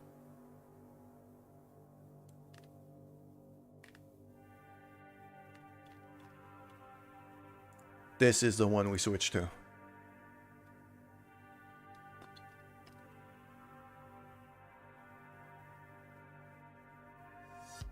Okay. So it's the same... it's literally the same structure. Because I reused it. I want to take a look at the lab right now. Yeah, lab is basically full. Generating 9 science a day. So bit less optimized than the one I had before, but I've got plenty of data to choose from. Can still house 15 data, so it's not going to be that. That's exactly 15 data. Blam. Oh, it's okay. It's yeah. It's actually 14 data that I can have. So 22, 68, 22, 38, another 22. That's 16. That's a bit too much.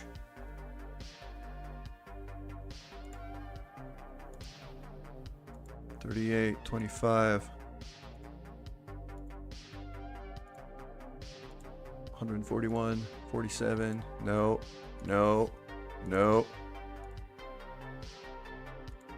Like, I need a number that's, what, below 100 here. Okay, I don't have anything. I don't have any experiment that can fit those requirements. Now I regret Not having Seabury as the engineer for the other station. That way the moon station would have been like full mustache all over. I might have like, once I have a bit of a better setup here, I might have I could have a ship maybe just kind of ferrying people around. Because now that I have this, if there's any contracts that I can get for, let's say, tourism, bringing people to the orbit of the moon, bringing people to the orbit of Minmus, I could just launch something super simple, like a frickin' lander can with a couple rockets and a docking port.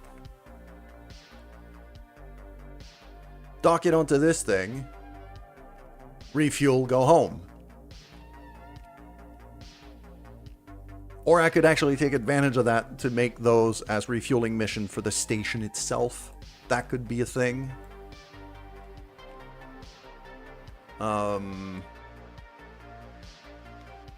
Yeah, that could definitely be a thing. So, that's another option. Okay. So, now... There we go. I have to wait 1 day, 2 hours, and 49 minutes. So what I'm going to do... And actually, I have... okay, Monarch doesn't need an alarm here, because... And that's the moon core. That's the moon science core. Okay. But what I'm going to do for this particular ship, I'm actually going to create an alarm here. Let's say 1 day, 3 hours. No, come on. There. Create. Thank you. Manual time alarm. Contract cash in. Minmus. Minmus Space Station. 1 day, 3 hours, 0 minutes. I will link it to this vessel.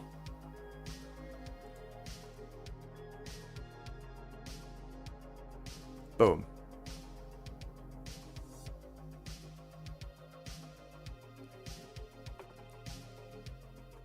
So we'll switch back to this. Time warp the 3 hours for that exact maneuver.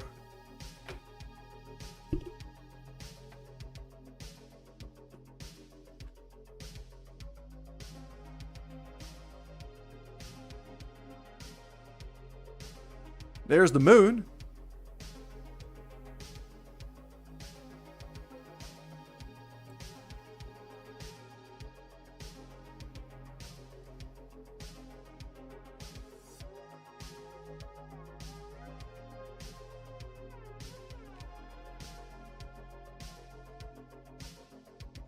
I don't really care about the SOI. I do care about the maneuver node. There we go. Get a bunch of science again. There we go. Wonderful. SAS on. Retrograde. Let's turn this thing. Just in transit. From Kerbin to the moon. This thing just gave me 6 free science. So really, now that I have that lab and the other one around Minmus, the issue is not going to be science. The issue is going to be money. Which is why I'm trying to cash in this contract.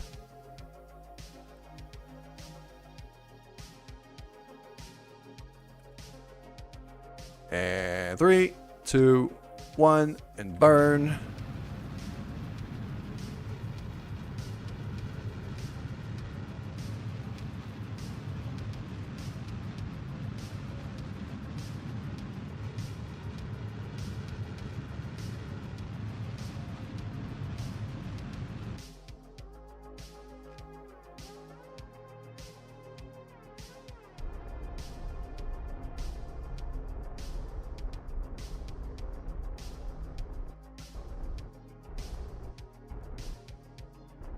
There we go. America. Good morning, my dude. I'm doing quite good.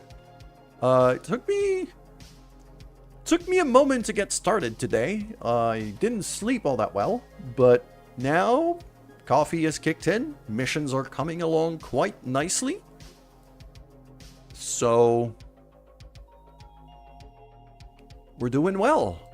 We're about to make a lot of money for putting on a station around the moon. I should rename this, actually.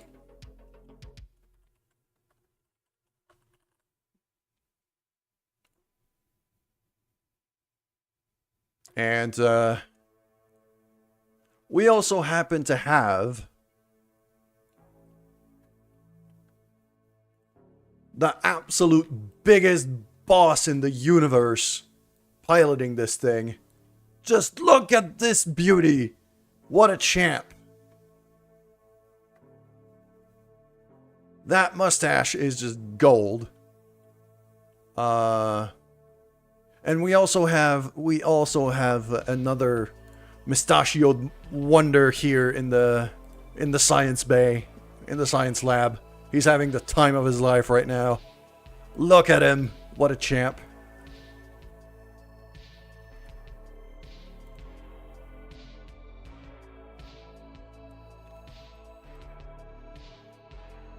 Yeah, this is coming along quite nicely here.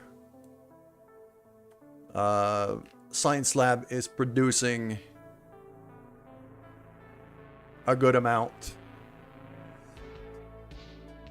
So now we're going to want to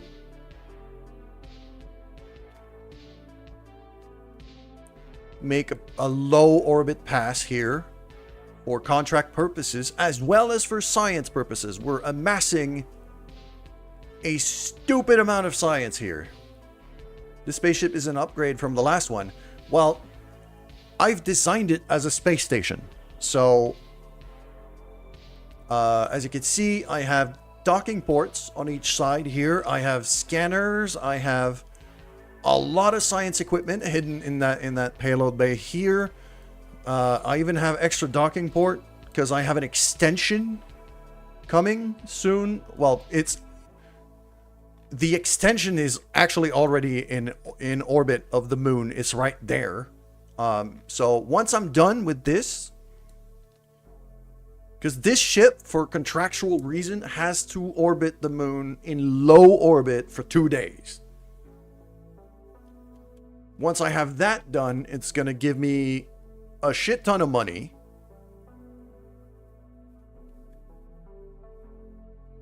And once I have that money, I'm going to boost the station back up to high orbit and then dock these two pieces together. That's the first plan. I have kind of the same thing going on around Minmus right now. Except I have more pieces of that station currently flying around there.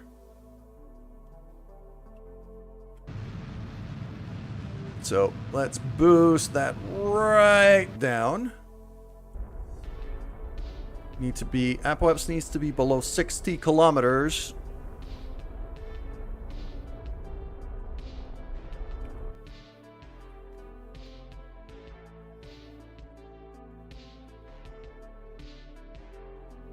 We're not exactly... Okay.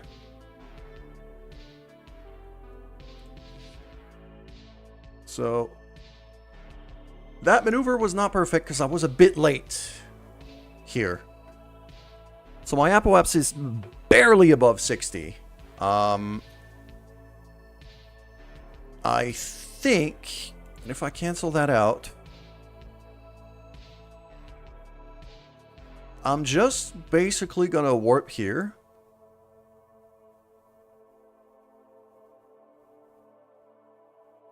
And meanwhile, look at that. It's gathering science like crazy. Which is exactly what I was hoping for. No, retro. Stay on retrograde. We're just gonna lower that. I need that to be below 60. So just barely, just a touch. There. 59. As you can see here, right there, that's the contract. It now needs 1 day and 6 hours in that exact orbit. I just leave it there, and then the contract pays off and it's going to make me money.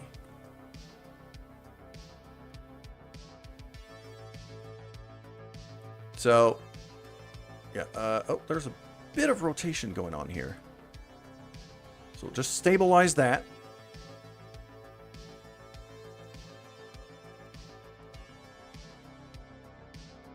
And the other thing is I now have this lab here that's full of data. I've already loaded it up.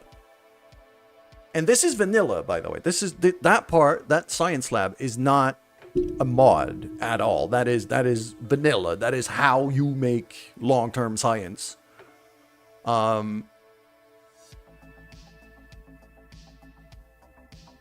And now this thing is just generating me 10 free science per day as long as I keep it loaded with data, which I have a ton of.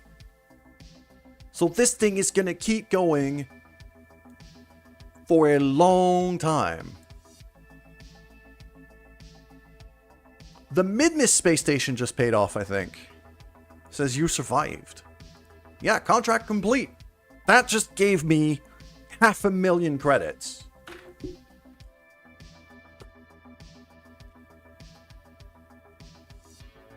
And if I just leave this station here to do the same thing, it's going to cash in that one too. So, and that's another 500,000. Quite a lot of credits. We're going to go back to the Space Center. I think that 500,000 is going to be enough for us to upgrade our R&D building. Might not be. I might need both the station missions. But I might also be able to start taking other missions to make more money. I might be able to start selling science, because now I'm generating so much of it. I don't have enough yet.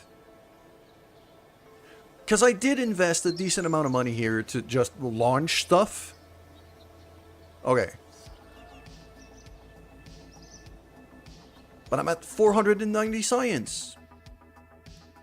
So I could start unlocking stuff.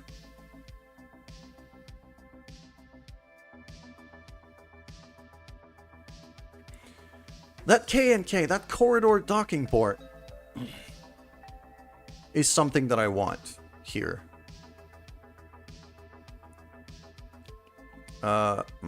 Spontaneous combustion, clampotron, corridor dock. Can be connected, standard K&K docking port. Fits on all corridors. Because a space base is definitely in the works. And then this K&K nuclear reactor. These are like the giant engines. But I need 550 science. And I need to upgrade, like, the last 2 tiers here. I need to upgrade the building before I do that. And that costs 1.6 million credits. That's the plain stuff. The plain stuff is kind of secondary. More kind of last priority for me right now. Heavy landing is meh. Advanced motors is going to be... Advanced motors is what I'm really aiming for here.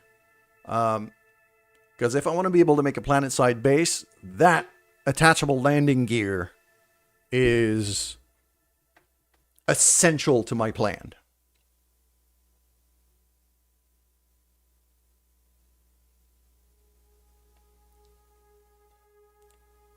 And other than that, I'm also going to want to unlock composites because of this here. It's the Crossway. That's basically the planet-side base docking hub. So I'm going to unlock this right away. Because that's going to allow me to start designing a base for next stream. Because I attempted to start designing it already, but because I didn't have that, I didn't have enough science to unlock this part, and I didn't have enough money to unlock this, which the money issue is going to be solved very soon.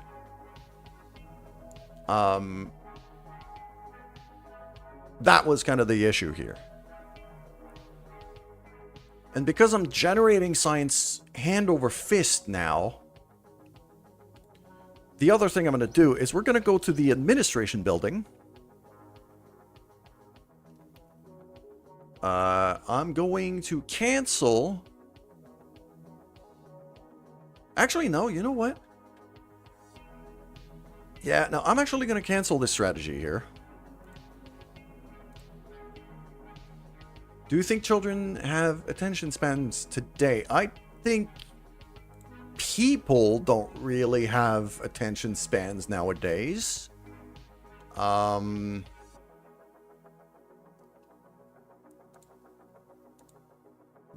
That patents licensing is...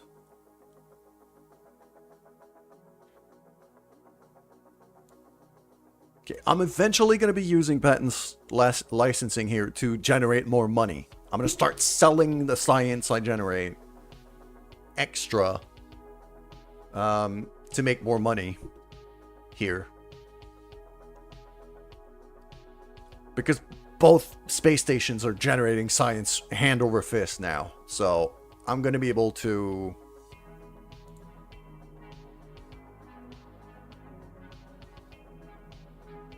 make quite a bit here. This initiative here, I might be able to throw in extra science. So milestone gains and fieldwork gains more, but I earn less from contract gains, and I don't tend to earn a lot on contract gains, so I'm okay with spending a decent amount here. I think I'm going to go 15%. Because milestone gains here are going to give me a lot of money. Yeah, I'm going to spend that right now. Boom.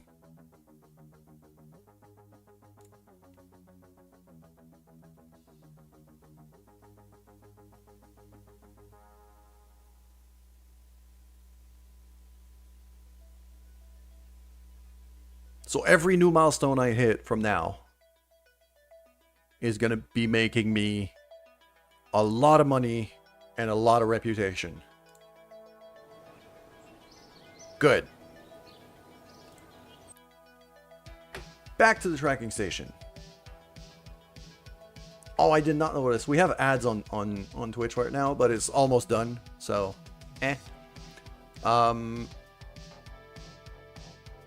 And we also have... Yeah, that thing is just orbiting there, chilling. Cool. That one just tells me relay satellite around the moon. So, cool. And I have that particular ship for that. It's currently on its way to Minmus, because I didn't plan to make that a moon relay, but I misread the contract. So, I'm actually going to maneuver right as we escape Minmus to catch the moon over there. So the moon's going to go all the way around here, and we're going to catch it over there.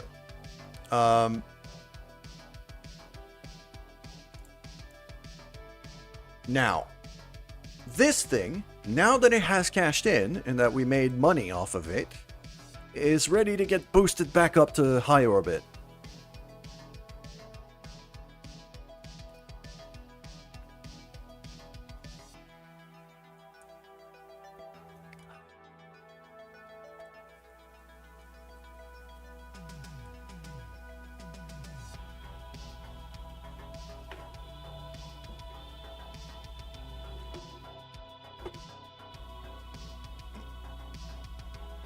There we go.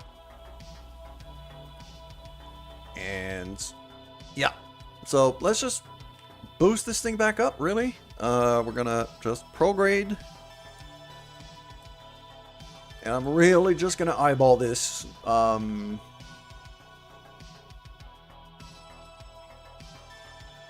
Should probably do it on Apple apps. So let's just, I'm gonna time warp to here. 26 minutes.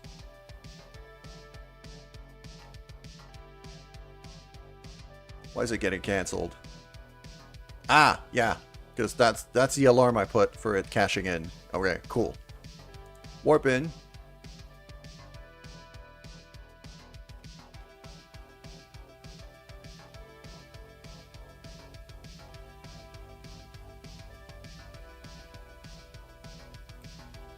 And now that it's been here for a few days, that lab has been working. Yeah, it's 47 science in there.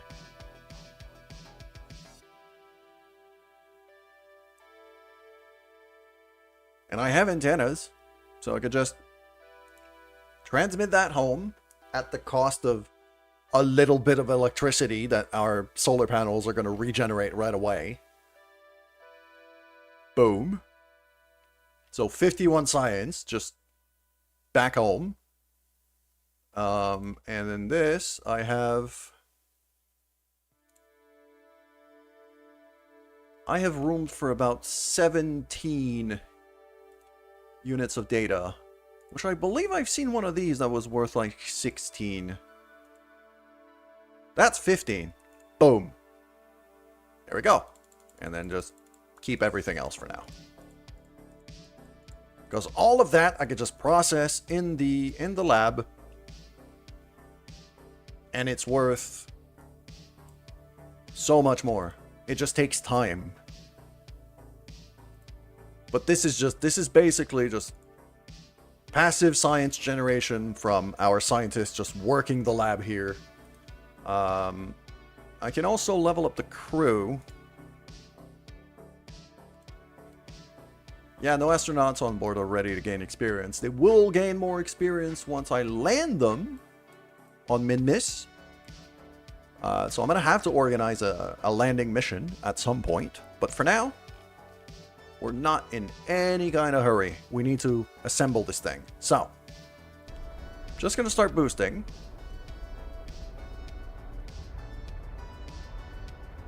Keep an eye on our... Whoa, I went way too fast. Okay. Yeah. I hit Z when I wanted to hit X on my keyboard, so it went to max throttle instead of 0. We got plenty of time to fix this. I'm not even remotely stressed out. We got fuel for days. We're good. Just gotta line that up back to retrograde here. And slow burn here. We're gonna do very, very, very just feathering the throttle. And I want to settle down at about 2 million flat here. So 199T. That's good enough. Because once I boost up from that, that's still going to raise a bit. So, see, 1995. And then it's going to be 2 mil.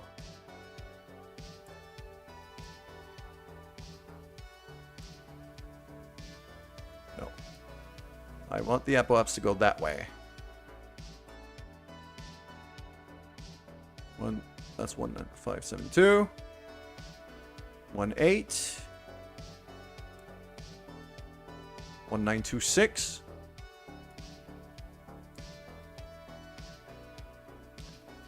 $1,970 by 2 million. Yeah, that's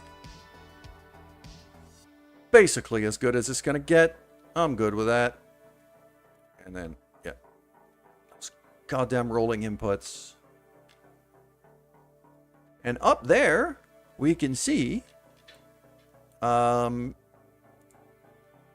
That's a bunch of debris. We've got a flag because we landed on the North Pole of Minmus a while ago. That's where the rescue mission went. We had some people stranded there before. Now what it has, there's like just a fuel tank hanging down there, as well as a flag. So these two markers are just showing that.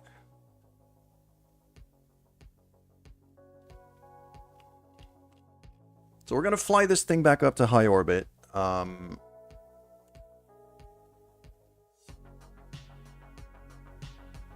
got to keep an eye on the relay probe here as well. Relay probe is in 5 days, so I got a bit of time.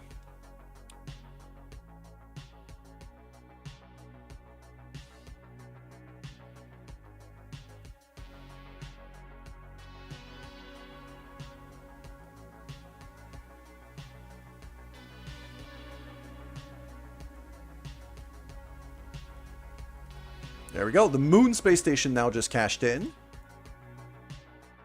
That gave me $250,000. I thought it was going to be half, but eh.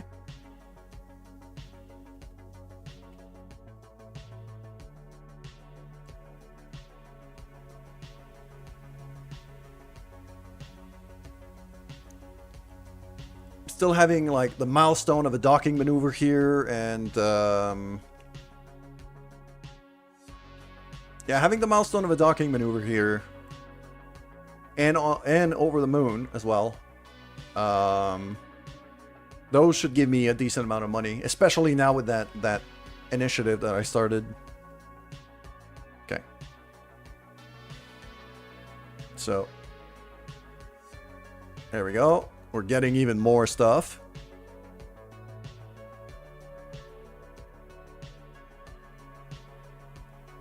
And it's telling me it's a burn time of half a second. So we're really gonna be feathering the throttle here, just barely,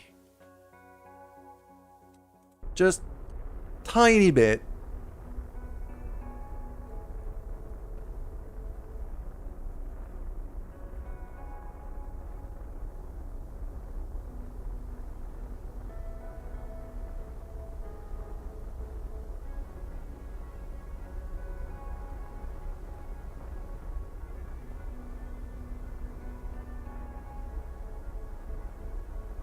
Because it matters more that I am accurate here.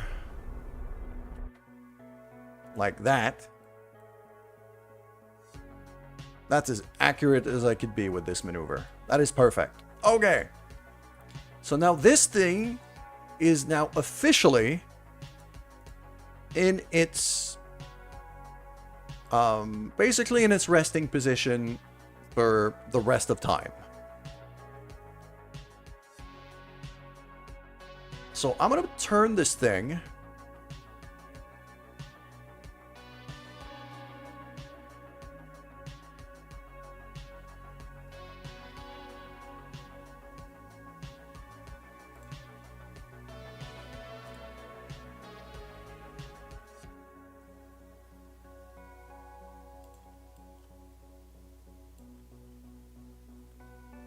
Okay, like that. SCS off for now.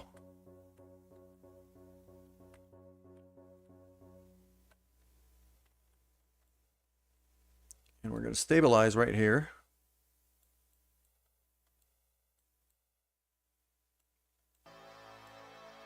And I'm also going to have some slight corrections just here.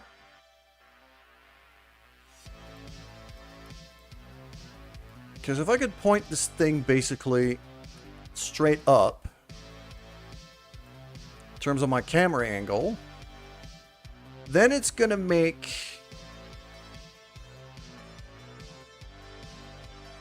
docking a lot easier.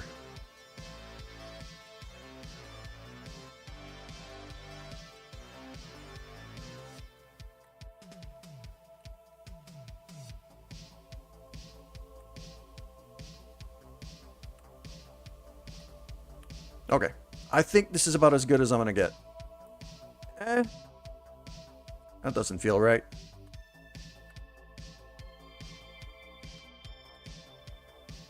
There. Right there. Just like that. Cool. And now what I'm going to do is we're going to start looking at who we have here in orbit and start looking at lining up these orbits and planning docking maneuvers. So right now, what's going on is that the station core is actually on a lower orbit than all of these pieces, which means it's gonna go around faster. So technically, the first thing it's going to catch up to is this guy. So we're gonna switch over to him and start planning how we're going to dock this thing.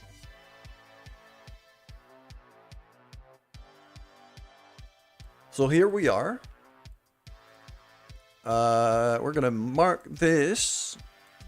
Oh, are we out? Are we out of power? No, we're not. Okay. Why is it not letting me select? I want to target this. Okay, there we go. Set as target. First things first. Our orbits are kind of wonky, so I'm gonna want to line this. I'm gonna want to line this up. So I'm gonna put a maneuver right here on the ascending node, because the ascending node is where the exact point where they cross. And then quite simply, we're going to boost that way until they're lined up. See? 0.3 degrees. So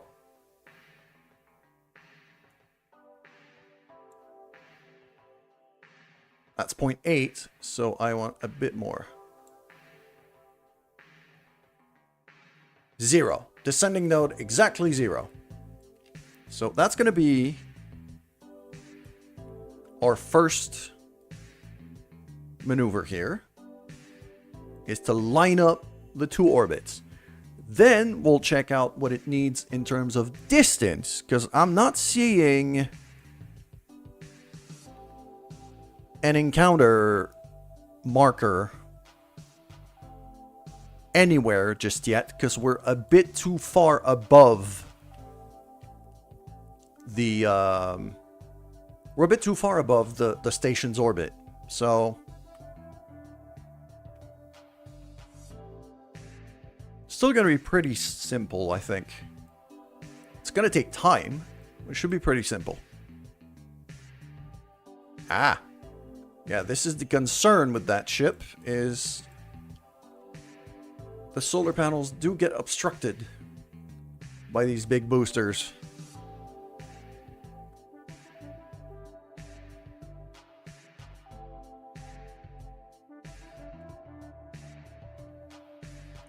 I'm kind of slowly spinning it here until the solar panels catch something.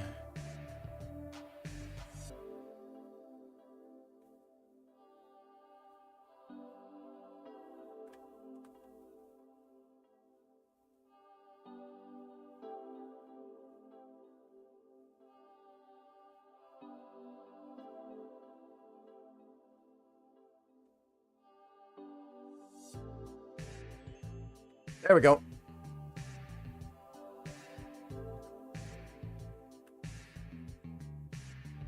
Now batteries are recharging. Just quick save. And we time warp all the way to that maneuver.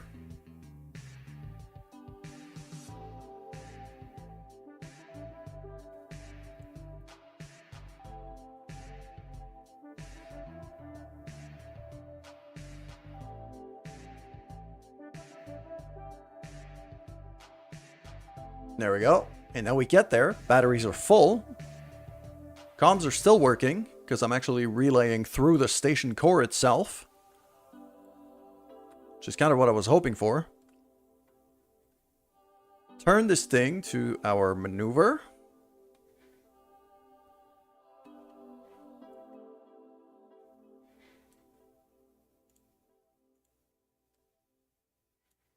Lights on.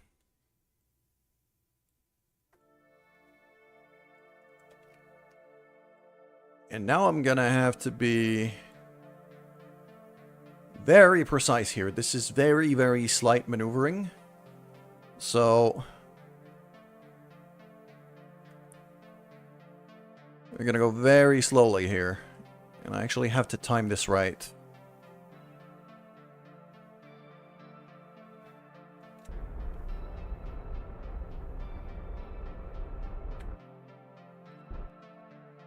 There. Descending node, 0 degrees. That means now those two circles are perfectly lined up. Which is exactly what I want. Now the other thing I'm going to do is I'm going to stick this thing on retrograde because we're a fair bit above. We're on a fair bit higher orbit than the station core itself. And I want to get that a bit closer to at least get an encounter point of reference.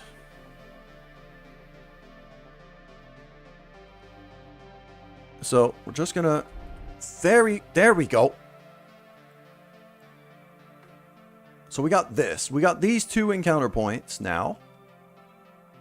Docking maneuver is very likely going to be on the southern pole, just because the orbits are a lot closer. So we're going to have less separation. Now it's really just going to be a matter of waiting. So I'm going to drop a save right here.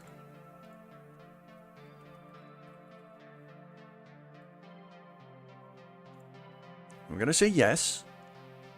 And again,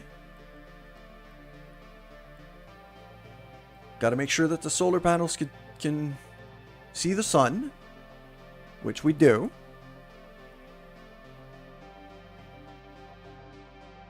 And I'm also going to take off SAS here because that launcher is a bit wonky. So I got to be careful about it.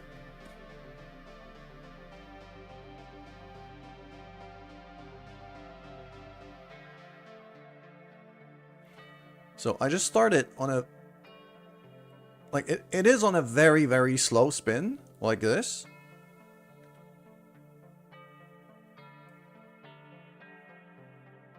Which means that the vast majority of the time, one of these solar panels is gonna see something. And I have SAS off, so this thing is actually more stable with SAS off when it's not boosting. So this is what I'm taking advantage of.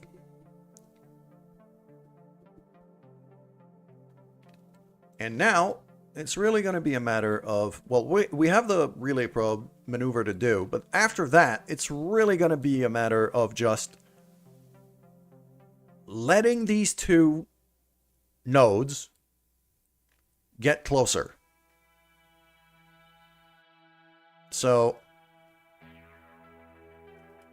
what's going to happen is this orange node is going to go around and around and around and get closer to this.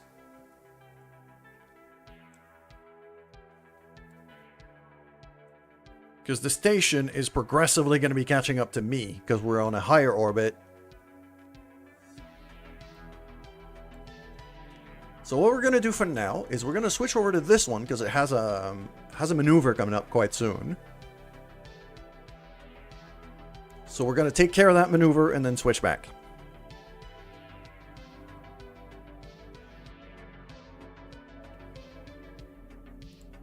So just time warp.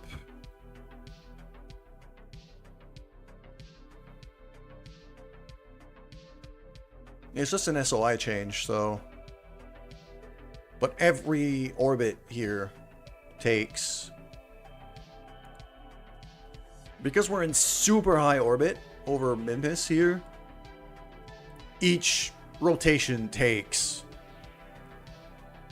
several in-game days. So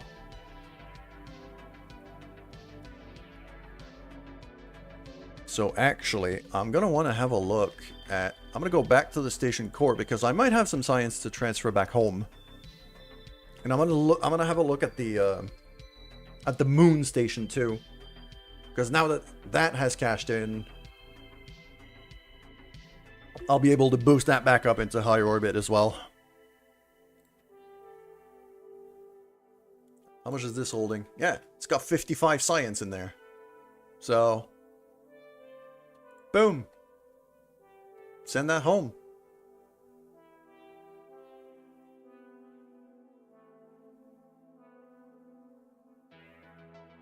And because I have that that initiative that I started back home in the Space Center,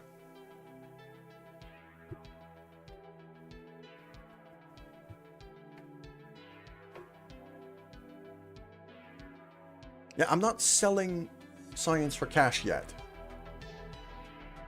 But this is paying off quite big because this counts as field work. It's not contract rewards. So I'm actually gaining more, quite a lot more science from this. So there we go. I could switch over to this one for now.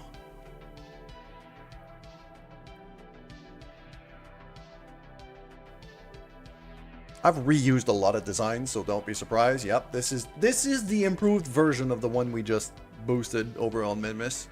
This one just has better solar panels. That's the only difference. And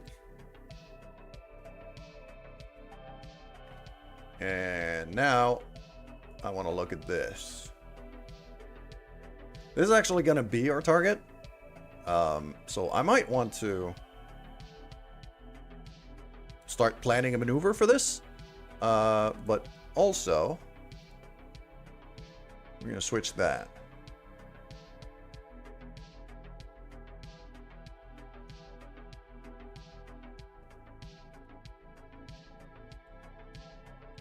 Beautiful station core. 71 science in there. Send that home.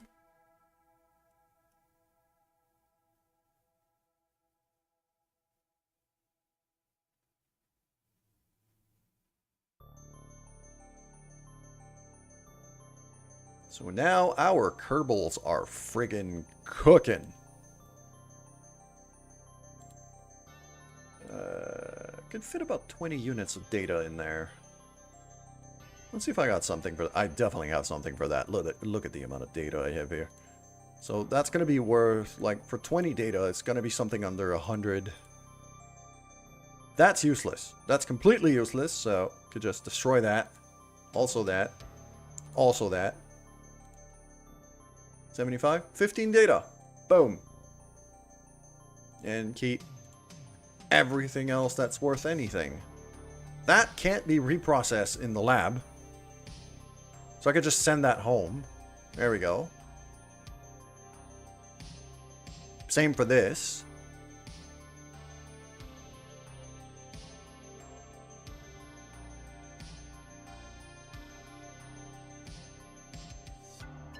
Although I might keep this. No, you know what? I'll keep it for now. I might be able to transfer some of that science to another ship that eventually will go on.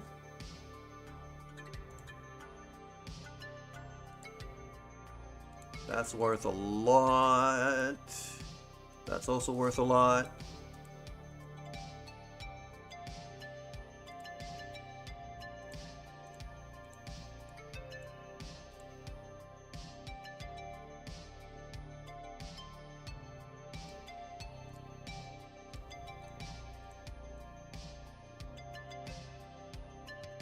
Okay, most of those experiments are actually worth something, so that's gonna pay off big time. All right, let's boost this thing back up to high orbit. So, same thing as before. Just feathering the throttle.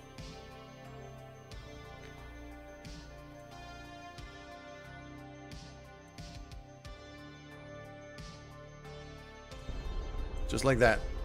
I'm going 1% throttle right now. So could go a bit more. I'm at about 5% now.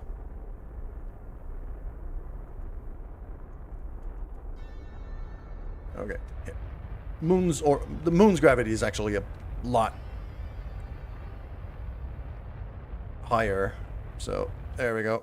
Now I can feather.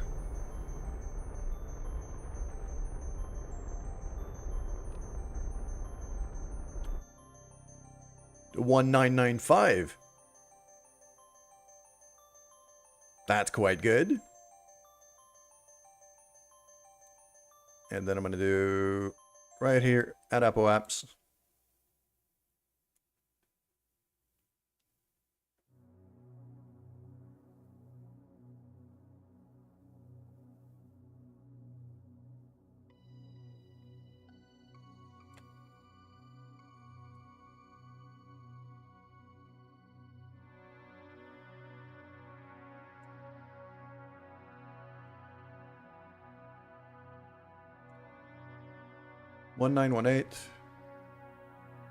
Okay. Kind of want to shift that a bit.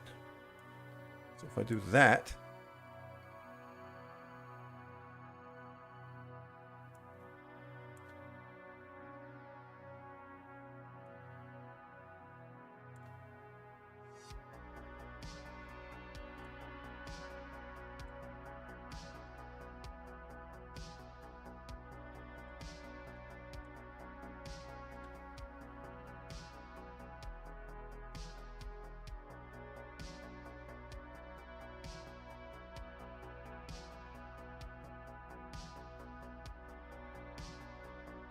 Okay, yeah. This is quite close. So, this is quite close. That should be good enough for our current purposes.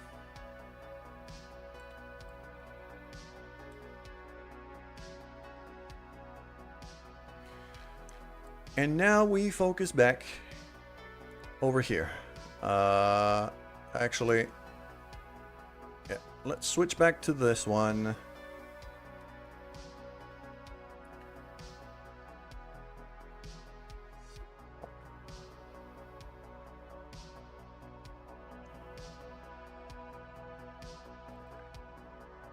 And the one I'm really looking at here is this guy.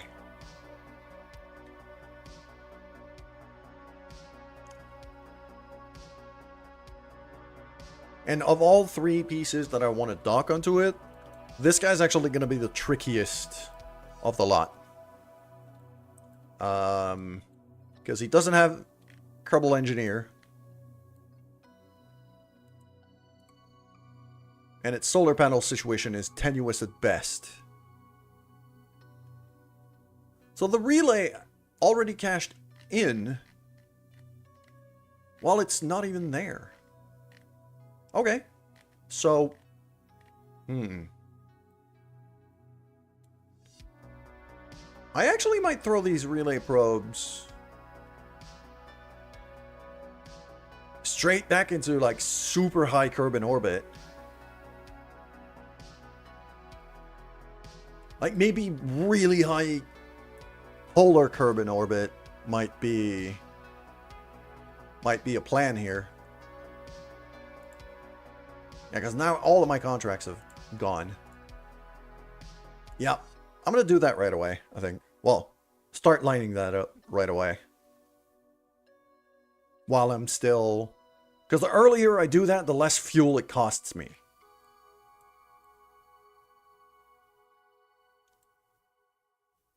So that maneuver is going to get heavily changed. Actually going to accelerate that and that maneuver over there is going to get deleted. Okay. And my target now is nothing. So I just want to kind of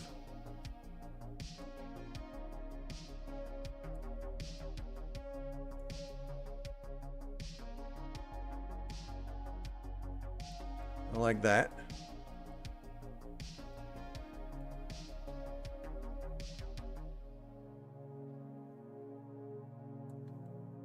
Angle that.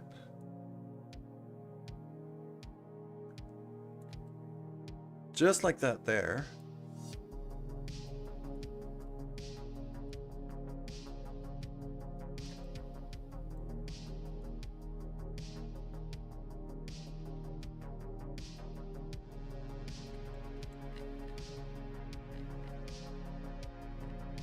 Yeah, something huge orbit here.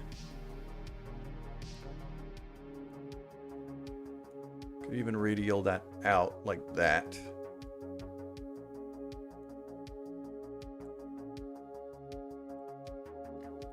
It's 41. So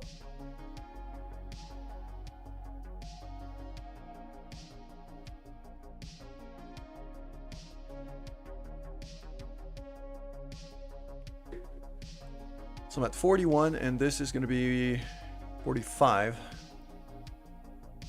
But the problem is I don't want it to be that high just yet. So I'm actually going to go to like 24-ish, 25.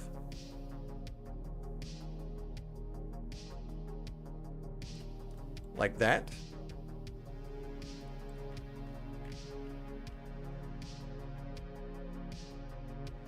And once that maneuver is done, as soon as that first maneuver is done, I'm going to release the first probe.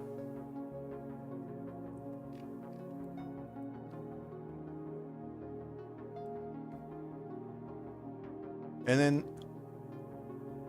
once it's over here, that first probe, I'm actually going to boost down. Or I could release the first probe and boost it up, but I'd rather like avoid Minmus encounters and avoid moon encounters for these probes. Like I want them to stay in high Kerbin. So 24 looks like a pretty good spot right between Minmus and the moon, where they're not going to get in the way of anything and are going to give us reliable communications.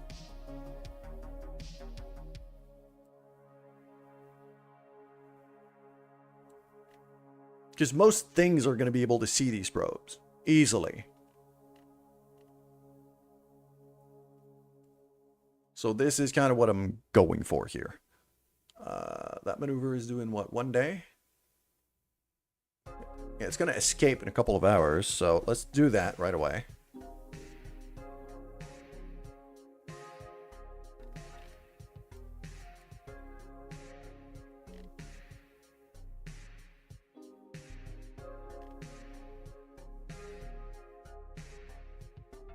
Okay, I'm going to delete and close, and then still going to do this. There we go. That's the sphere change right there. Now Minmus is just kind of running away from us. Ah! The moon space station is due to maneuver right now. Okay. I don't know why it didn't stop. It should have, but it didn't. Good thing I checked.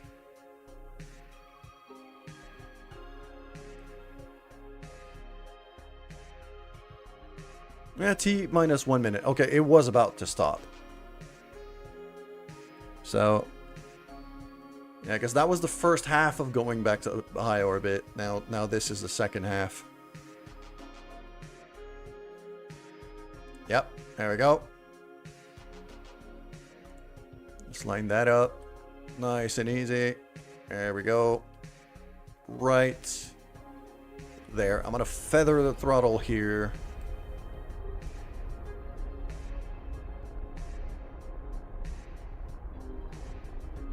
Okay.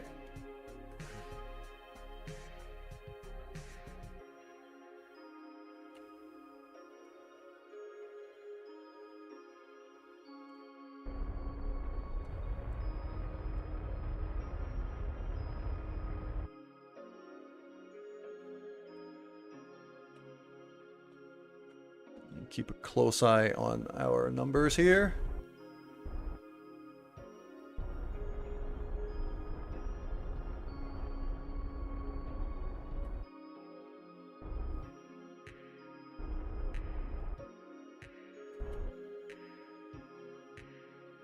Yeah, perfect. So this station is now on its it is now on its home orbit. It's not gonna move from here anymore. Unless something goes horribly wrong. And I'm just gonna turn this thing around.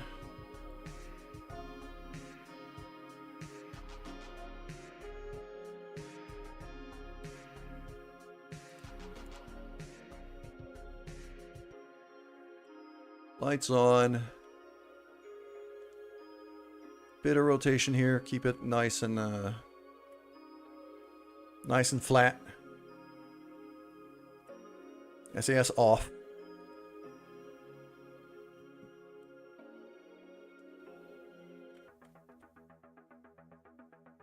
So the solar panels see the sun quite well. These docking ports are now basically exactly north and south.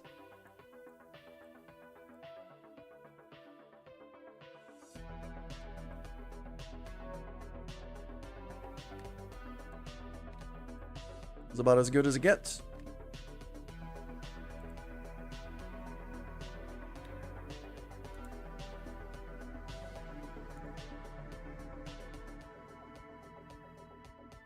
I'm going to set these reaction wheels to pilot only.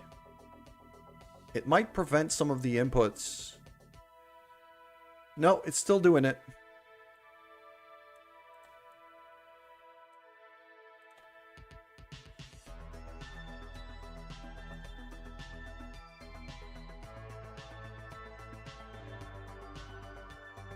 I think that Billy Bobfort is not he's trying to overcorrect pretty constantly with this. But now, if we look at this, we can perform an orbital survey. Oh, I'm a bit too low. Wait, where's the moon? It's above us.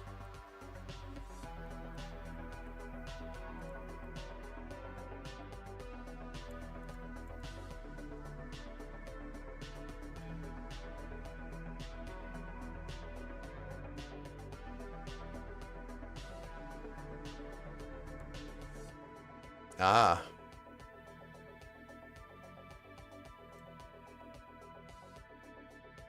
Okay, so I need to get this thing in lower orbit to be able to perform proper orbital surveys. Okay. We need to be under a million. Knowing that, we're gonna fix that right away. Because I need to be able to do...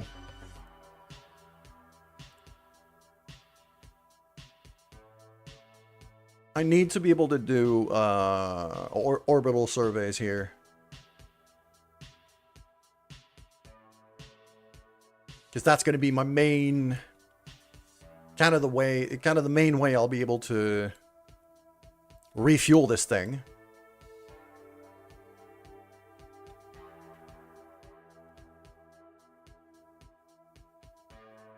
So very slowly, bring the periapsis down.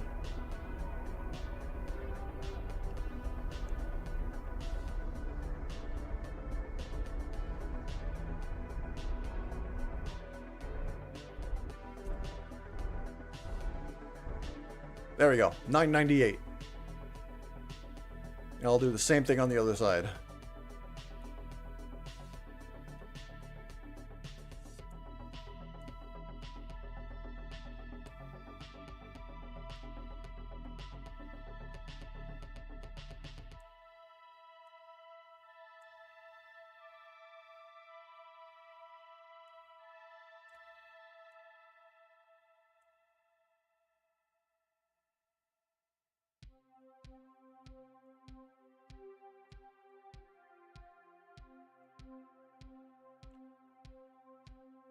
Okay, that puts it at 998 by 994. About as perfect as I can make it. Okay.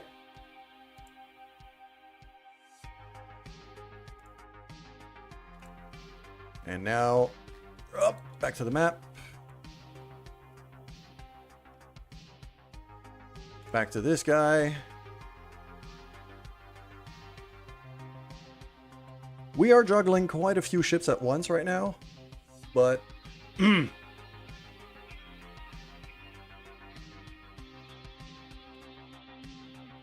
me that kind of makes it interesting.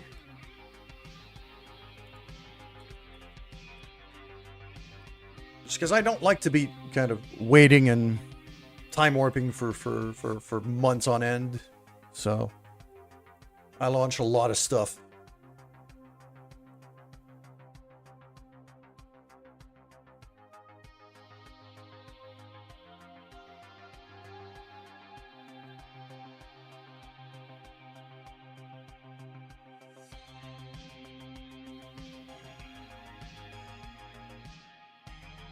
Zero. There we go. There's a maneuver. That means the Minmus station is also going to have to go down to 1,000,000 meters rather than 2 million where it is right now.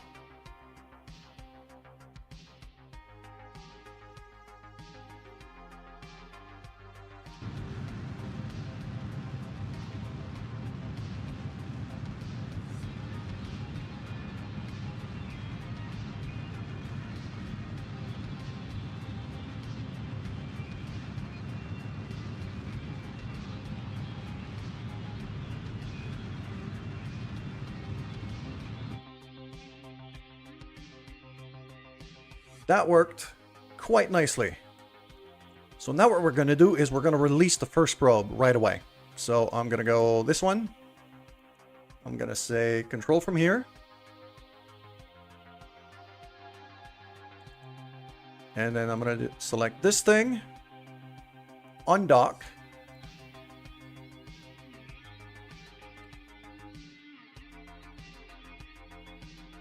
And now it's following this.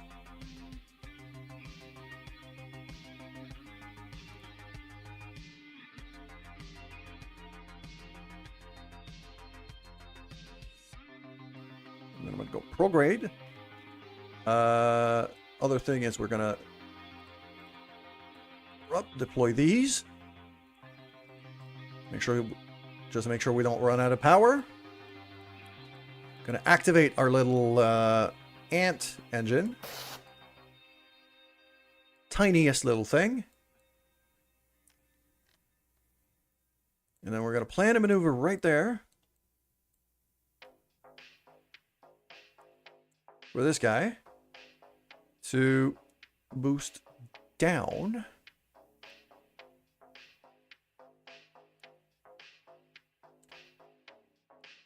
To about here. Yeah, 26 by 25.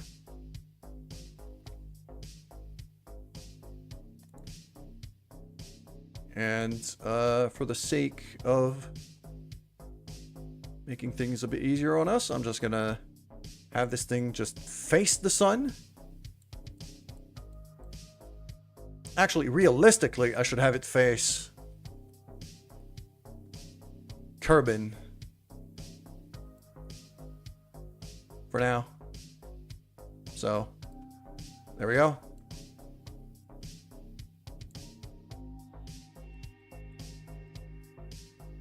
It's not seeing as much sun as it should, so I'll just have it face the sun for now.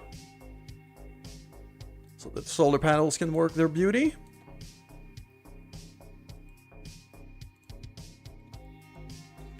And now this thing is just going to be a fantastic little relay. I'm actually going to rename it right now.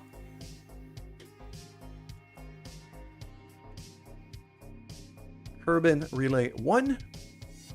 Mark it down as a relay. Boom.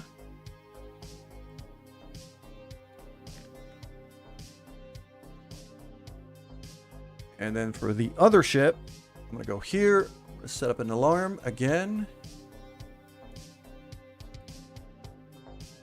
Create an alarm. We're just about apoapsis.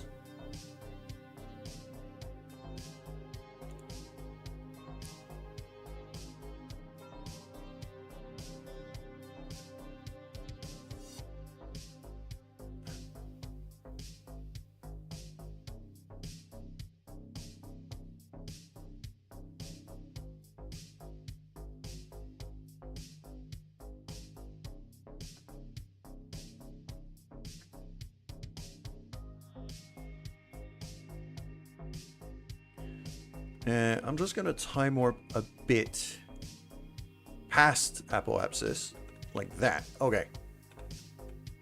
And now I have an apoapsis here, so it's going to be a Kerbin relay release. Boom. Don't know what to do now that my mod installation for RSS is complete. Can you give me an idea? It depends. What point of the game are you at? Like, if you just started, like, are you doing career? Are you doing sandbox? Like, what are the parameters here? What are you doing exactly?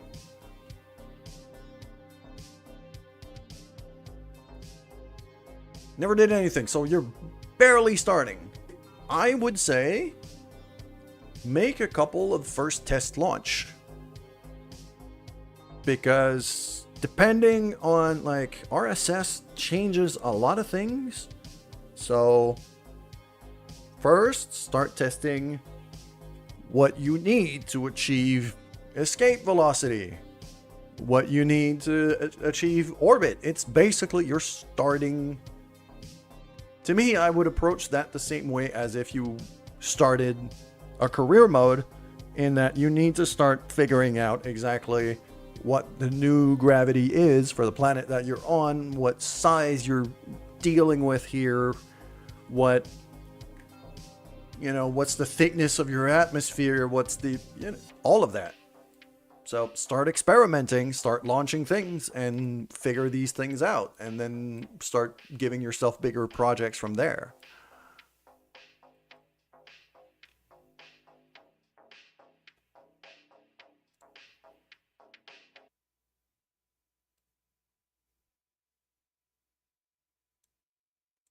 I want to edit that alarm here. That's the probe.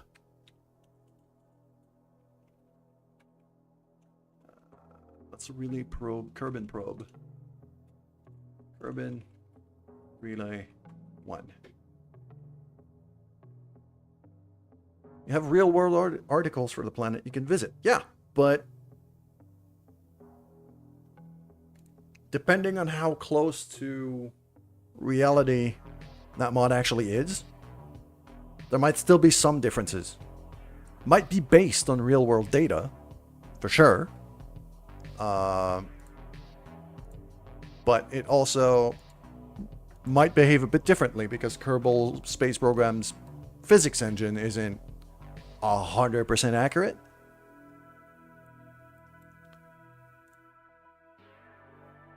Start with a few relays, figure out how much it needs, how much you need, and what you need to build to get to orbit to begin with. And, you know, getting a communications network going is always a good thing.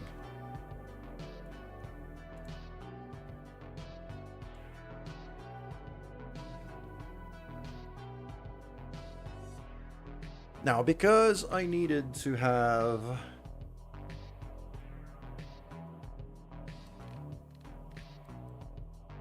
I need the space station itself to go lower. And then the thing I was looking to line up to dock with it is also going to need to go lower. So that's the plan. Stick that to retrograde.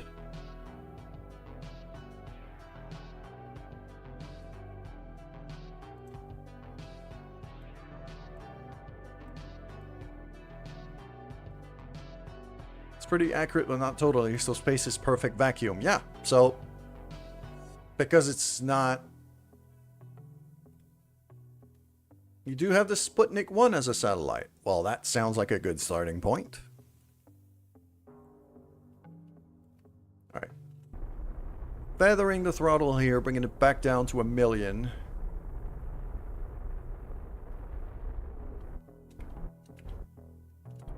There we go. Needs to be just below 1 million, so good. Then bring that down. 805 is a bit too low.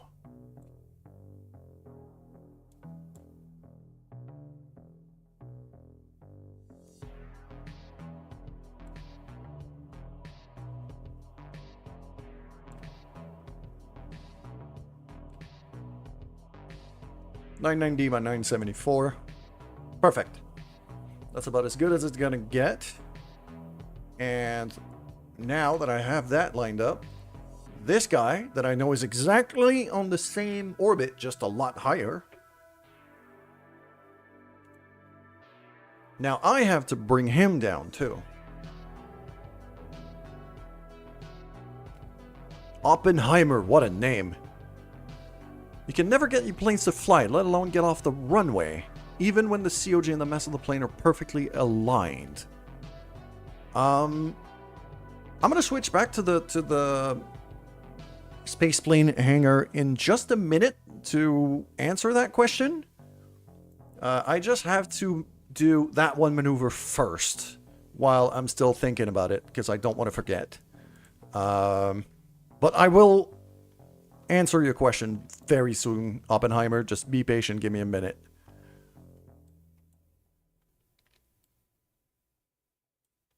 Okay. I need that to go down to just about 1 million here.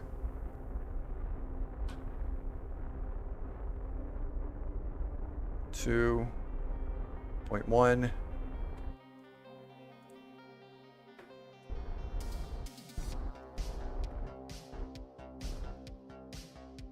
$992 is still a slightly higher orbit than the station itself. So it'll give us a decent encounter. And then I'll have a maneuver right here.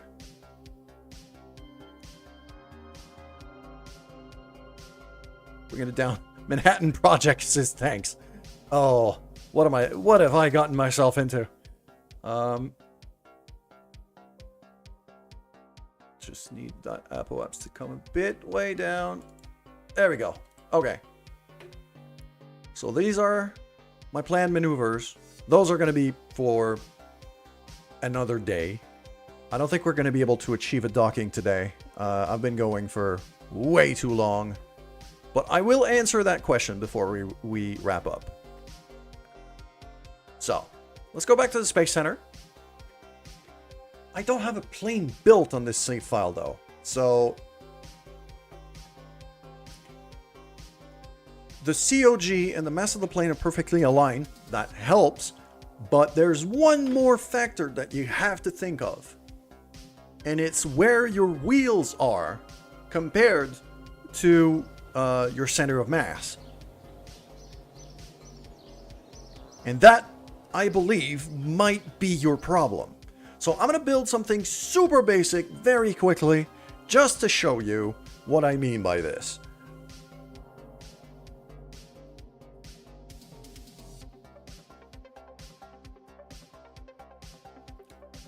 Game, please. I think Kerbal Space Program might be memory leaking a bit. Okay. There we go. So I'm just going to go, you know, little Mark 1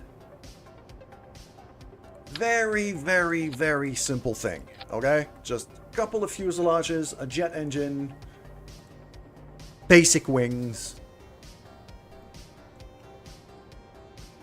Just, you know, I got a Weasley turbofan here. I'll throw that on there.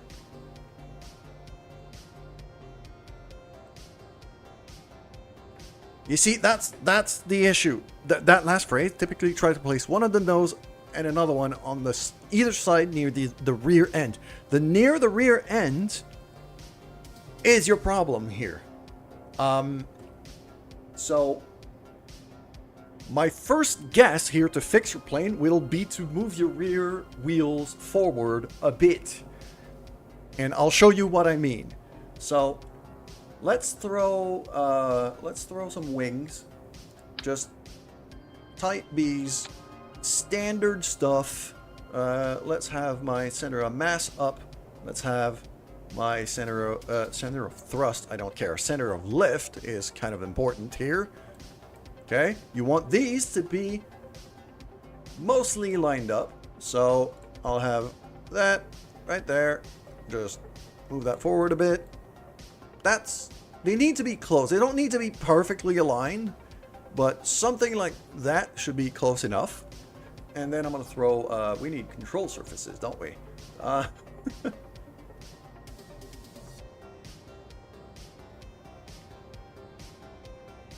not even sure I've unlocked.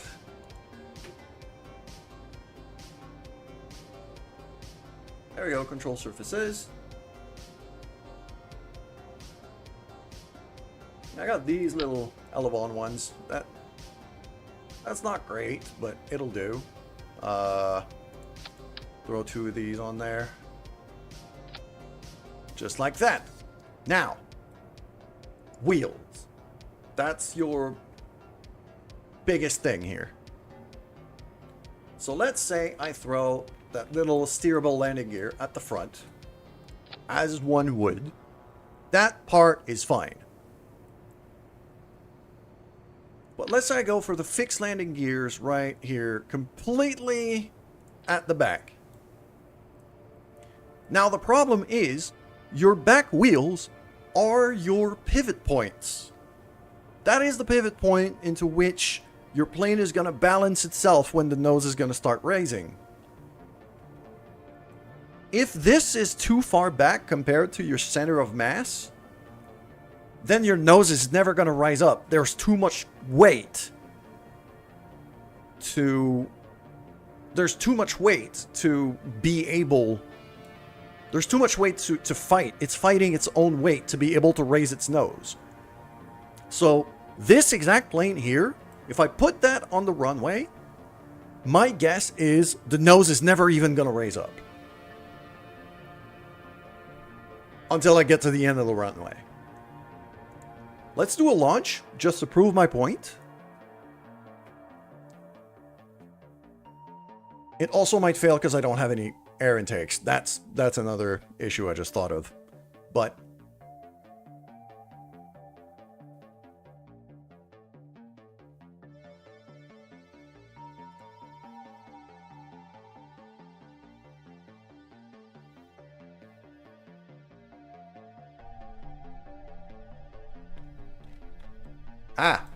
didn't mirror the legs. That would help. Didn't mirror the wheels. That would really help. So, let's go fix that right away. Put some air intakes.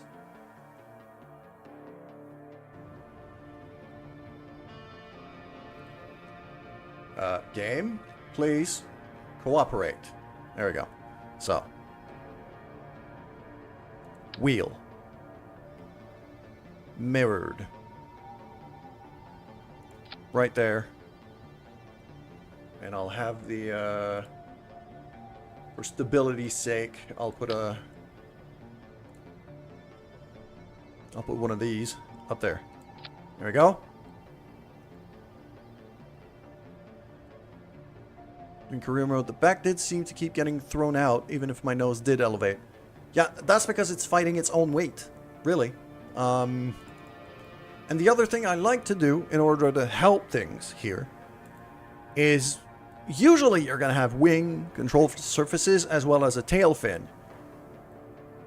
I like to keep the tail fin here for nothing but yaw control. So it's not going to engage when you try to pitch up or down, and it's not going to engage when you try to roll. That, from my piloting style, tends to make things a bit more stable. I'm going to do the same thing here for the wing surfaces, where I'm not going to use them for yaw at all.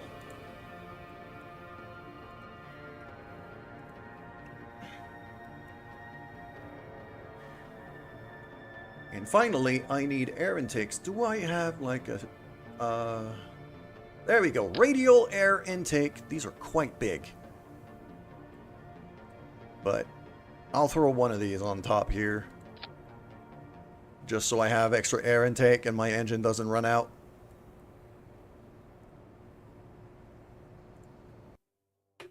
So if my theory is right, and I believe it is, this particular plane, the wheels are so far back that the nose is probably not even going to raise. That's my guess. And then I'll show you what it does when we move the wheels forward, closer to the center of mass. At that point, it's going to be able to use the back wheels as a lever, as a tipping point. Got Jebediah Kerman in here. So, engine's on, full speed, surface is up. We're going decently fast here, and it's not raising. It's not raising at all, and it's exploding. I don't want to kill Jebediah Kerman, so we're going to go back to this place, space plane hangar. As you can see, wheels too far back, nose doesn't raise. Now, simple change here is I'm going to take these, move them forward. Hello, JD. How you doing today? When a boom happened, yeah. So now, over here, I'm overdoing this here when it comes to the wheels. I'm doing quite good. I'm nearing the end here. I've been going a lot longer than I usually do. But I did get a question in chat about, on the YouTube chat about how to make planes take off properly. So this is what I'm doing right now. So what I just did is move the wheels from back here up to here, right where the center of mass here. And now at this point, I'm moving them so far forward that I'm probably going to have to make sure that my ass doesn't hit the runway, because this thing is just going to want to instantly take off.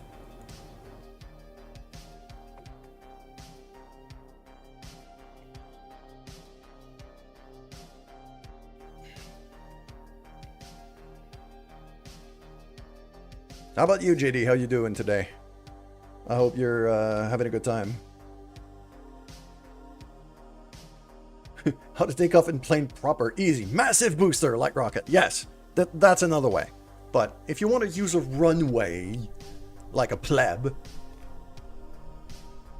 then this is kind of the way to do it. I'm not even going to go full throttle. I'm going to go half throttle. So, I'm going to go half throttle. And as soon as we get a bit of speed, the nose of this thing is going to raise up.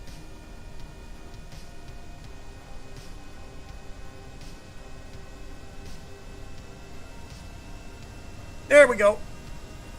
And it went boom because I built this thing like a dumbass, but you see the point. Just basically move your back wheels closer to your center of mass, and then your plane is going to take off a lot easier. In solid state too, like a genius. Yes. An SRB on a plane is always the best idea.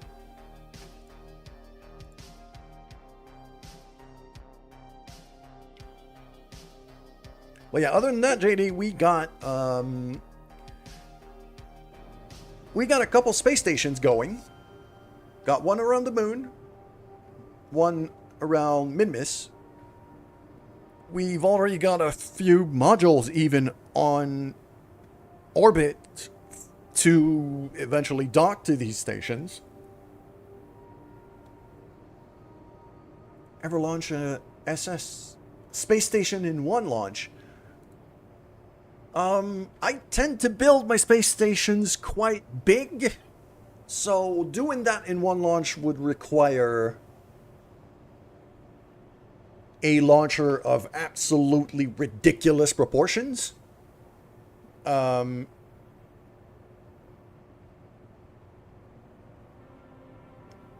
have done it before, JD. It's just right now, I'd rather... Because I'm in career mode, I'm not in sandbox. So, you know, budget is actually a thing that I have to keep an eye on. Launching a space station in one go is probably a bit much. In sandbox, though, I do it quite often.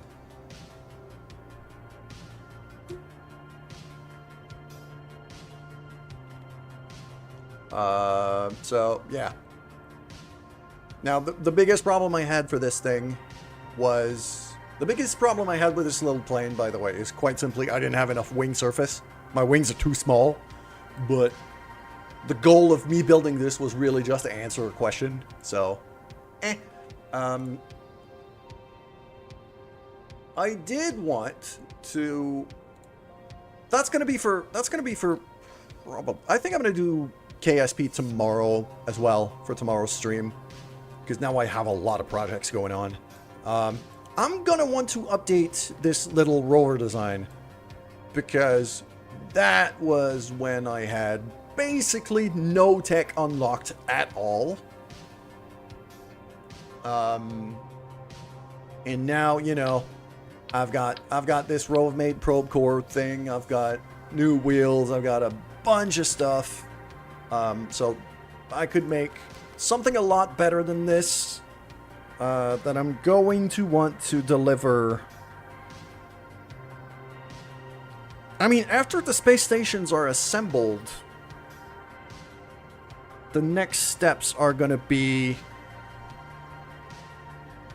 I'm guessing a planet-side base, well, a moon-side base on Minmus itself. As a, I want to have like a mining operation there, a fuel-making mining operation on Minmus. And basically the Minmus space station is going to turn into a big old refueling station for ships on their way out to other planets. And once I have that, then the next objective is going to be either Eve or Duna. I'm probably going to let chat decide on that one once we're at that point. And then we're going to go ahead and try to establish something over on another planet from that point. So we're a few streams away from really starting to look at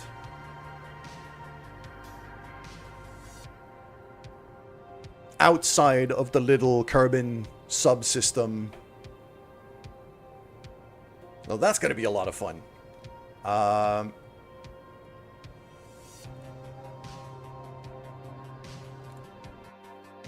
But for now, we're going to wrap up. I've been going for 6 hours. This is a lot longer than I usually go at a time. I need to go to bed because I have work tonight.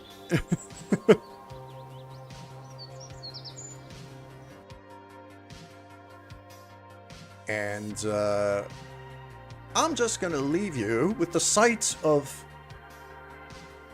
Minmus' space station here. Actually, the moon space station. It's the same. It's literally the same structure. It's literally the same structure that I launched twice. So, JD, you'll be able to have a look at this thing before I go.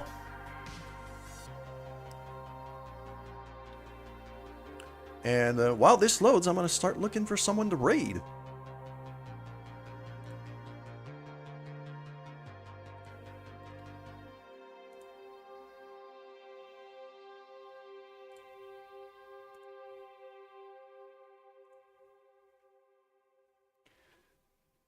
Yeah, so this is it. This is the core of the station. It's not everything. I've got a few other pieces in orbit that we're going to dock onto this thing.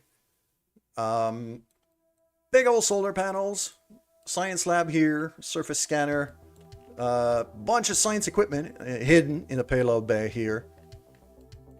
Big fuel tanks for fuel reserves. Although, ideally what's going to happen is I'm going to dock like a proper fuel reserve to this thing, because these are just, like, this is just part of the launcher that brought it here. I'm going to want like a big fuel reserve that I'm going to dock on this thing. And then transfer the fuel from these tanks into that fuel reserve and then ditch these. Because I don't want any engines. This is a station. Yeah,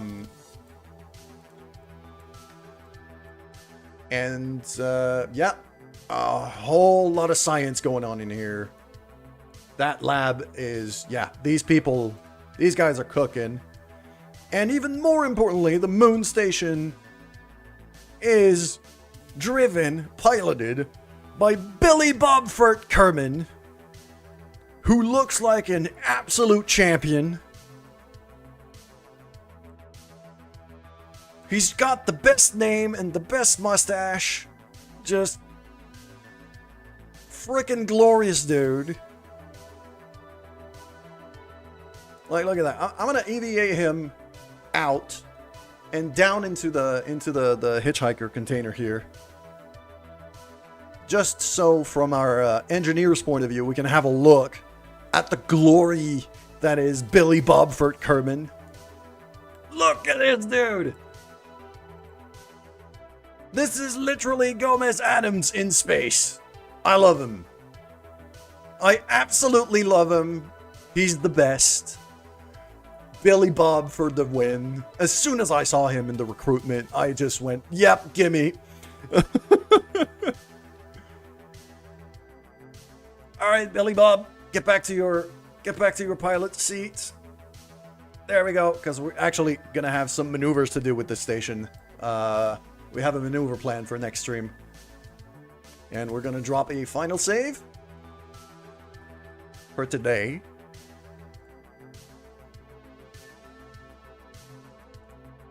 Yeah, Oppenheimer. Yeah, Billy Bob's the best.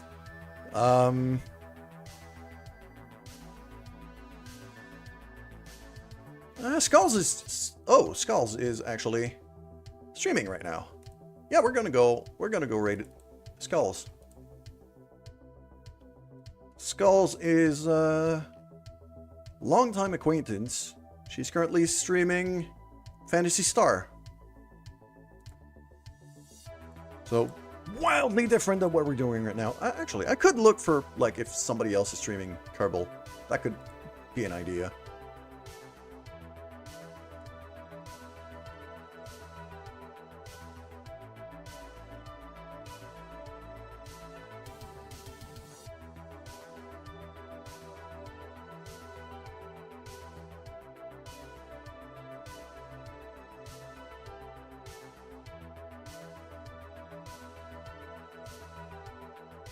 There's a few other people streaming Kerbal, so let's see here.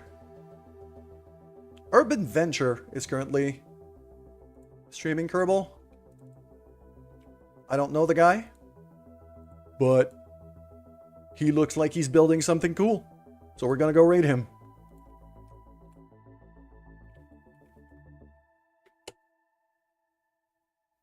Ah, he doesn't allow it. Okay. Back to the original plan.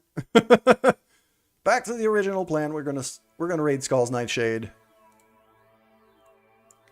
who is yeah, she's a friend of mine, and she's always been really fun to hang out with. So have a good day, everyone. Have a good night. I'll see you again soon. Take care. Raid is started, so Take care, everybody. Take care, everybody. And goodbye.